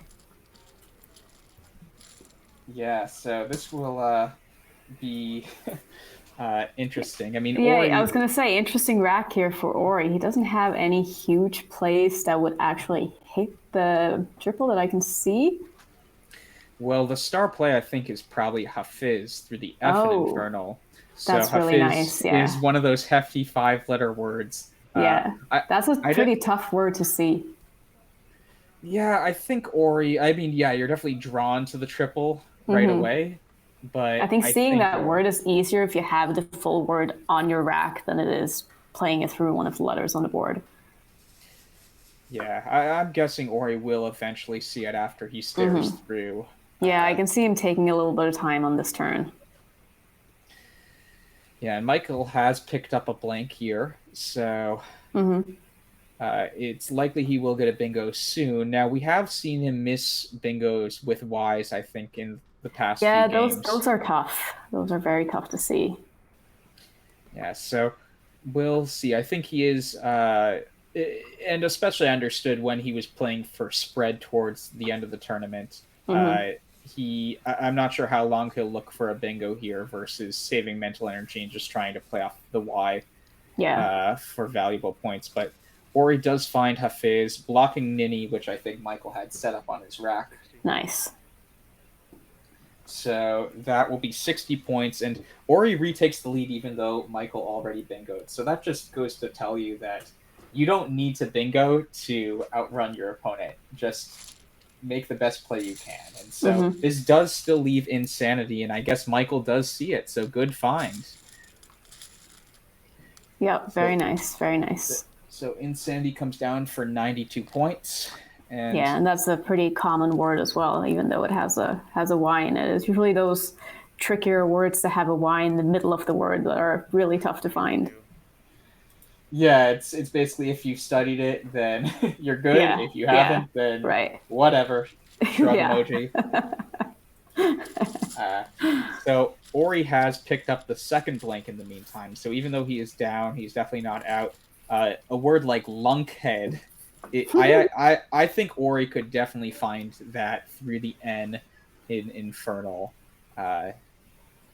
Words like that are what separates players like me from players like them, because I would not know that. Yeah, lunkhead. Yeah, there's a great study tool online called Aerolith. The creator of it, Cesar, has been in the chat all day. And I've just seen that word before on that site where you basically get a ton of 7s and 8-letter words and you have to unscramble them. So I've definitely seen... So I would know that there was an 8-letter word in those letters, and then I would eventually remember it's lunkhead. It's not like unhalked or something. Yeah, there is another bingo available as well as Keel Hall, which I also do not know. Yeah, well, Ori is finding lunkhead now, so very nice. This will be a very close game. And both blanks are out. An S has been played, the Z's been played. So now it's all about making the most of the middle and low scoring tiles. Yeah, players are playing extremely fast this game as well. Yeah, and this board has a lot of possibilities. We've seen in past games where if there's been only one half of the board being used, it could create a really tight game. But a play like Plower just leaves things very open. There's a lot of possibilities to just play through letters, play under, the E and the R maybe. So I think this board can develop in all sorts of ways, and it'll be interesting to see if how much they'll consider that in different play choices here. Yeah, it's cool to see a bit more of an open board. I feel like there's just more that can happen, more action, more fun for us to watch. Yeah, so Michael had audio set up. I'm not sure if he saw the spot below the ANITY in Insanity, because that looks really strong. But maybe he's considering... Yeah, that would fit perfectly there, yeah. Yeah, so he's playing that now. Really nice job. Yeah, very nice. Yeah, sometimes it can be hard to find those spots when there's a blank there, because it's easy to sort of miss what the blank is and not seeing exactly what goes next to it. Yeah, so that will give him a 29-point lead, and Ori now has the ugly UV combo, but some pretty good letters aside from that. Although he does have the G, which multiple people on stream have said how much they dislike the G. Yeah, I'm not as much of a G hater as some people are, but I still wouldn't exactly say I like it. Yeah, I think G is a tile that, like, if you were to plot a person's rating and how much they dislike the G, I feel like after a certain rating, for whatever reason, I feel like experts have always been burned by the G at one point, and it's just like Yeah, never yeah, again. yeah.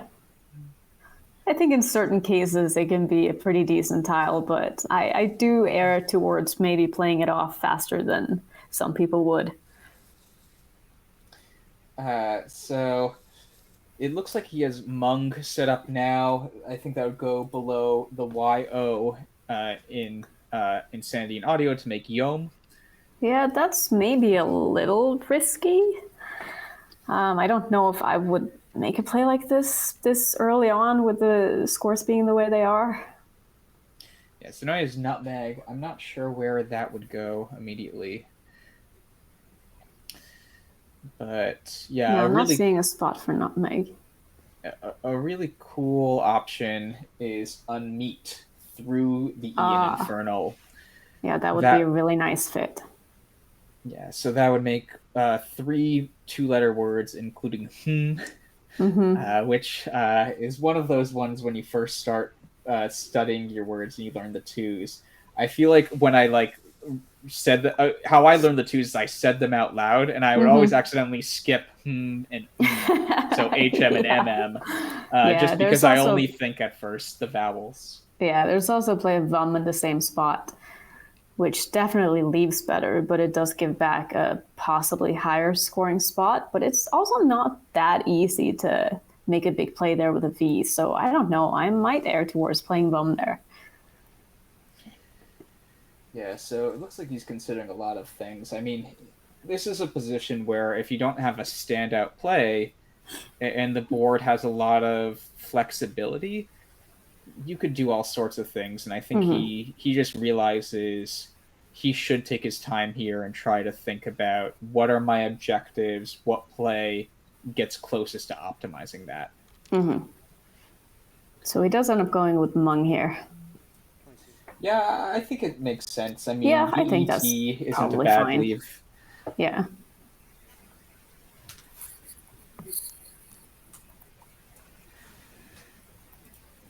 So we'll see if Michael now finds the bingo that Ori has given him. If you know nosedive, the past tense of nosedove is valid. Yep, I have missed that before. So it looks like he hasn't arranged him. We've seen Michael in his 2 bingos he's gotten. He played them immediately. Yeah, I think he's going to see this one, though. Yeah, I don't know. His... I mean, we'll see. I hope he sees it because I think that would make for an interesting game. I mean, you always want in the finals the players to play as great as possible. Of course. But he's not he's not seeing it already, and I think once you see it, there isn't that much else to consider. Yeah. So if he doesn't see it, what options do you see for him here? Yeah, I'm wondering if he's separating out the D to play he sees Doge. it. He sees nosedive. Yeah, nice. Good for him. Great play. Man, these players really are fantastic. Like, they're showing why they are in the finals. Yeah, so a great find. I'm sorry for doubting you, Michael. I will never doubt you again.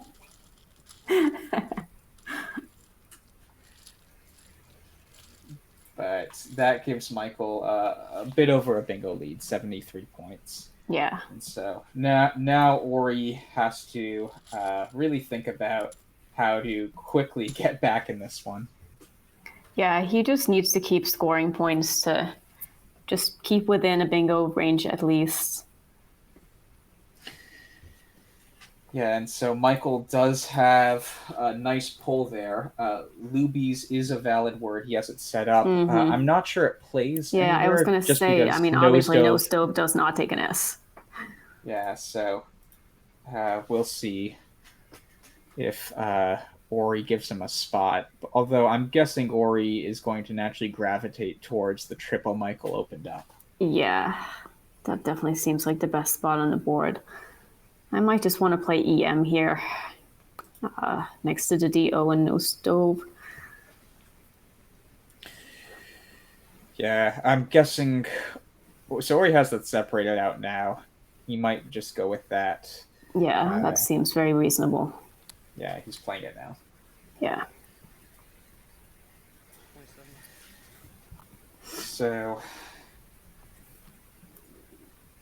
So if you're Michael here, I'm gonna guess you're also gonna play short just because you have really good letters, not because that's the only thing that fits in the spot. Yeah. I'd be looking to play off like BOO or something like that. Yeah, so Obe. Obe underneath Hafiz, that looks pretty good. Yeah, so I'm guessing he'll play something like that, and we'll see then if Michael. So there are some G's out. I'm just noticed Loeb if he played Loeb for whatever reason. He won't this turn, but if he picks up a G at some point, it would be cool to make Obe to Loeb to set up Globe at some point. Yeah. So, although I don't think that will happen most likely. You won't normally drop your L down for 6 to set up Globe. It's kind of stylish, but when you're winning, you don't want to play for style over equity and just good play. Yeah, I mean, there could end up being a point later on in the game where something like that could definitely happen, but I think it's a little too early. Yeah. Also, we should keep an eye on the YOM here for the P hook. That would score quite a few points. Yeah. Wait. Where for the P hook? Sorry. For YOMP. YOM. Oh, yes. There's only one P left, but still, it's a pretty decent scoring spot.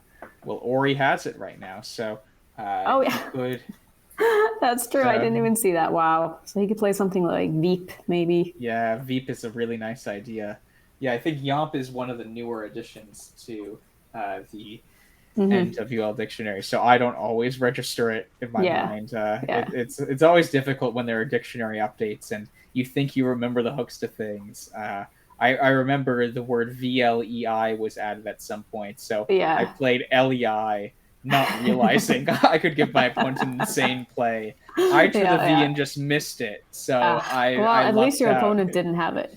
Yeah, so I always need to be careful about those newer words. Mm-hmm. Yeah, that makes me kind of glad that I haven't been into the game for long enough to have gone through that many dictionary changes. Yeah, well, it always changes the game in interesting ways. And so Michael does play Obe. I think that makes a lot of sense there. Yeah, I think so too.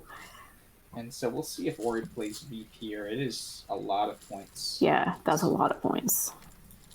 So, he could also play something like Repave down to the triple. Yeah, that's pretty. So that's off of the E and nose dove. Yeah, that's also going to be a lot of points. Yeah, so Repave, he might go that route just because it opens up more stuff, and including ER off of, when he's laying it down now. I think this is a really nice idea. Yeah. So it scores 44. It opens up a lot of lanes at the bottom. And ER as a 9-letter lane is pretty findable, especially for someone like Ori. So I think this is a very good idea to start to develop the bottom part of the board and close the scoring gap by 35 points. Yeah, and I think this is a spot where, depending on if you're up or down in the game, is going to make that decision for you which word you would probably play. Yeah, I think that's exactly right. So, but yeah, Yomp would have been a cool play there, and I wonder if Ori was thinking about that when he even played Monk. Yeah, maybe. I mean, he was probably aware of it. Yeah, for sure.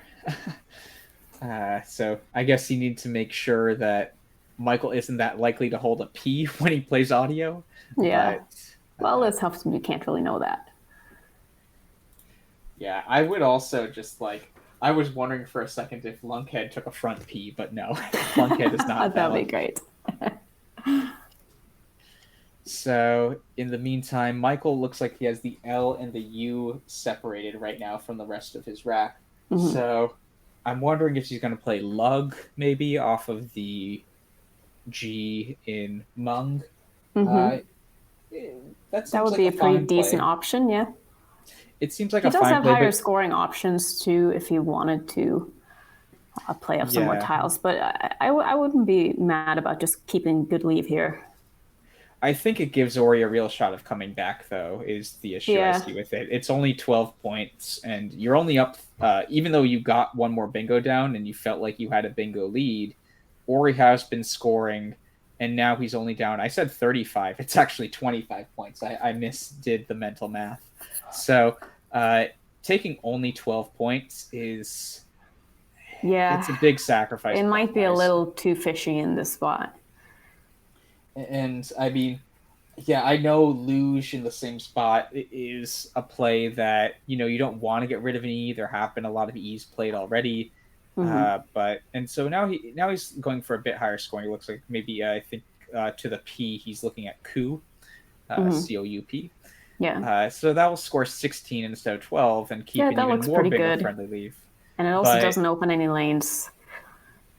Yeah, but again, I mean, Ori, it could allow Ori to come back in the game when you start making these smaller point plays. I'm wondering if like Sluice and Lunkheads, SLUICE, would be a different idea. That would score 31 instead.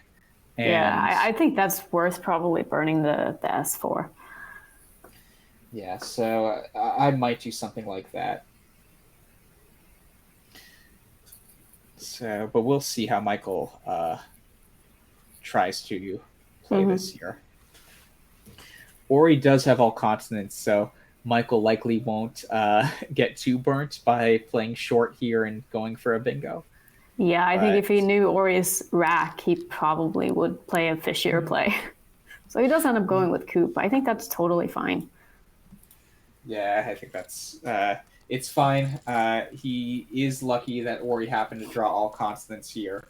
But and for Ori, I mean, it's not the worst case scenario here. You can make also a 16-point play of Tati, for instance. With the O Michael just played, and he's actually playing bot BOTT. I think he probably likes the CRTY leave a bit better. But it does create a Tav spot. But no, I don't think that's that point. So Michael does have denials now, and he has that set up. Oh, and that's going to play, yeah. Yeah, Ori so gave him a nice spot for that. Yeah, it's always tough in these situations. I mean, if Ori also played the Y, like if he played Tati, for instance, Michael would have had Plowers and Snailed anyways, so he would have been in great shape. But that wouldn't be as good of a bingo, though. Yeah, so it's going to be a tough position for Ori. He drew 3 more consonants, so I think after this one, Michael is going to be in pretty great shape to take a 2-1 lead. Yeah. Yeah, it looks like it's just one of those games for Ori. I mean, sometimes you just keep getting bad racks after bad racks, and there's not much you can do about it. Yeah, so I'm wondering what he's thinking about here. It looks like he's moving around his tiles a bit. Yeah, I don't know.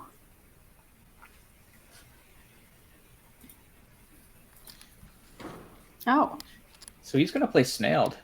So I think Interesting. So is he maybe just not sure about the S-hook on bots? Possibly. This is it's interesting. I think I would love to hear the thought process here. We might be able to ask him. Yeah. I mean, because he obviously saw denials. Yeah, so I think it's just denials will open up a bingo spot often. So if we can go. I mean, he's still opening up bingo lanes by doing this, though. That would be great. So Snailed versus denials there. So Snailed, it gives back bingo lanes like to the E, to the D, A and I are some floaters too. But denials would open up a crazy, or not crazy, but another easy to hit bingo lane for 7. So he might think, Michael might think after a play like bot BOTT, or he could be keeping an S there. He could be having good bingo tiles. So anyways, let's flip back because it looks like Ori's rearranging his letters. I don't know. I don't even think I would have thought of that. I would have just played denials right away. Well, this It is just why seems like a Michael's lot at of board points. one. Yeah. It just seems like a lot of points to sacrifice. But what do I know? It's 8 points. So Yeah, I mean that's still 8 points. yeah, Yeah, for sure. I don't know. So I mean, always in these situations. So if you're 8 point difference, that's the immediate turn. You then have to think, could my opponent get more than 8 points back? Yeah. And it looks like I don't think Gyric is valid, but I think he's just going to play it, and we'll see if Michael holds. And it doesn't look like it's held either. So, I mean, gyring is a pretty plausible word. I don't know if I would be able to challenge that. Yeah, wow. So Michael lets Gyric go. Yeah. Great competitive spirit by Ori here. I think it's totally the right idea to get rid of all those tiles. And if he has a good pull here, yeah, that could be a very pivotal moment. But we see Michael has most of the vowels. Yeah, left, it looks like he got more consonants. And a J. Yeah, that's unfortunate. Yeah, Michael has drawn most of the consonants at this point, especially the E's that Ori desperately needs. But Ori has a beautiful word set up. It's one of those weird Scrabble words. Gyttja. I always forget where the J goes in that word. Yeah. But he has that set up. So I have Michael never seen that played in a game. Yeah, so Michael plays QI for 25. Oh, that is pretty beautiful. Quickly. I mean, Michael will have the lead here for sure. But yeah, but wow, that's such a pretty find.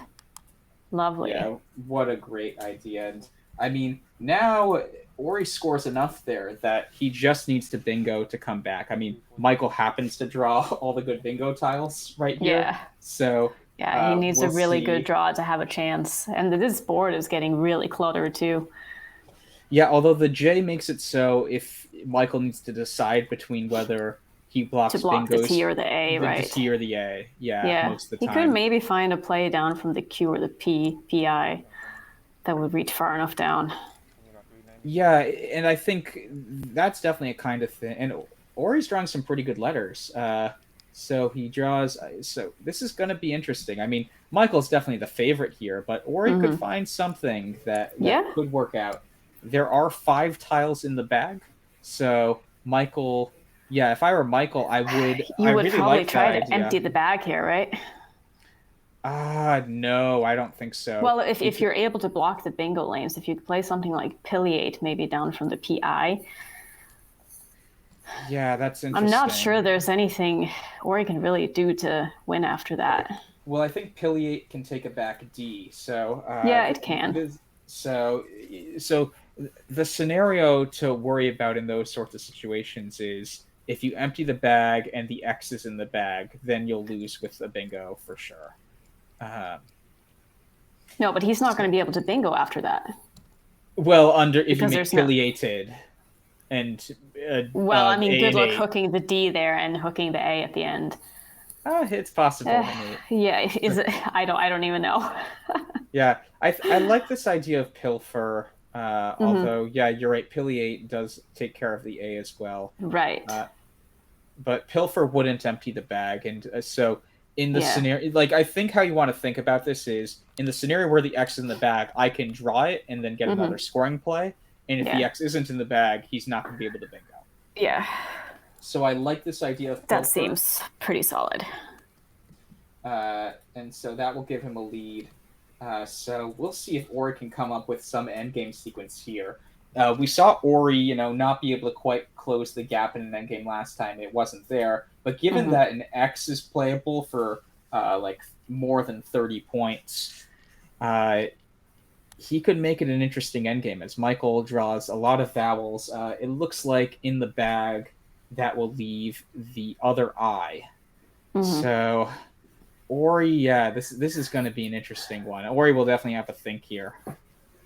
Yeah, I don't know. I think Ori is just down too much to be able to come back from this. It's not like Michael's rack is so bad that he won't be able to maneuver a pretty decent endgame and score some points there. Yeah, no, it's interesting. I guess if Michael drew the I and not the W, maybe. Yeah, that would have maybe been a little bit different. So I think if you're Ori here, though, the strategy is that you want to make a high-scoring play with the X this turn and hope you can go out the next turn with the one tile left in the bag. Yeah. Just because you think Michael can normally do an out in 2, well, if you do an out in 1, Michael can't do his out in 2. Right. Right, so it probably won't be enough still, but I think that's the sort of thing Ori will look for here. Yeah. And so, yeah, just if we could turn to Quackle for a minute, just to sort of instruct what Ori might be thinking here. So a play like Yeah, Axel looks pretty good. I actually did see that. Yeah, so a play like especially Axel, with which he has what's in set the up. bag. Yeah, with what's in the bag, there's not really many things that's going to hurt him after playing that. Yeah, so the nice thing about that is DORS can pair with a lot of letters in the bag, and you might be able to then make a nice outplay right away. So, so like for instance, if he draws the I, I think aeroids is a word off of the A in Axel, AROIDS. If that isn't, then radios definitely is. But that would be an idea, and I think he has it set up now. Anyways, let's turn back to the live board as Ori continues to think about this a bit. So now his Axis, is he going to play that underneath, underneath making pilfers? Pilfers, maybe, yeah. Or actually, this is an interesting idea. Is he considering pluralizing Yom, which I don't think takes an S because it's a Hebrew word. It's Yomim. Well, he might try it against Michael. He might try Yoms. Yeah, he might. That's one. But then wouldn't playing like Oxids maybe being better?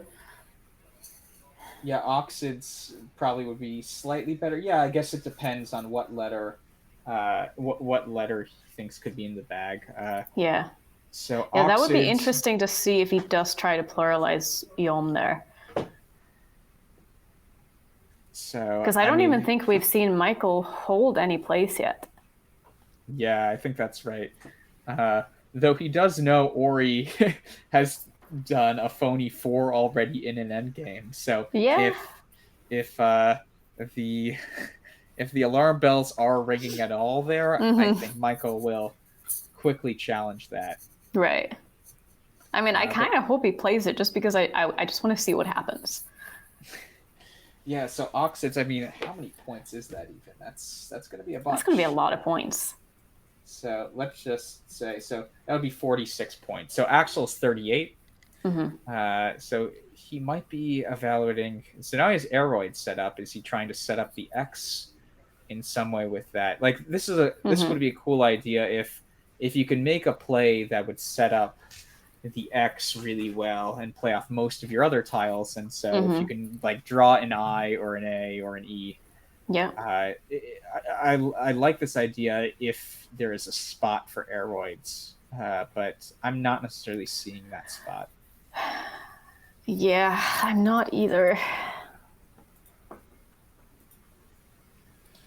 So he might be trying aeroids and Yoms maybe with Za. Could that be it? Maybe.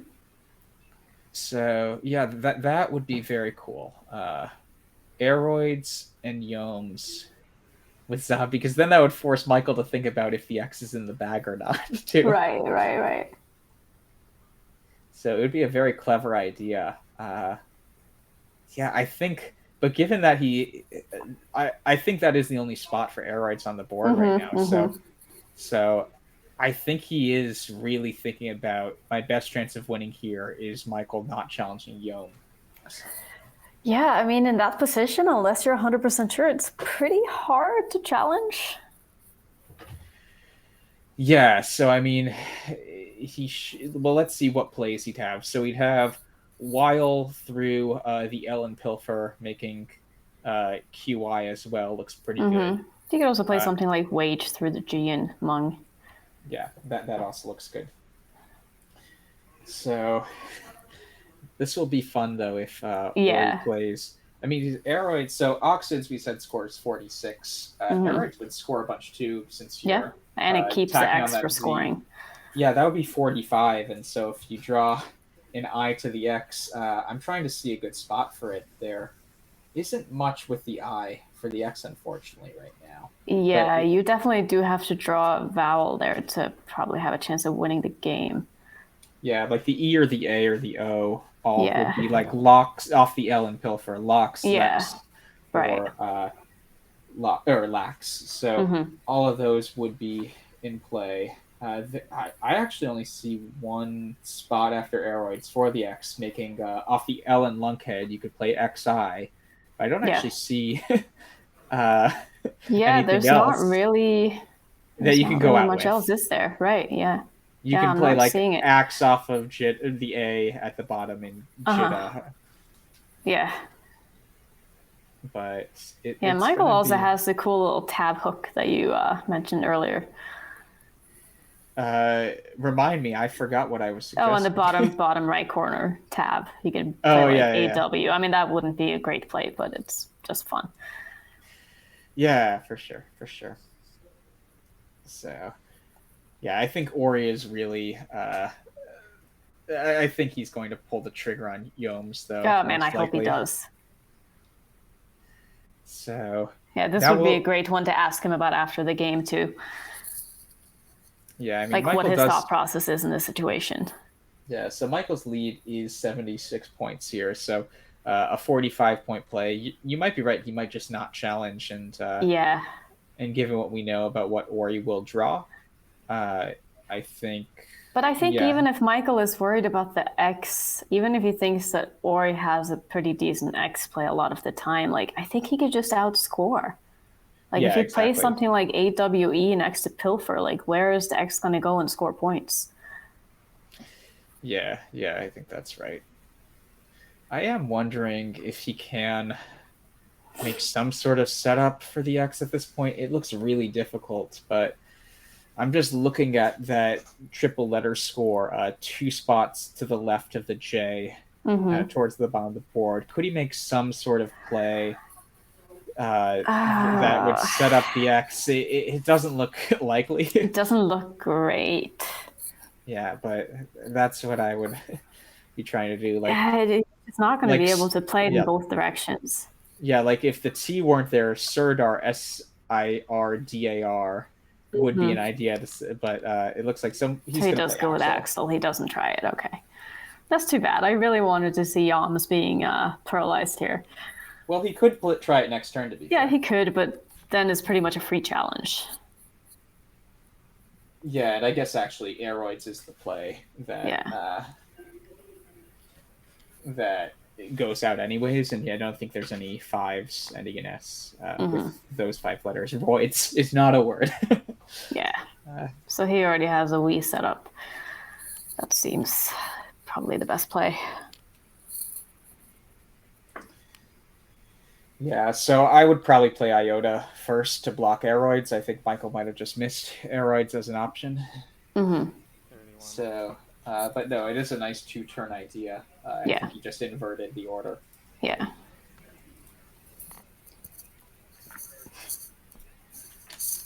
So Ori is going to play Aeroids, and we will be quiet once they finish the game, just because if they're postponing, excuse me, we want the chat to hear.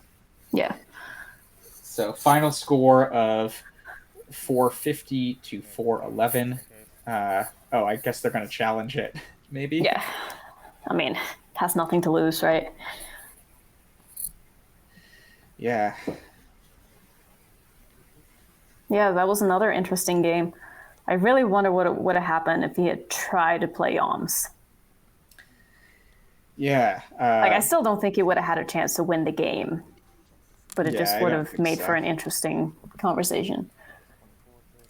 Yeah, and I think if you're Ori here, if you know it wouldn't win the game anyways, you've already done this once. Yeah, might as well do it again. Well, I think he's thinking he wants to save it for maybe. game 4, possibly, if he needs it, right? He doesn't want to do this every time when he's losing, where in the chance where he could win with that, instead, Michael knows his book. Right. So I understand the caution from that perspective. Anyways, let's stop talking. So okay. I had to take the points. I mean, that was a huge score, so it's certainly understandable. I mean, not taking S because I had denials there, but just didn't feel it was worth risking losing a turn, especially when I was about to play a bingo and Yeah. Nailed was winning a huge percent of the time. No, so yeah, I understand. I did that in our first game. I passed up on Taxes because I was ahead. I wasn't sure of it. So. yeah. Hmm. I guess everything here is good. Yeah, I'm gonna. Oh, all the words are good. Yeah, I'm pretty sure every word is Yeah. good. That was gorgeous. What was gorgeous? Just putting all No. that there. That Yeah, I was so thinking neat. like, wow. Knowing what you're at, that's just damn. I'm gonna take a break. And what time like should we start the next game? Or do we have to wait for Collins to finish? I don't think we need to. Just looking over the next, so we should be. Kind of see like how the Collins game is going, because I believe if Boston wins, then that's it. Did you guys do a slip? Oh, no, I didn't. I guess as he went to the washroom. He just needs a break. I guess it's not appropriate to sign for him, but he said he agreed to the score 450. No, I'll have him sign it.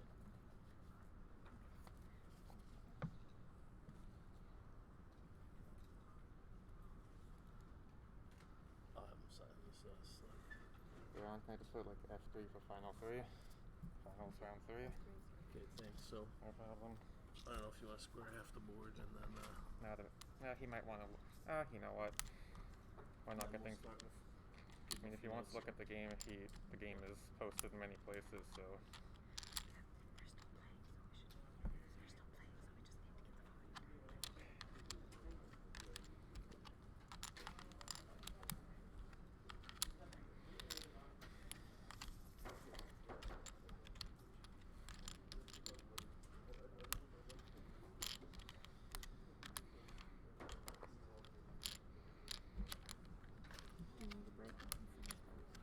I think it'll be, yeah, maybe just a little bit. Sure. I wonder if people like want to talk about the game with me. Sorry? Do people maybe want to talk about the game with me, or?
Hello, everyone, and welcome back to the 2022 Scrabble Players Championship, Game 4 of the finals. Michael has taken a 2-1 lead over Ori, and 3 games is the magic number to win, so Michael could lock this up here. Ori's shaking the bag, Michael will go first, and I am Morris Greenberg, and I'm here with Annette Overstad. Yes, it's been a great tournament so far. I've been thoroughly enjoying this. And I just want to thank you guys for letting me commentate on this. I feel like such a nobody coming out of nowhere being like, hey, I'm going to comment on the finals. Like, who even am I? But this has been great. Yeah, surprise. You're actually going to swap in for one of them one turn this game. No. I mean, can I though? That'd be great. Yeah, I feel like there could be some variant of Scrabble where like there are those sorts of things. Well, anyways, Michael has drawn. I thought it was that first biotope, but no, it's no. There's no bingo there. Yeah. So he will likely play something like Booty, which he has set up. Yeah, I like that. Seems pretty natural. Ori has drawn the cursed ing, and we can see he drew that's a too few many tries. Too many eyes in that ing. Yeah, that's too many eyes. So Booty does come down for 22 points. Well, he should be able to play off some of them at least. Yes. You could play something like biting, maybe. Yeah, I wonder if he just plays Biddy here. Yeah, could do that too. Yeah. He's also considering exchanging 3 eyes, it looks like. So there's definitely play for 20 points in biting. Biddy, BIDI is 7. And so that's the in-between play and exchanging. All 3 obviously scores 0. Yeah, Biddy does set up an S-hook, though, which isn't... it's not great. Like, I think I would rather exchange over playing Biddy. Yeah, so it looks like I thought Michael was at first shifting to unexpert. I know inexpert is valid. I forget if unexpert is valid. I just looked. Unexpert is valid as well. So nice find by Michael. Yeah, great find. So that will play through either E and Booty, and it doesn't look like Ori's going to block either. So Michael will have it looks like he has lead. biting set up here, or he might exchange 3 eyes. Man, I think I would just try to play through this. 20 is a lot of points to give up. Yeah, I agree. And ing, it's kind of a cursed leave. Yeah, exactly. You hit it sometimes, you don't hit it a lot of the time, and you don't want to have that persist. Yeah, I think just playing biting here is probably the right play. So Michael does have unexpert aligned. Whether he plays it now is the next question. Is he 100% on it? I think he's going to pull the trigger on this. Yeah, I think so too. I doubted the nose dove last game when he didn't have it set up. Yeah. Although he does have XU set up now. I wonder if he's just not sure enough on it. Yeah. I guess he wasn't sure enough of it. Yeah, wow. I mean, I wasn't sure of it either. Well, that's a lucky break there for Ori. Yeah, for sure. I mean, because if he had come down with unexpert there, like that is awful for him to see with that rack. Yeah. So it's Ori obviously didn't draw great tiles. I mean, he kept II to be fair, so he wasn't expecting an amazing leave as is. Yeah, he's looking at something like a Gouty. That looks pretty good. It looks very good for him. And Michael drew the Q in the meantime, so he'll be slowed down another turn. Yeah, he does have a spot to just plop it down for 21, though, which is probably what he's going to end up doing. And that leaves pretty decent. Unless if Ori plays audio, which he has set up now. Yeah. So a Gouty scores a bit more. Yeah, that would be a big block there. If he knew what Michael had, he would play audio every time. Ish. I mean, QUA could come down. Yeah, but if he knew what Michael had, I'm saying, right? No, but I mean, even with the Q, Michael could just play now, hope to draw an A. Yeah. And then he'll be burned for more than 21 That's points. True. But he's still going to be stuck with a Q for at least a turn. Unless he decides Yeah. to just play it off with QI. Wait, he can't do that anyway because that blocks both. Yeah. Yeah, it blocks both QIs. So he's gonna play Well, he audio. could play QAT now, I guess. Yeah, my guess is Michael will play through with the other letters, hoping for the A. Maybe I could be wrong here though, but yeah, like Again, this is a spot where I would probably just get rid of my Q because I hate it. Yeah, but I think something like preen, PREEN and up off of the U and XU seems fine. Yeah, you could also play it with Rex. So, yeah, he will kind of. It is a sort of choose your own path here. If Michael does play preen, it would give Ori Tillites, if I am reading that as 2 L's and 2 I's. Yeah, that is what it is. So yeah, Tillites would be playable if he does decide to go the scoring route. It looks like right now he does have the Q and the T separated, so maybe he's thinking about Cot as. Well, he has them all both kind of separated out, so he could go either way. Well, he doesn't have preen spelled out. Well, he has the no, but he has the letters on one side. Yeah. So. Yeah, and it looks like Ori has Littleish or something set up on his rack. Liltist. Oh, is he gonna try? Oh my god, will he try that? I don't know. Maybe. Man, if Ori tries Liltist and Lex, so I mean, flautist is a word. I'm trying to think of other things that could. Be interesting. Is Michael just going to exchange the Q? Maybe no. I think he's thinking about playing Cat. Yeah. So this will be interesting though if Ori does. If Michael plays Cat and wow, will Ori play a phony? Oh my god! I hope he plays it. I just want to see it. I love watching people play phonies.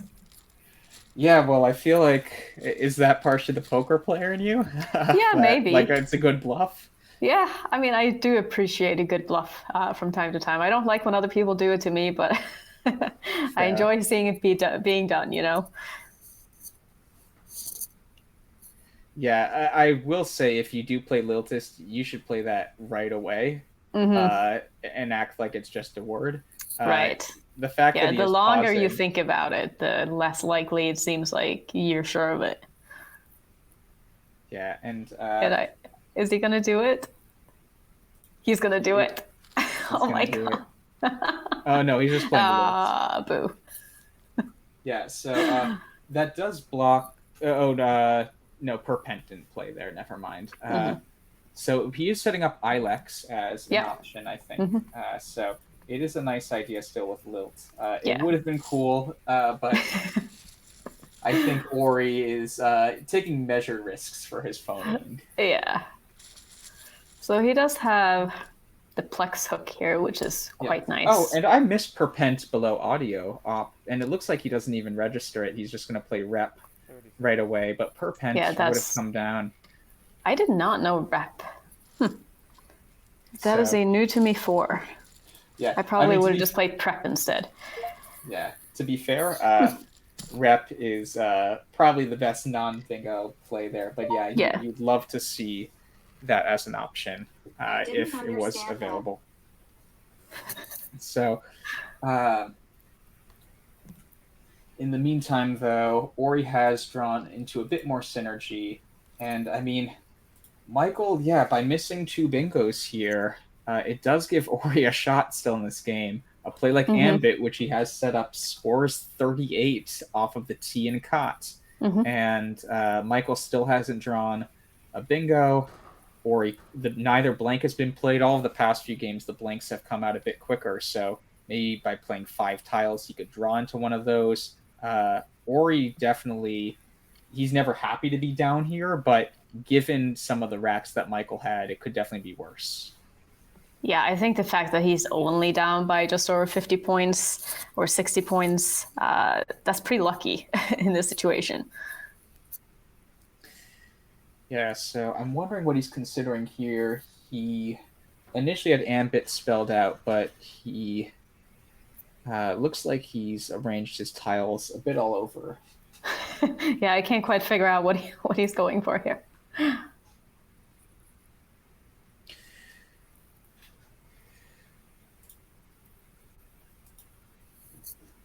So he's shifting to Ambo now, which I'm guessing would go below the T in Lilt to that triple.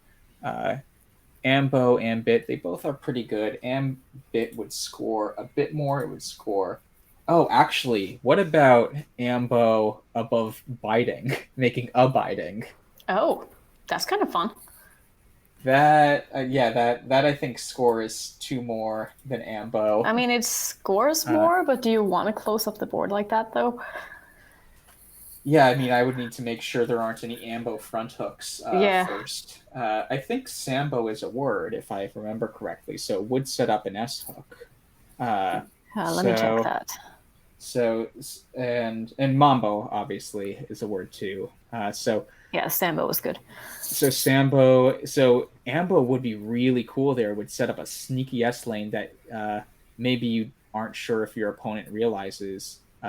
So it feels like there are a lot of interesting options. Knowing here. that Ambo takes an S front hook, I really like that.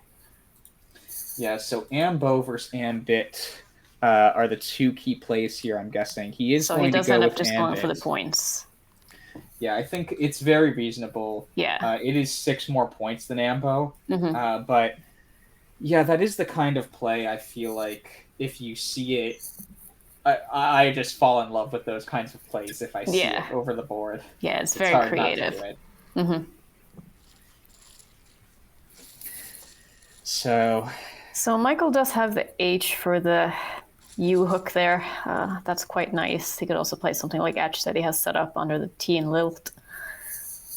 Yeah, which scores well. It does kind of put a E floater out there, which a lot of words end in an E, so I'm not sure I would do that. It does score well, though, and probably the best leave. Yeah, and so he's playing that pretty quickly. Mm-hmm. That's. I think it has to be the right idea. Keeping Ent is a really strong leave, as is. It is.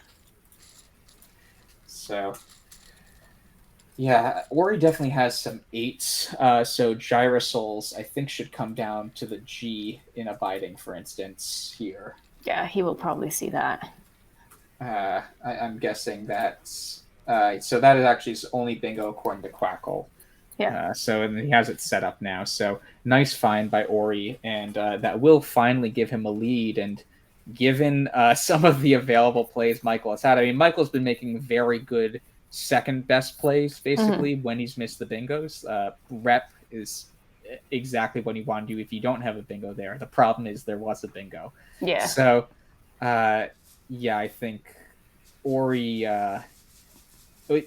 If Ori wins this game, I think this is a game Ori clutched out from Michael. Michael could have locked this up earlier, and Ori's playing just very well here. Finds a really nice play, and he's been finding all of his best plays so far. Yeah, so Michael's now down for the first time in a while since game 1, but this is basically a tempo game now. Down 7 points. Yeah, he's definitely not down enough points that it's anything to really worry about. Yeah, down 7 points. You get first crack at a board to make your play. So I might do... I mean, if you really want to throw this board wide open, you could do Ketone to the E in rep. Ketone. I might look to do that, and it looks like Michael is too. But this board's going to be wide open, and so this post-bingo draw for Ori, let's see if he draws good tiles or bad tiles. He draws medium tiles, we'll say. Yeah. So Michael gets that down. And Ori now... Yeah, what options do we have here for Ori? He definitely want to try to unduplicate the D and the A and the W. Yeah, so, I mean, Wad is a natural idea given that. Right. So Wad does play on top. Now that I'm seeing biting to abiding, I feel like I'm never going to let that hook go away. You're just going to keep looking at that spot. Yeah, so Michael does draw the first blank also. Yeah, I mean, something to playing wonder Watt here. up there is probably as good as anything. Yeah. So it will be interesting after the game to hear Ori's thoughts about Ambo versus Ambit. Was he looking at the Ambo in a biding spot? And I guess we might be starting to get the answer if he does play Wad in a biding Right. there. Yeah, he also has a nice play of a weight just over Gyrosol there for 30 points. Leaves double D though, which you probably would rather play Wad. But the engine does seem to like a weight a little bit more. Yeah, so I think either would be reasonable here. I mean, if you're Ori now, for the first time, you had a brief lead.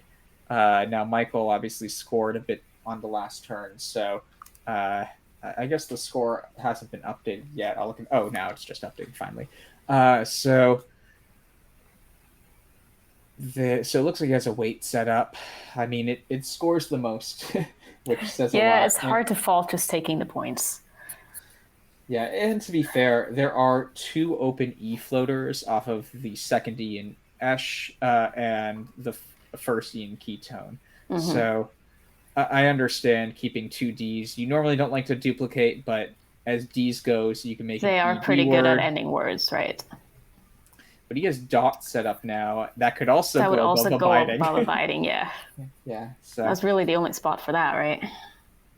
I think so. Yeah, at least I would score. So, I mean, I think it's pretty clear that he sees the spot. Yeah, at this point. So if that's the case, Ambit versus Ambo, yeah, I think that will be a really interesting turn to analyze. I mean, it worked out fine for him in the end, to be fair. He did get the I first wonder if bingo maybe down. he wasn't sure if the S hook on it, and that's why he decided against it. I don't know. I think Ori's pretty solid on the 5s. I don't think we've seen any dictionary unsureness, aside from taxes, I guess, earlier in the game. Right. But yeah, it's going to be interesting to see if he goes for dots here. I mean, the issue that I think he might not like here is that for all of these, putting one letter to the left of the A would not allow for 7-letter words. Mm-hmm. So unlike Ambo, which would create a 7-letter S lane, Yeah. Dot would not allow any bingos. Yeah, but And maybe that's what he wants in this spot, though. He doesn't necessarily try to open new lanes. I mean, there are plenty of bingo lanes already. Yeah, it's a beautiful He does end up play. going with Dot. Yeah, that's a really nice play. Now, see, now you don't have to think about that spot anymore because it's taken. Fair. Yeah, are there any front hooks? Rabbiting isn't a word. I don't think so. No. So... And I don't think there are any bingos here from Michael. Yeah, I don't see any. The chat was having fun trying to look through things to the TE. Phaelites is a word, but Michael has a second E, so he couldn't play TE.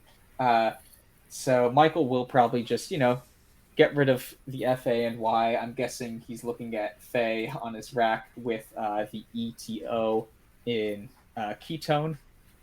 Yep, that looks pretty good. So he's going nice to play and defensive that. play as well. Yeah, so it's interesting. I mean, it is going to work out for him here, but the issue with that kind of play, if you're holding the blank, is if Ori takes the E in Esche, I never know how to pronounce that correctly. Yeah. You might not have any bingo spots anymore. Yeah, I and mean, it there is is a lane underneath the O and audio, and you also have the T from Ambit. So I think if you did draw well, and even though Ori took that bingo lane out, you still have spots. Yeah, that's fair. And again, getting rid of the F and Y there makes a lot of sense naturally. And it scores a lot of points too. So Ori here, though, also has an F and a Y, but not quite as clean tiles with that.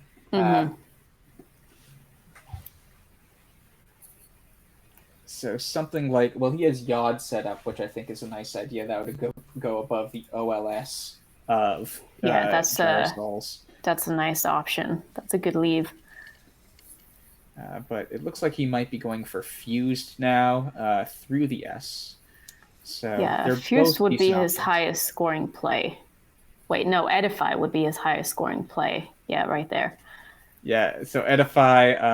So Over people the- can't see Quackle. So why don't we flip to Quackle quickly just Yeah, to let's show do a few that. options. So Edify would go right above the S in Gyrosols.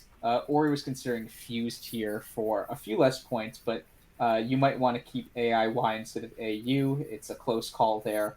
And he was also considering Yod at some points. I'm guessing he prefers Fused over Yod just because he's stuck with it for longer. So we'll see if he considers Edify, but it looks like he's shifting towards Fused. So let's go back to see what he does.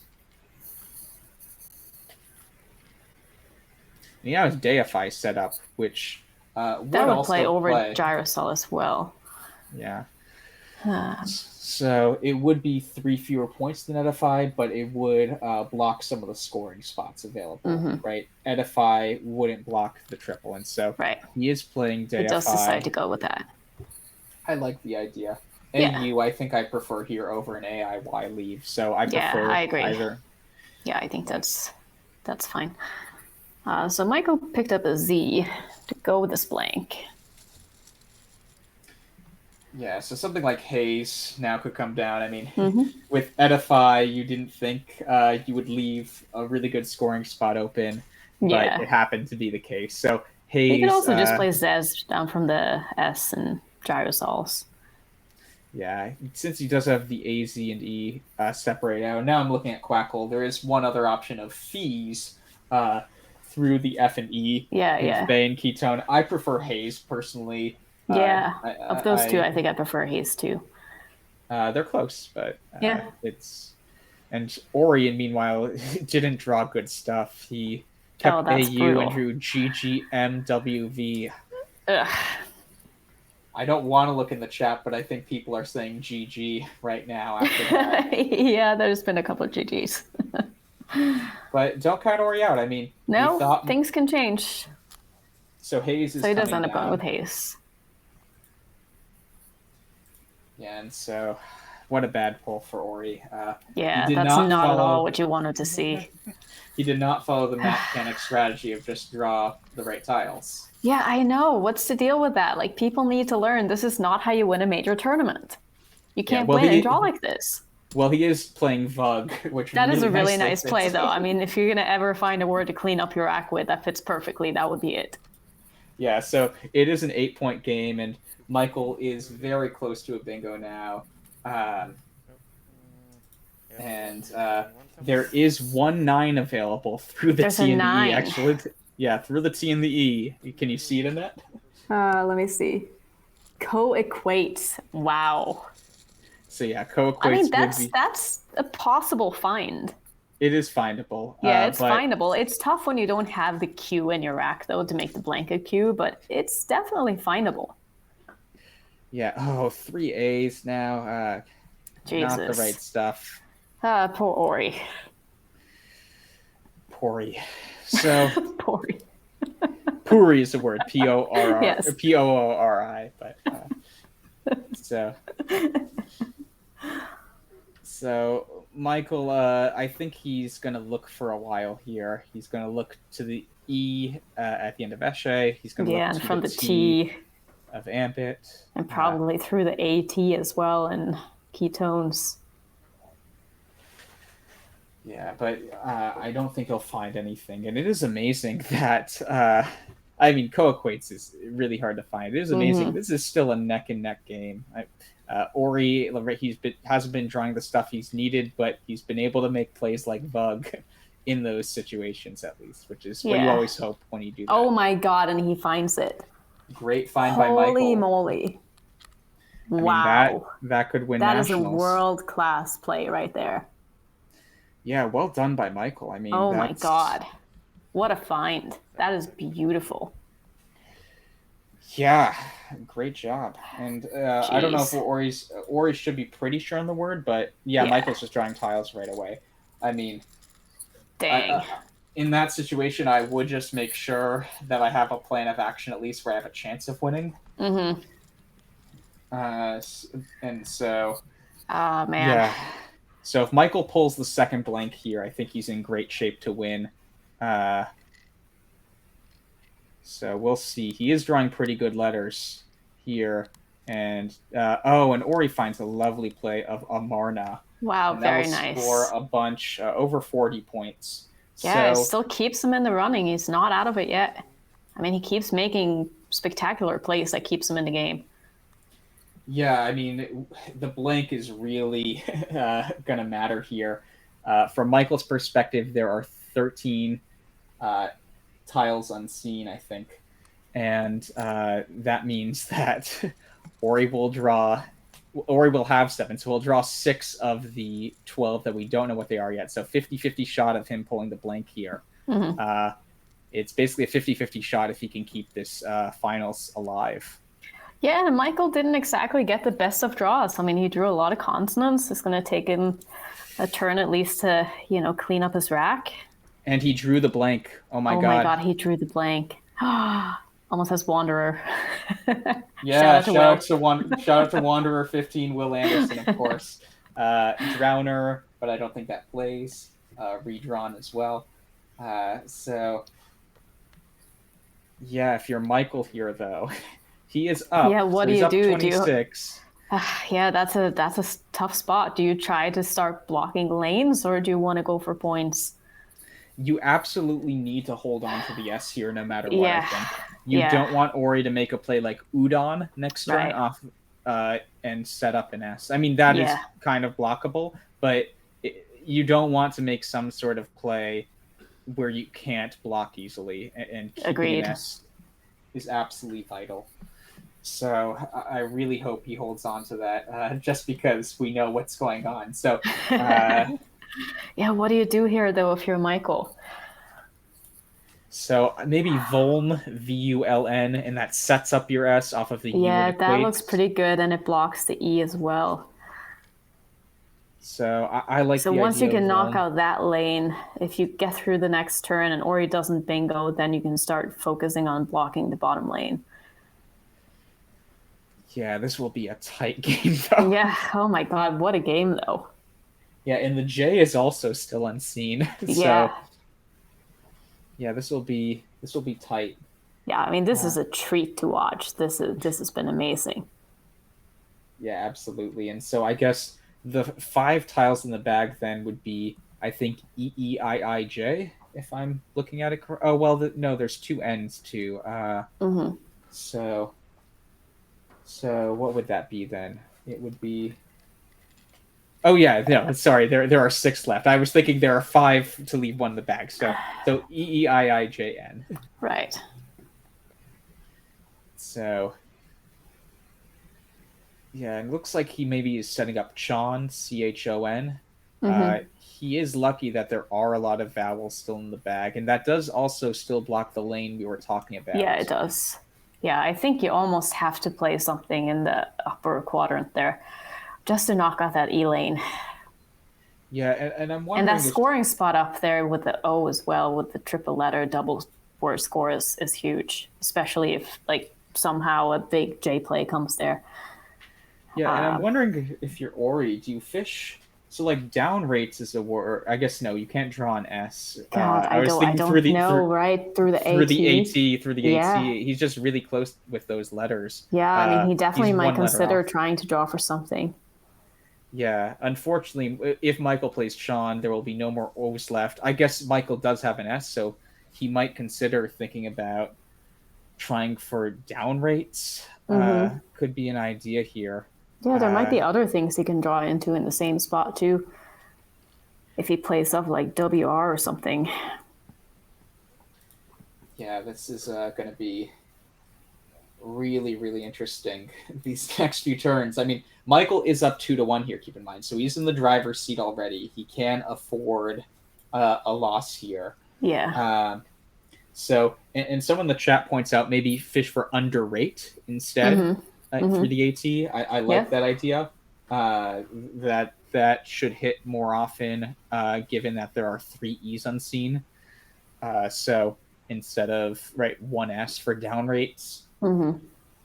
So I think if Michael plays Sean and then Ori fishes off the W and goes for underrate. Don't underrate Ori at that point. Yeah, I mean, he would hit that pretty, I mean, not often, but there are 3 E's in the bag. Yeah, this is interesting. Someone in the chat was asking, should Michael just empty the bag with Hornfells? I don't think so. Given how many E's are out, something like Tenderer is definitely possible. Mm-hmm.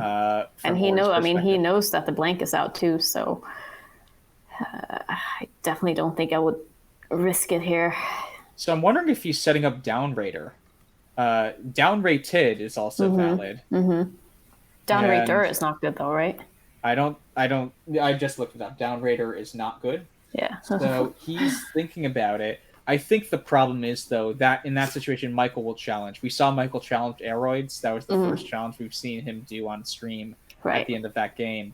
But that was an outplay, though. That was an outplay. Well, this would basically be an outplay. Well, no, because Michael isn't going to empty the bag here. He won't empty the bag, but So it's not going to be an outplay. It won't be an outplay, but if it guarantees the win, then he'll challenge. Yeah.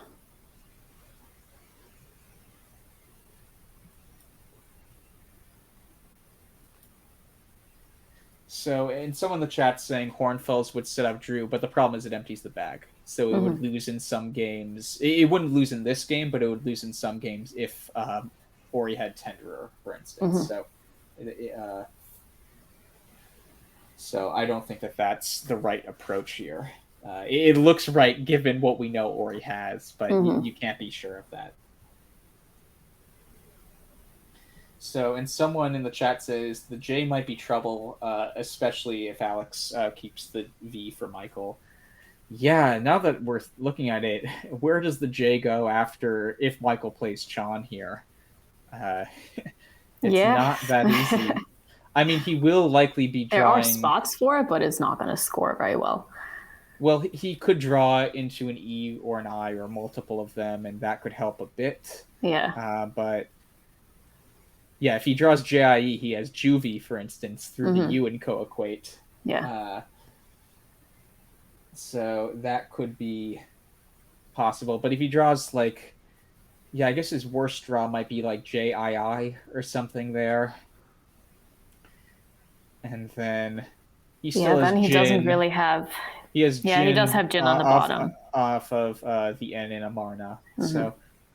I think no matter what he draws, he's going to be able to play off the J. Yeah, so it really... I think, obviously, from Ori's perspective, I think you want Michael to draw the J, because then that leaves you more likely to draw into bingos next turn. But... yeah, I think Ori might just plop down if he sees the idea of underrate and Tenderer with 3 E's unseen. I think he's just going to plop down the W somewhere, maybe YOW, honestly, to add a few more points to underrate. Yeah, that's a good idea. If he goes there, so I think, or FEW for that matter. Yeah, that works too. Either would do that. So. I think, and the chat is pointing out rat holes as an option. So I think the potential issue with that is it could leave possibilities for Ori to do a setup and you no longer have the S, although it does score a bunch. So Michael is actually playing on underneath. Wow. Very interesting. So I guess he thinks that's the most likely lane, and why not close it? I mean, he's probably looking at the bag and seeing that there's a lot of E's in there, and there aren't that many bingos ending in E. Yeah, so if you're Ori here, I mean, this is going to be... you're going to spend at least probably 7 of these 9 minutes right. to deduce how to play this. And keep in mind, a 44-point game in some situations. I mean, Michael's room to reviles. I don't know if that plays anywhere now. But or is Leverates good? I know Leverate is good as a singular. So Leverate. I think that's good. So Michael has a bingo and he has it set aligned right now. So Oh my god. So if that's the case now, and Leverates, I don't think would quite go to the triple, so he wouldn't open a triple either. Michael sees Leverates, and I think that's going to make him the national champion. Yeah, it probably will. Wow. That would be 2 9s in one game. Yeah, really, really impressive. Incredible. Really impressive. We assume that Leverates is what he has set up, although we've seen that before where he had Unexpert set up earlier in this game. And he didn't end up playing it, yeah. Yeah. So, yeah, and so especially now if Ori tries Down Raider, I'm pretty sure Michael's just going to challenge it off. Mm-hmm.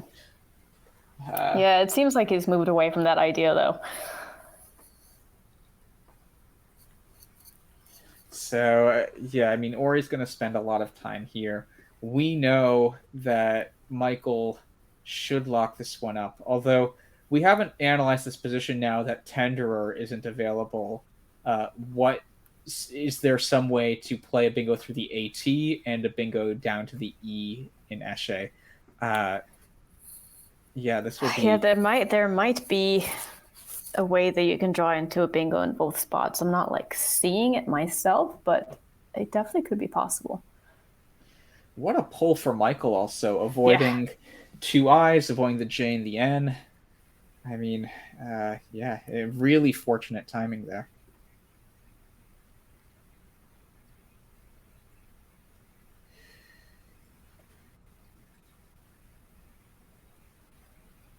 Yeah, so I'm trying to think, is there any possible way that Ori could block that spot other than playing Down Raider? God, I don't think so. I don't think so I really either. don't think so. Like, would you ever consider burning your blank here and playing like Endow or something? Making So and Oho? Yeah, I mean... It would score a lot of points, but it would rely on getting a really good draw. Yeah, I mean, from his perspective, so I guess the S can go underneath. He has the last... There are no more O's left, and there are no more M's left. Those are the other tiles, I think, that go underneath. Yeah, OH. I'm not so much worried about like Michael using that spot himself more than just trying to outscore and outrun. Right. Well, I guess I'm wondering... Because that would be like 48 points, I think. Or maybe slightly less. Yeah, I mean, the play I kind of am hoping for even more. I mean, it won't happen, but Wooden through the O and Co equates would block Leverates. Oh my I don't think that would happen, That's though. not going to happen, though. No. Yeah, no, he can't be making a play like that. So it's I'd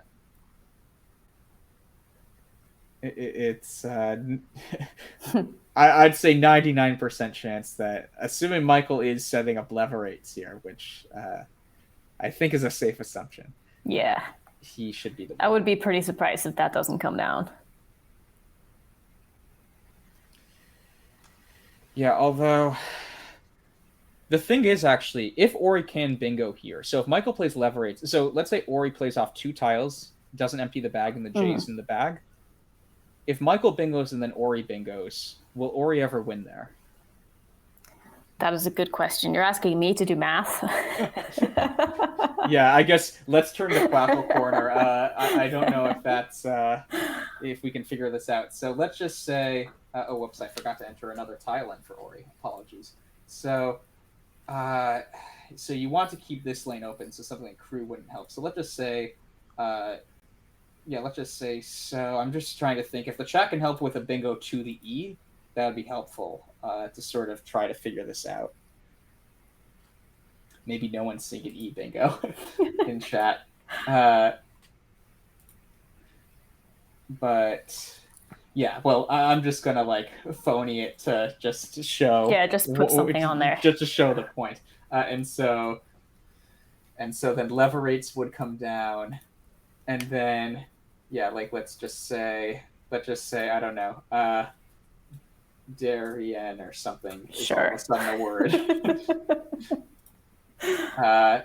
then Michael would still win. Oh, okay. He'd win by 7 points. So I think no matter what here, basically, Yeah, if Michael as long as he plays lever lever eight, eight, he's gonna win. Yeah. yeah. So anyway, so we can flip back to the board now. We always just like to look through. Yeah, those it's interesting kind to of see crazy what could potentially possibilities. happen. Yeah.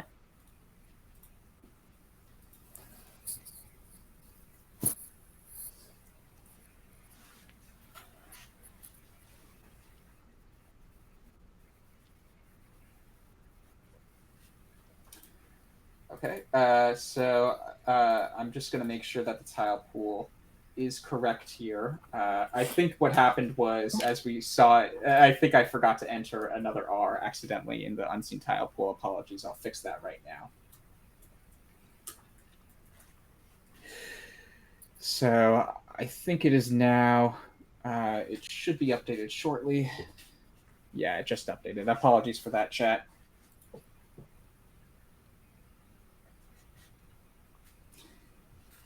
So,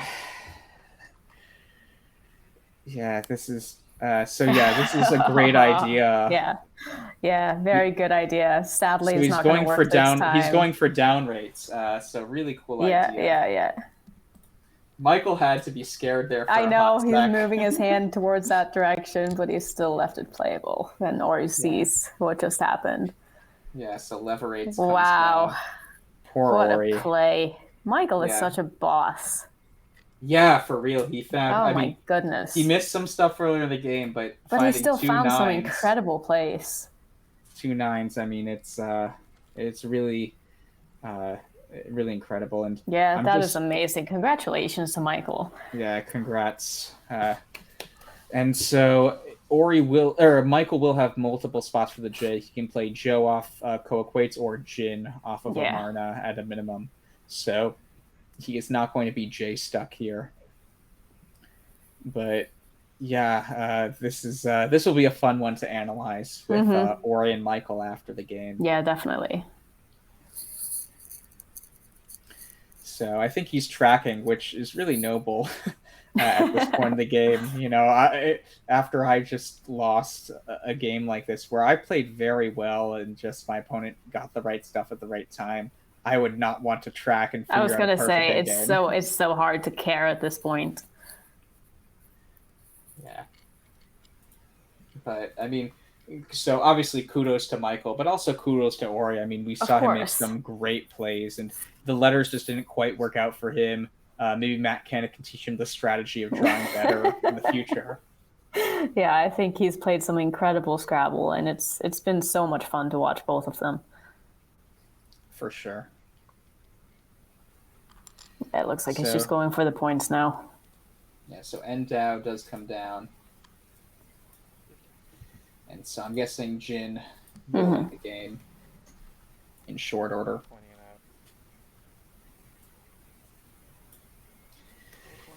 And so that will do it. A final score of 427 to 336. Michael Fagan is the 2022 Scrabble Player Champion.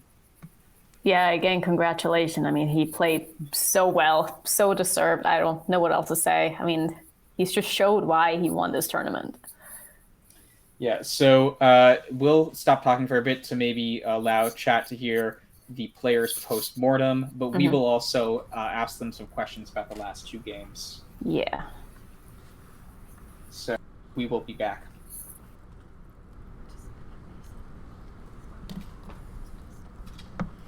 Yeah, it's a rough time. Oh, I can't help but think I may have missed something, or just too many consonants. R-R-A-T blank. Sternward and warranted. I did not miss a bingo there. Congrats, Michael. Thank you.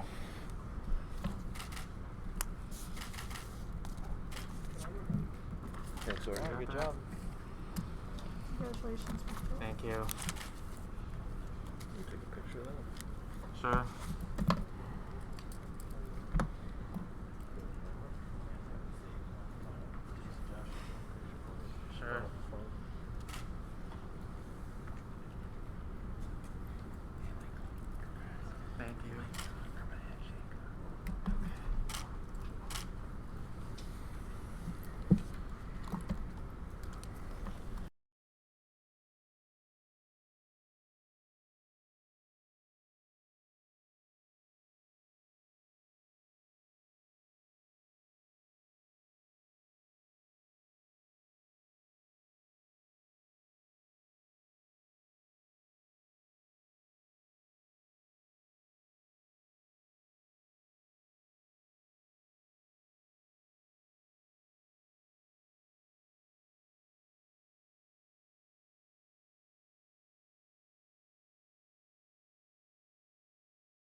All right, so we got a game going on here with Humanity against the Oriole Bird.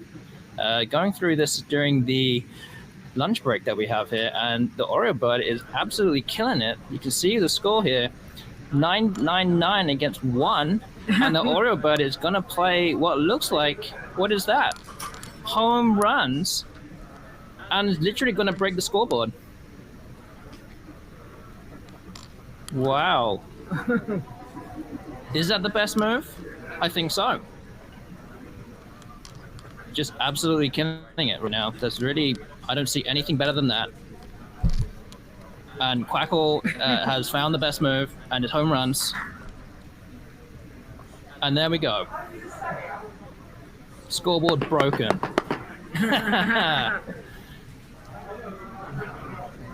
Humanity had no chance.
Hello, everyone, and welcome back to the, I guess, post-game interviews of our two champions here. We have Michael Fagan, the winner of the NWL division, and Austin Shin, the winner of the Collins divisions. Congratulations. Yeah, huge congratulations to both Thank of you. you. I mean, that is Thank you. amazing.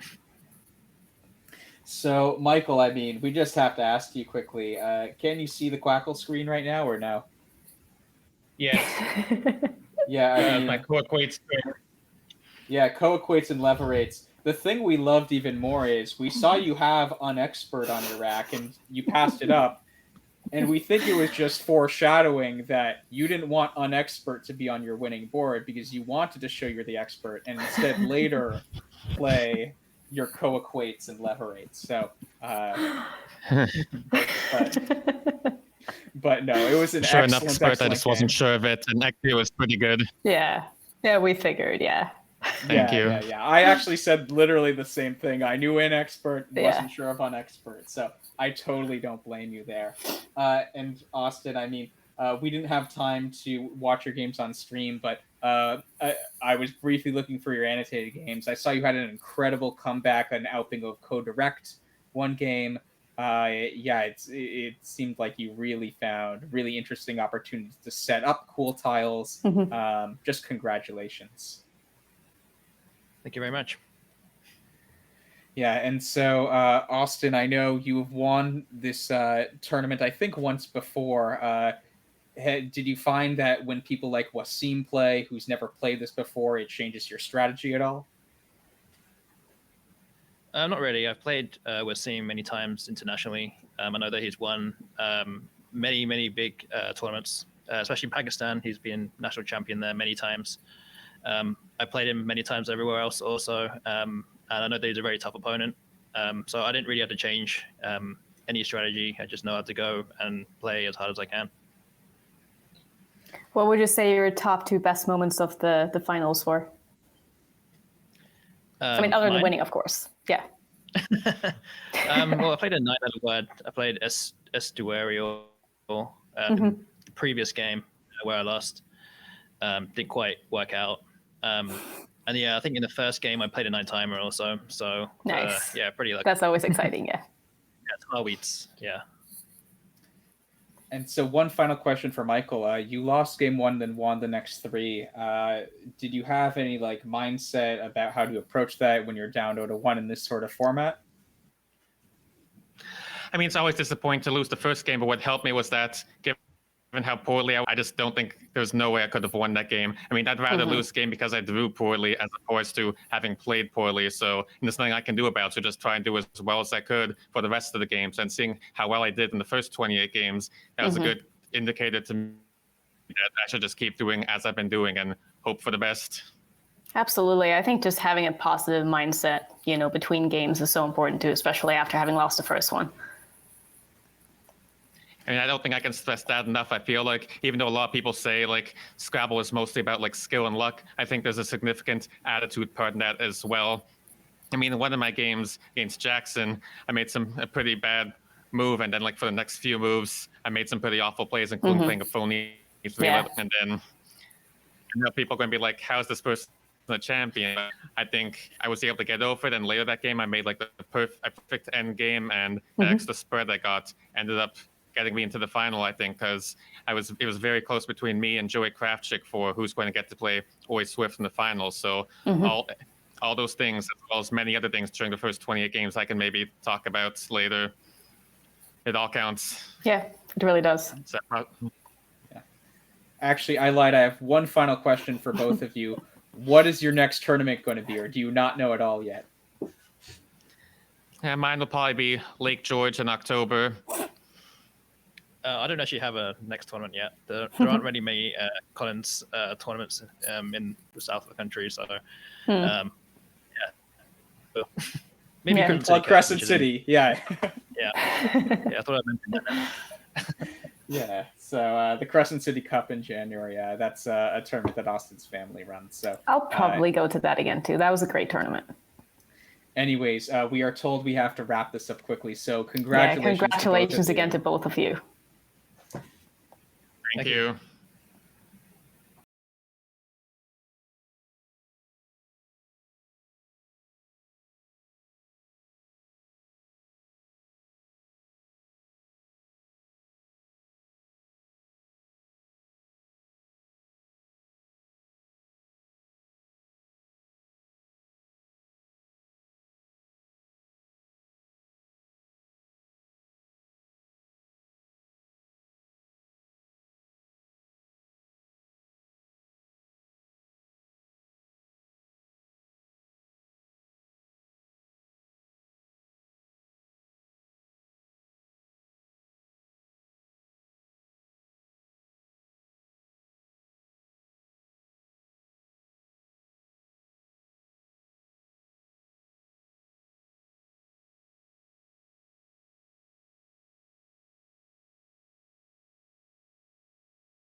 Yeah, we need the people.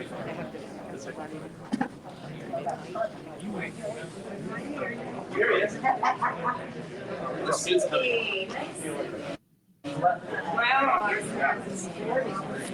I'm going to hand over the duties to Division 1 and Column Division Leader Karen O.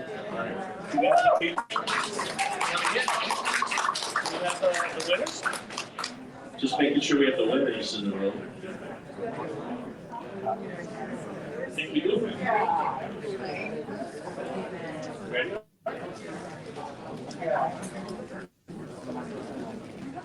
Hang on one sec. All right. All right, welcome. Thanks for staying with us. I know this was, we waited until the finals finished, but all the winners really appreciate when there's a crowd to receive them. So we're going to start with Collins and the Seniors Trophy, which was won by a player with 16.5, 14.5 games, Joel Wapnick. Congratulations, Joel. Here he comes. Excellent. While Joel comes up for his award, getting the best record for day 4 in the lower half was Winter with 6-1. Congratulations.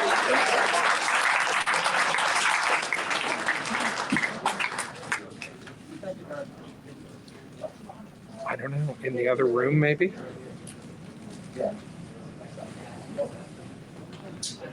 We're waiting for our photon. We don't want to get jammed up here. I know.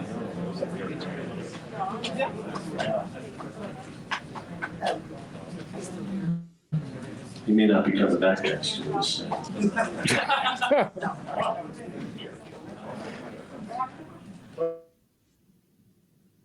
Awesome. John Chu jumping in as he often does.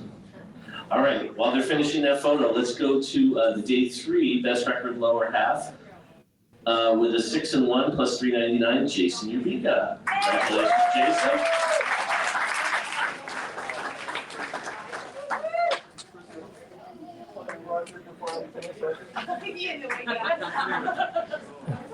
Winning the Tough Luck Award with losses of 4, 9, 10, 12, 20, and 26. Bob Lynn. Congratulations, Bob.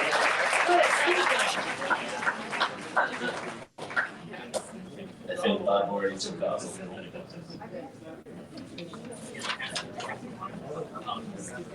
Okay, let's go to the place prizes.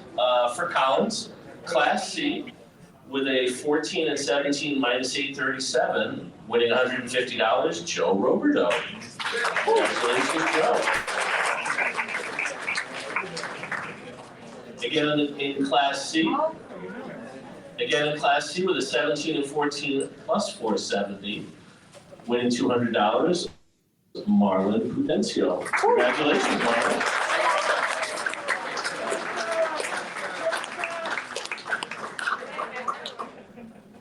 All right, moving up to Class B with an 18 and 13 plus 1157, winning $150, Rashid Balogan. Congratulations, Rashid.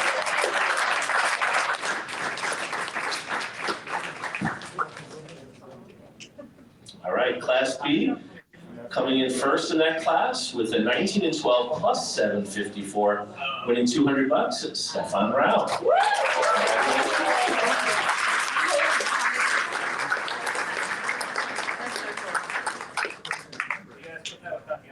All right, coming in 6th place in place prizes with a 19 and 12 plus 886 for $200 at Ben Schombrun. Congratulations, Ben. Coming in 5th place with a 19 and 12 plus 1127 with a $250 prize hailing from Thailand. Now wait for it, ask for a pronunciation on his name. Napat, that's the easy part. Vachar Ranu Ratorn. Congratulations, Napat.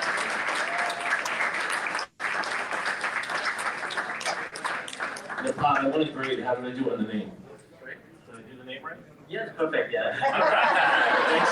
Thanks for that. I wrote it on the sheet in phonetic. All right, congrats to Pot. Coming in fourth place with a 20 and 11 plus 892, $300 goes to Josh Castellano. Congrats, Josh.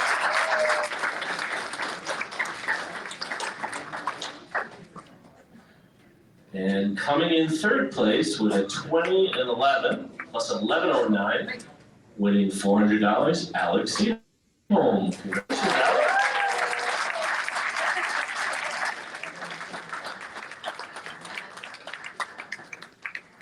Coming in second in the best of 5 against Austin Shin is with in that it was 22-9 going in, and then it was a 3-1 finals. Winning $1,000 was Wasim Khatri.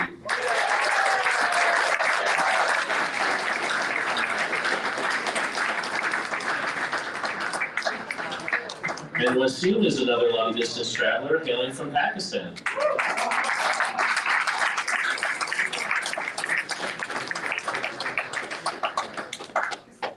All right, and our Collins winner for 2022 in winning $3,000, Austin Shin. Congrats, Austin.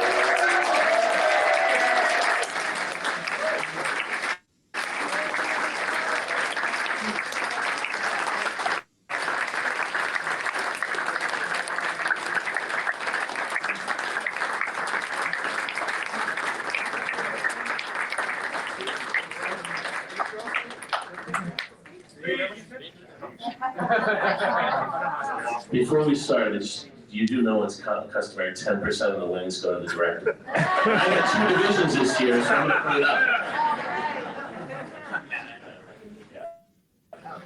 Hi, everyone. So a lot of you may know that I wasn't doing very well in this tournament, and then managed to win 9 games in a row to get to the final. So yeah, it's a bit of a surreal experience to basically be standing here winning the championship again. I think I was in 15th by that point, 10 and 9. So it was pretty much an impossible task, but yeah, just happy that I'm here, made the final, even bigger bonus that I won. And yeah, but yeah, I gotta say congratulations to Wasim also. He was a great competitor in the final. I know he's a great player. He was leading the whole tournament also. And yeah, just a congrats to him.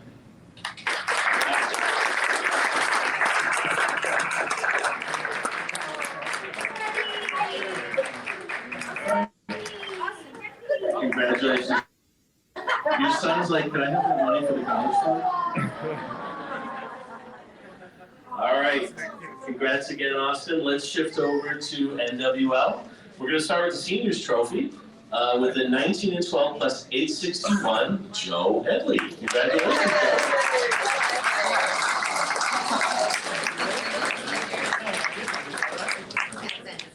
And we're going to go with the best record day 3 in the lower half with a clean sweep of 7 games, Kevin Fraley. I think he laughed. And the best record in day 4 in the lower half with another clean sweep, 7 wins, Edward de Guzman. Congratulations, Edward. Tough Luck Award with losses of 4, 5, 7, 9, 13, and 19 goes to Ian Weinstein. Congratulations, Jonah.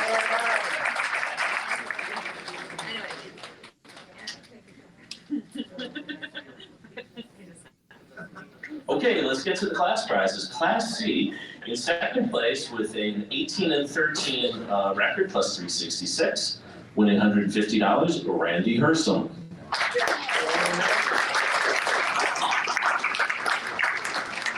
Coming in first in Class C with an 18 and 13 plus 408, winning $200, Edward de Guzman. Congratulations, Edward.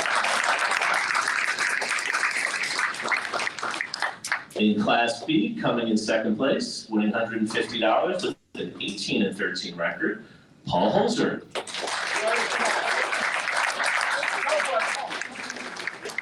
I think our next winner's in the room, I think. Class B coming in first, winning $200, 18 and 13 record plus 616, Lisa Odom. There she is.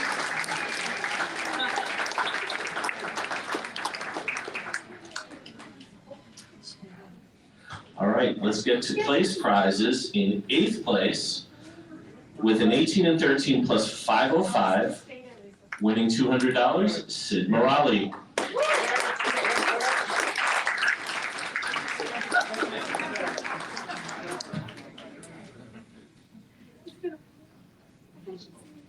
Coming in 7th place, with a $250 prize, 19 and 12 plus 271, Jeff Fishbane. Congratulations, Jeff.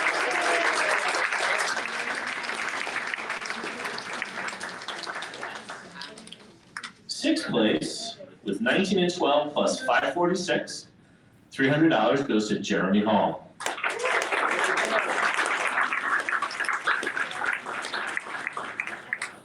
Fifth place, we're going to have somebody back up a second time, 19 and 12 plus 861, winning $400, Joe Edley.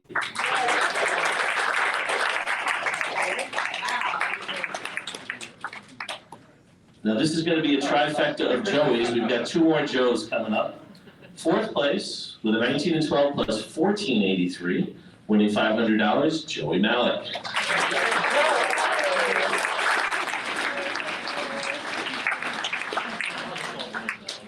Third place, with a record of 22 and 9 plus 1294, winning $1,250, Joey Crafton.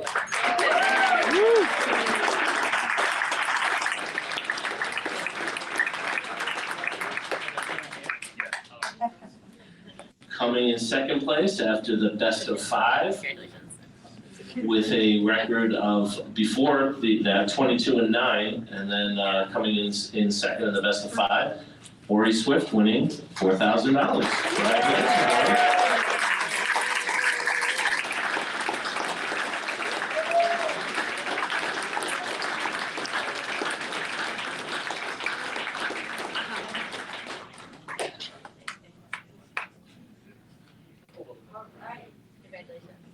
All right, congratulations, Ori.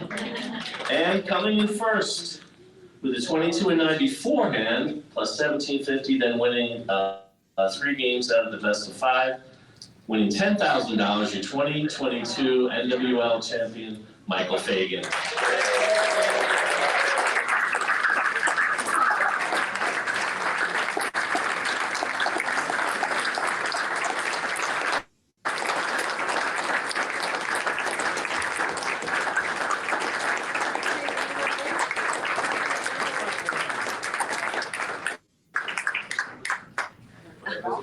One with the trophy? Yeah, we can get anyone with the trophy too.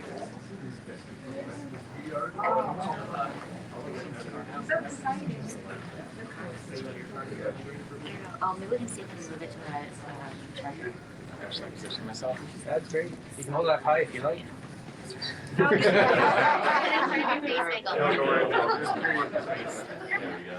hold the bottom. Beautiful. Okay, thank you. Michael, would you like to say a few words? I can hold that for you. There you go.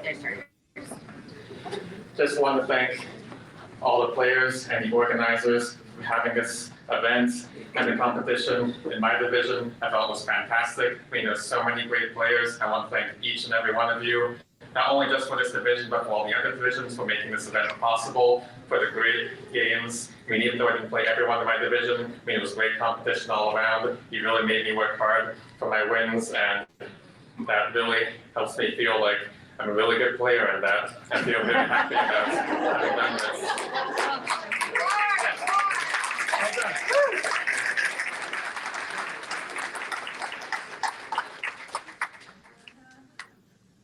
All set? Congratulations again, Michael. Before I turn the mic over, I just wanted to again say thanks to all the players in Collins and NWL. I was the division leader for that. It was a great experience. For those of you who know John Robertson, who had been many, many years, they're big shoes to fill. So I'm looking forward to next year in 2023. I believe we're in some place where there'll be a lot of chips. So I'm going to pass on the mic to Art. Thank you very much. It was great seeing everybody.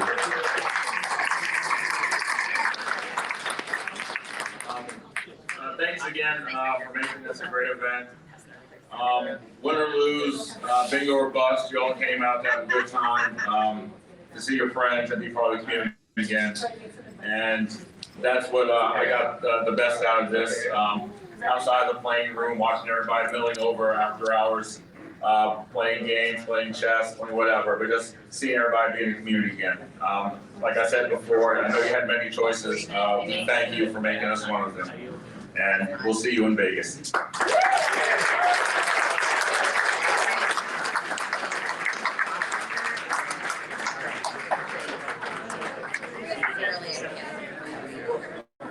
I'll see you in somewhere, probably Lake George.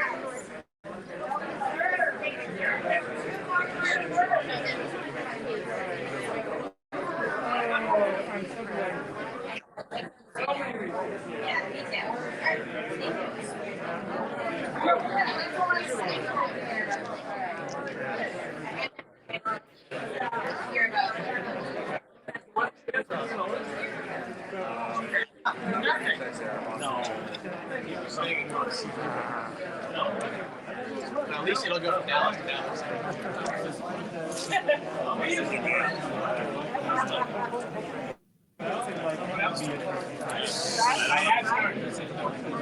you have that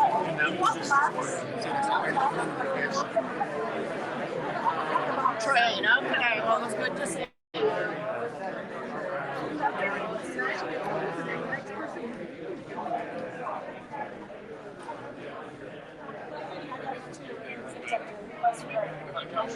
They said that you can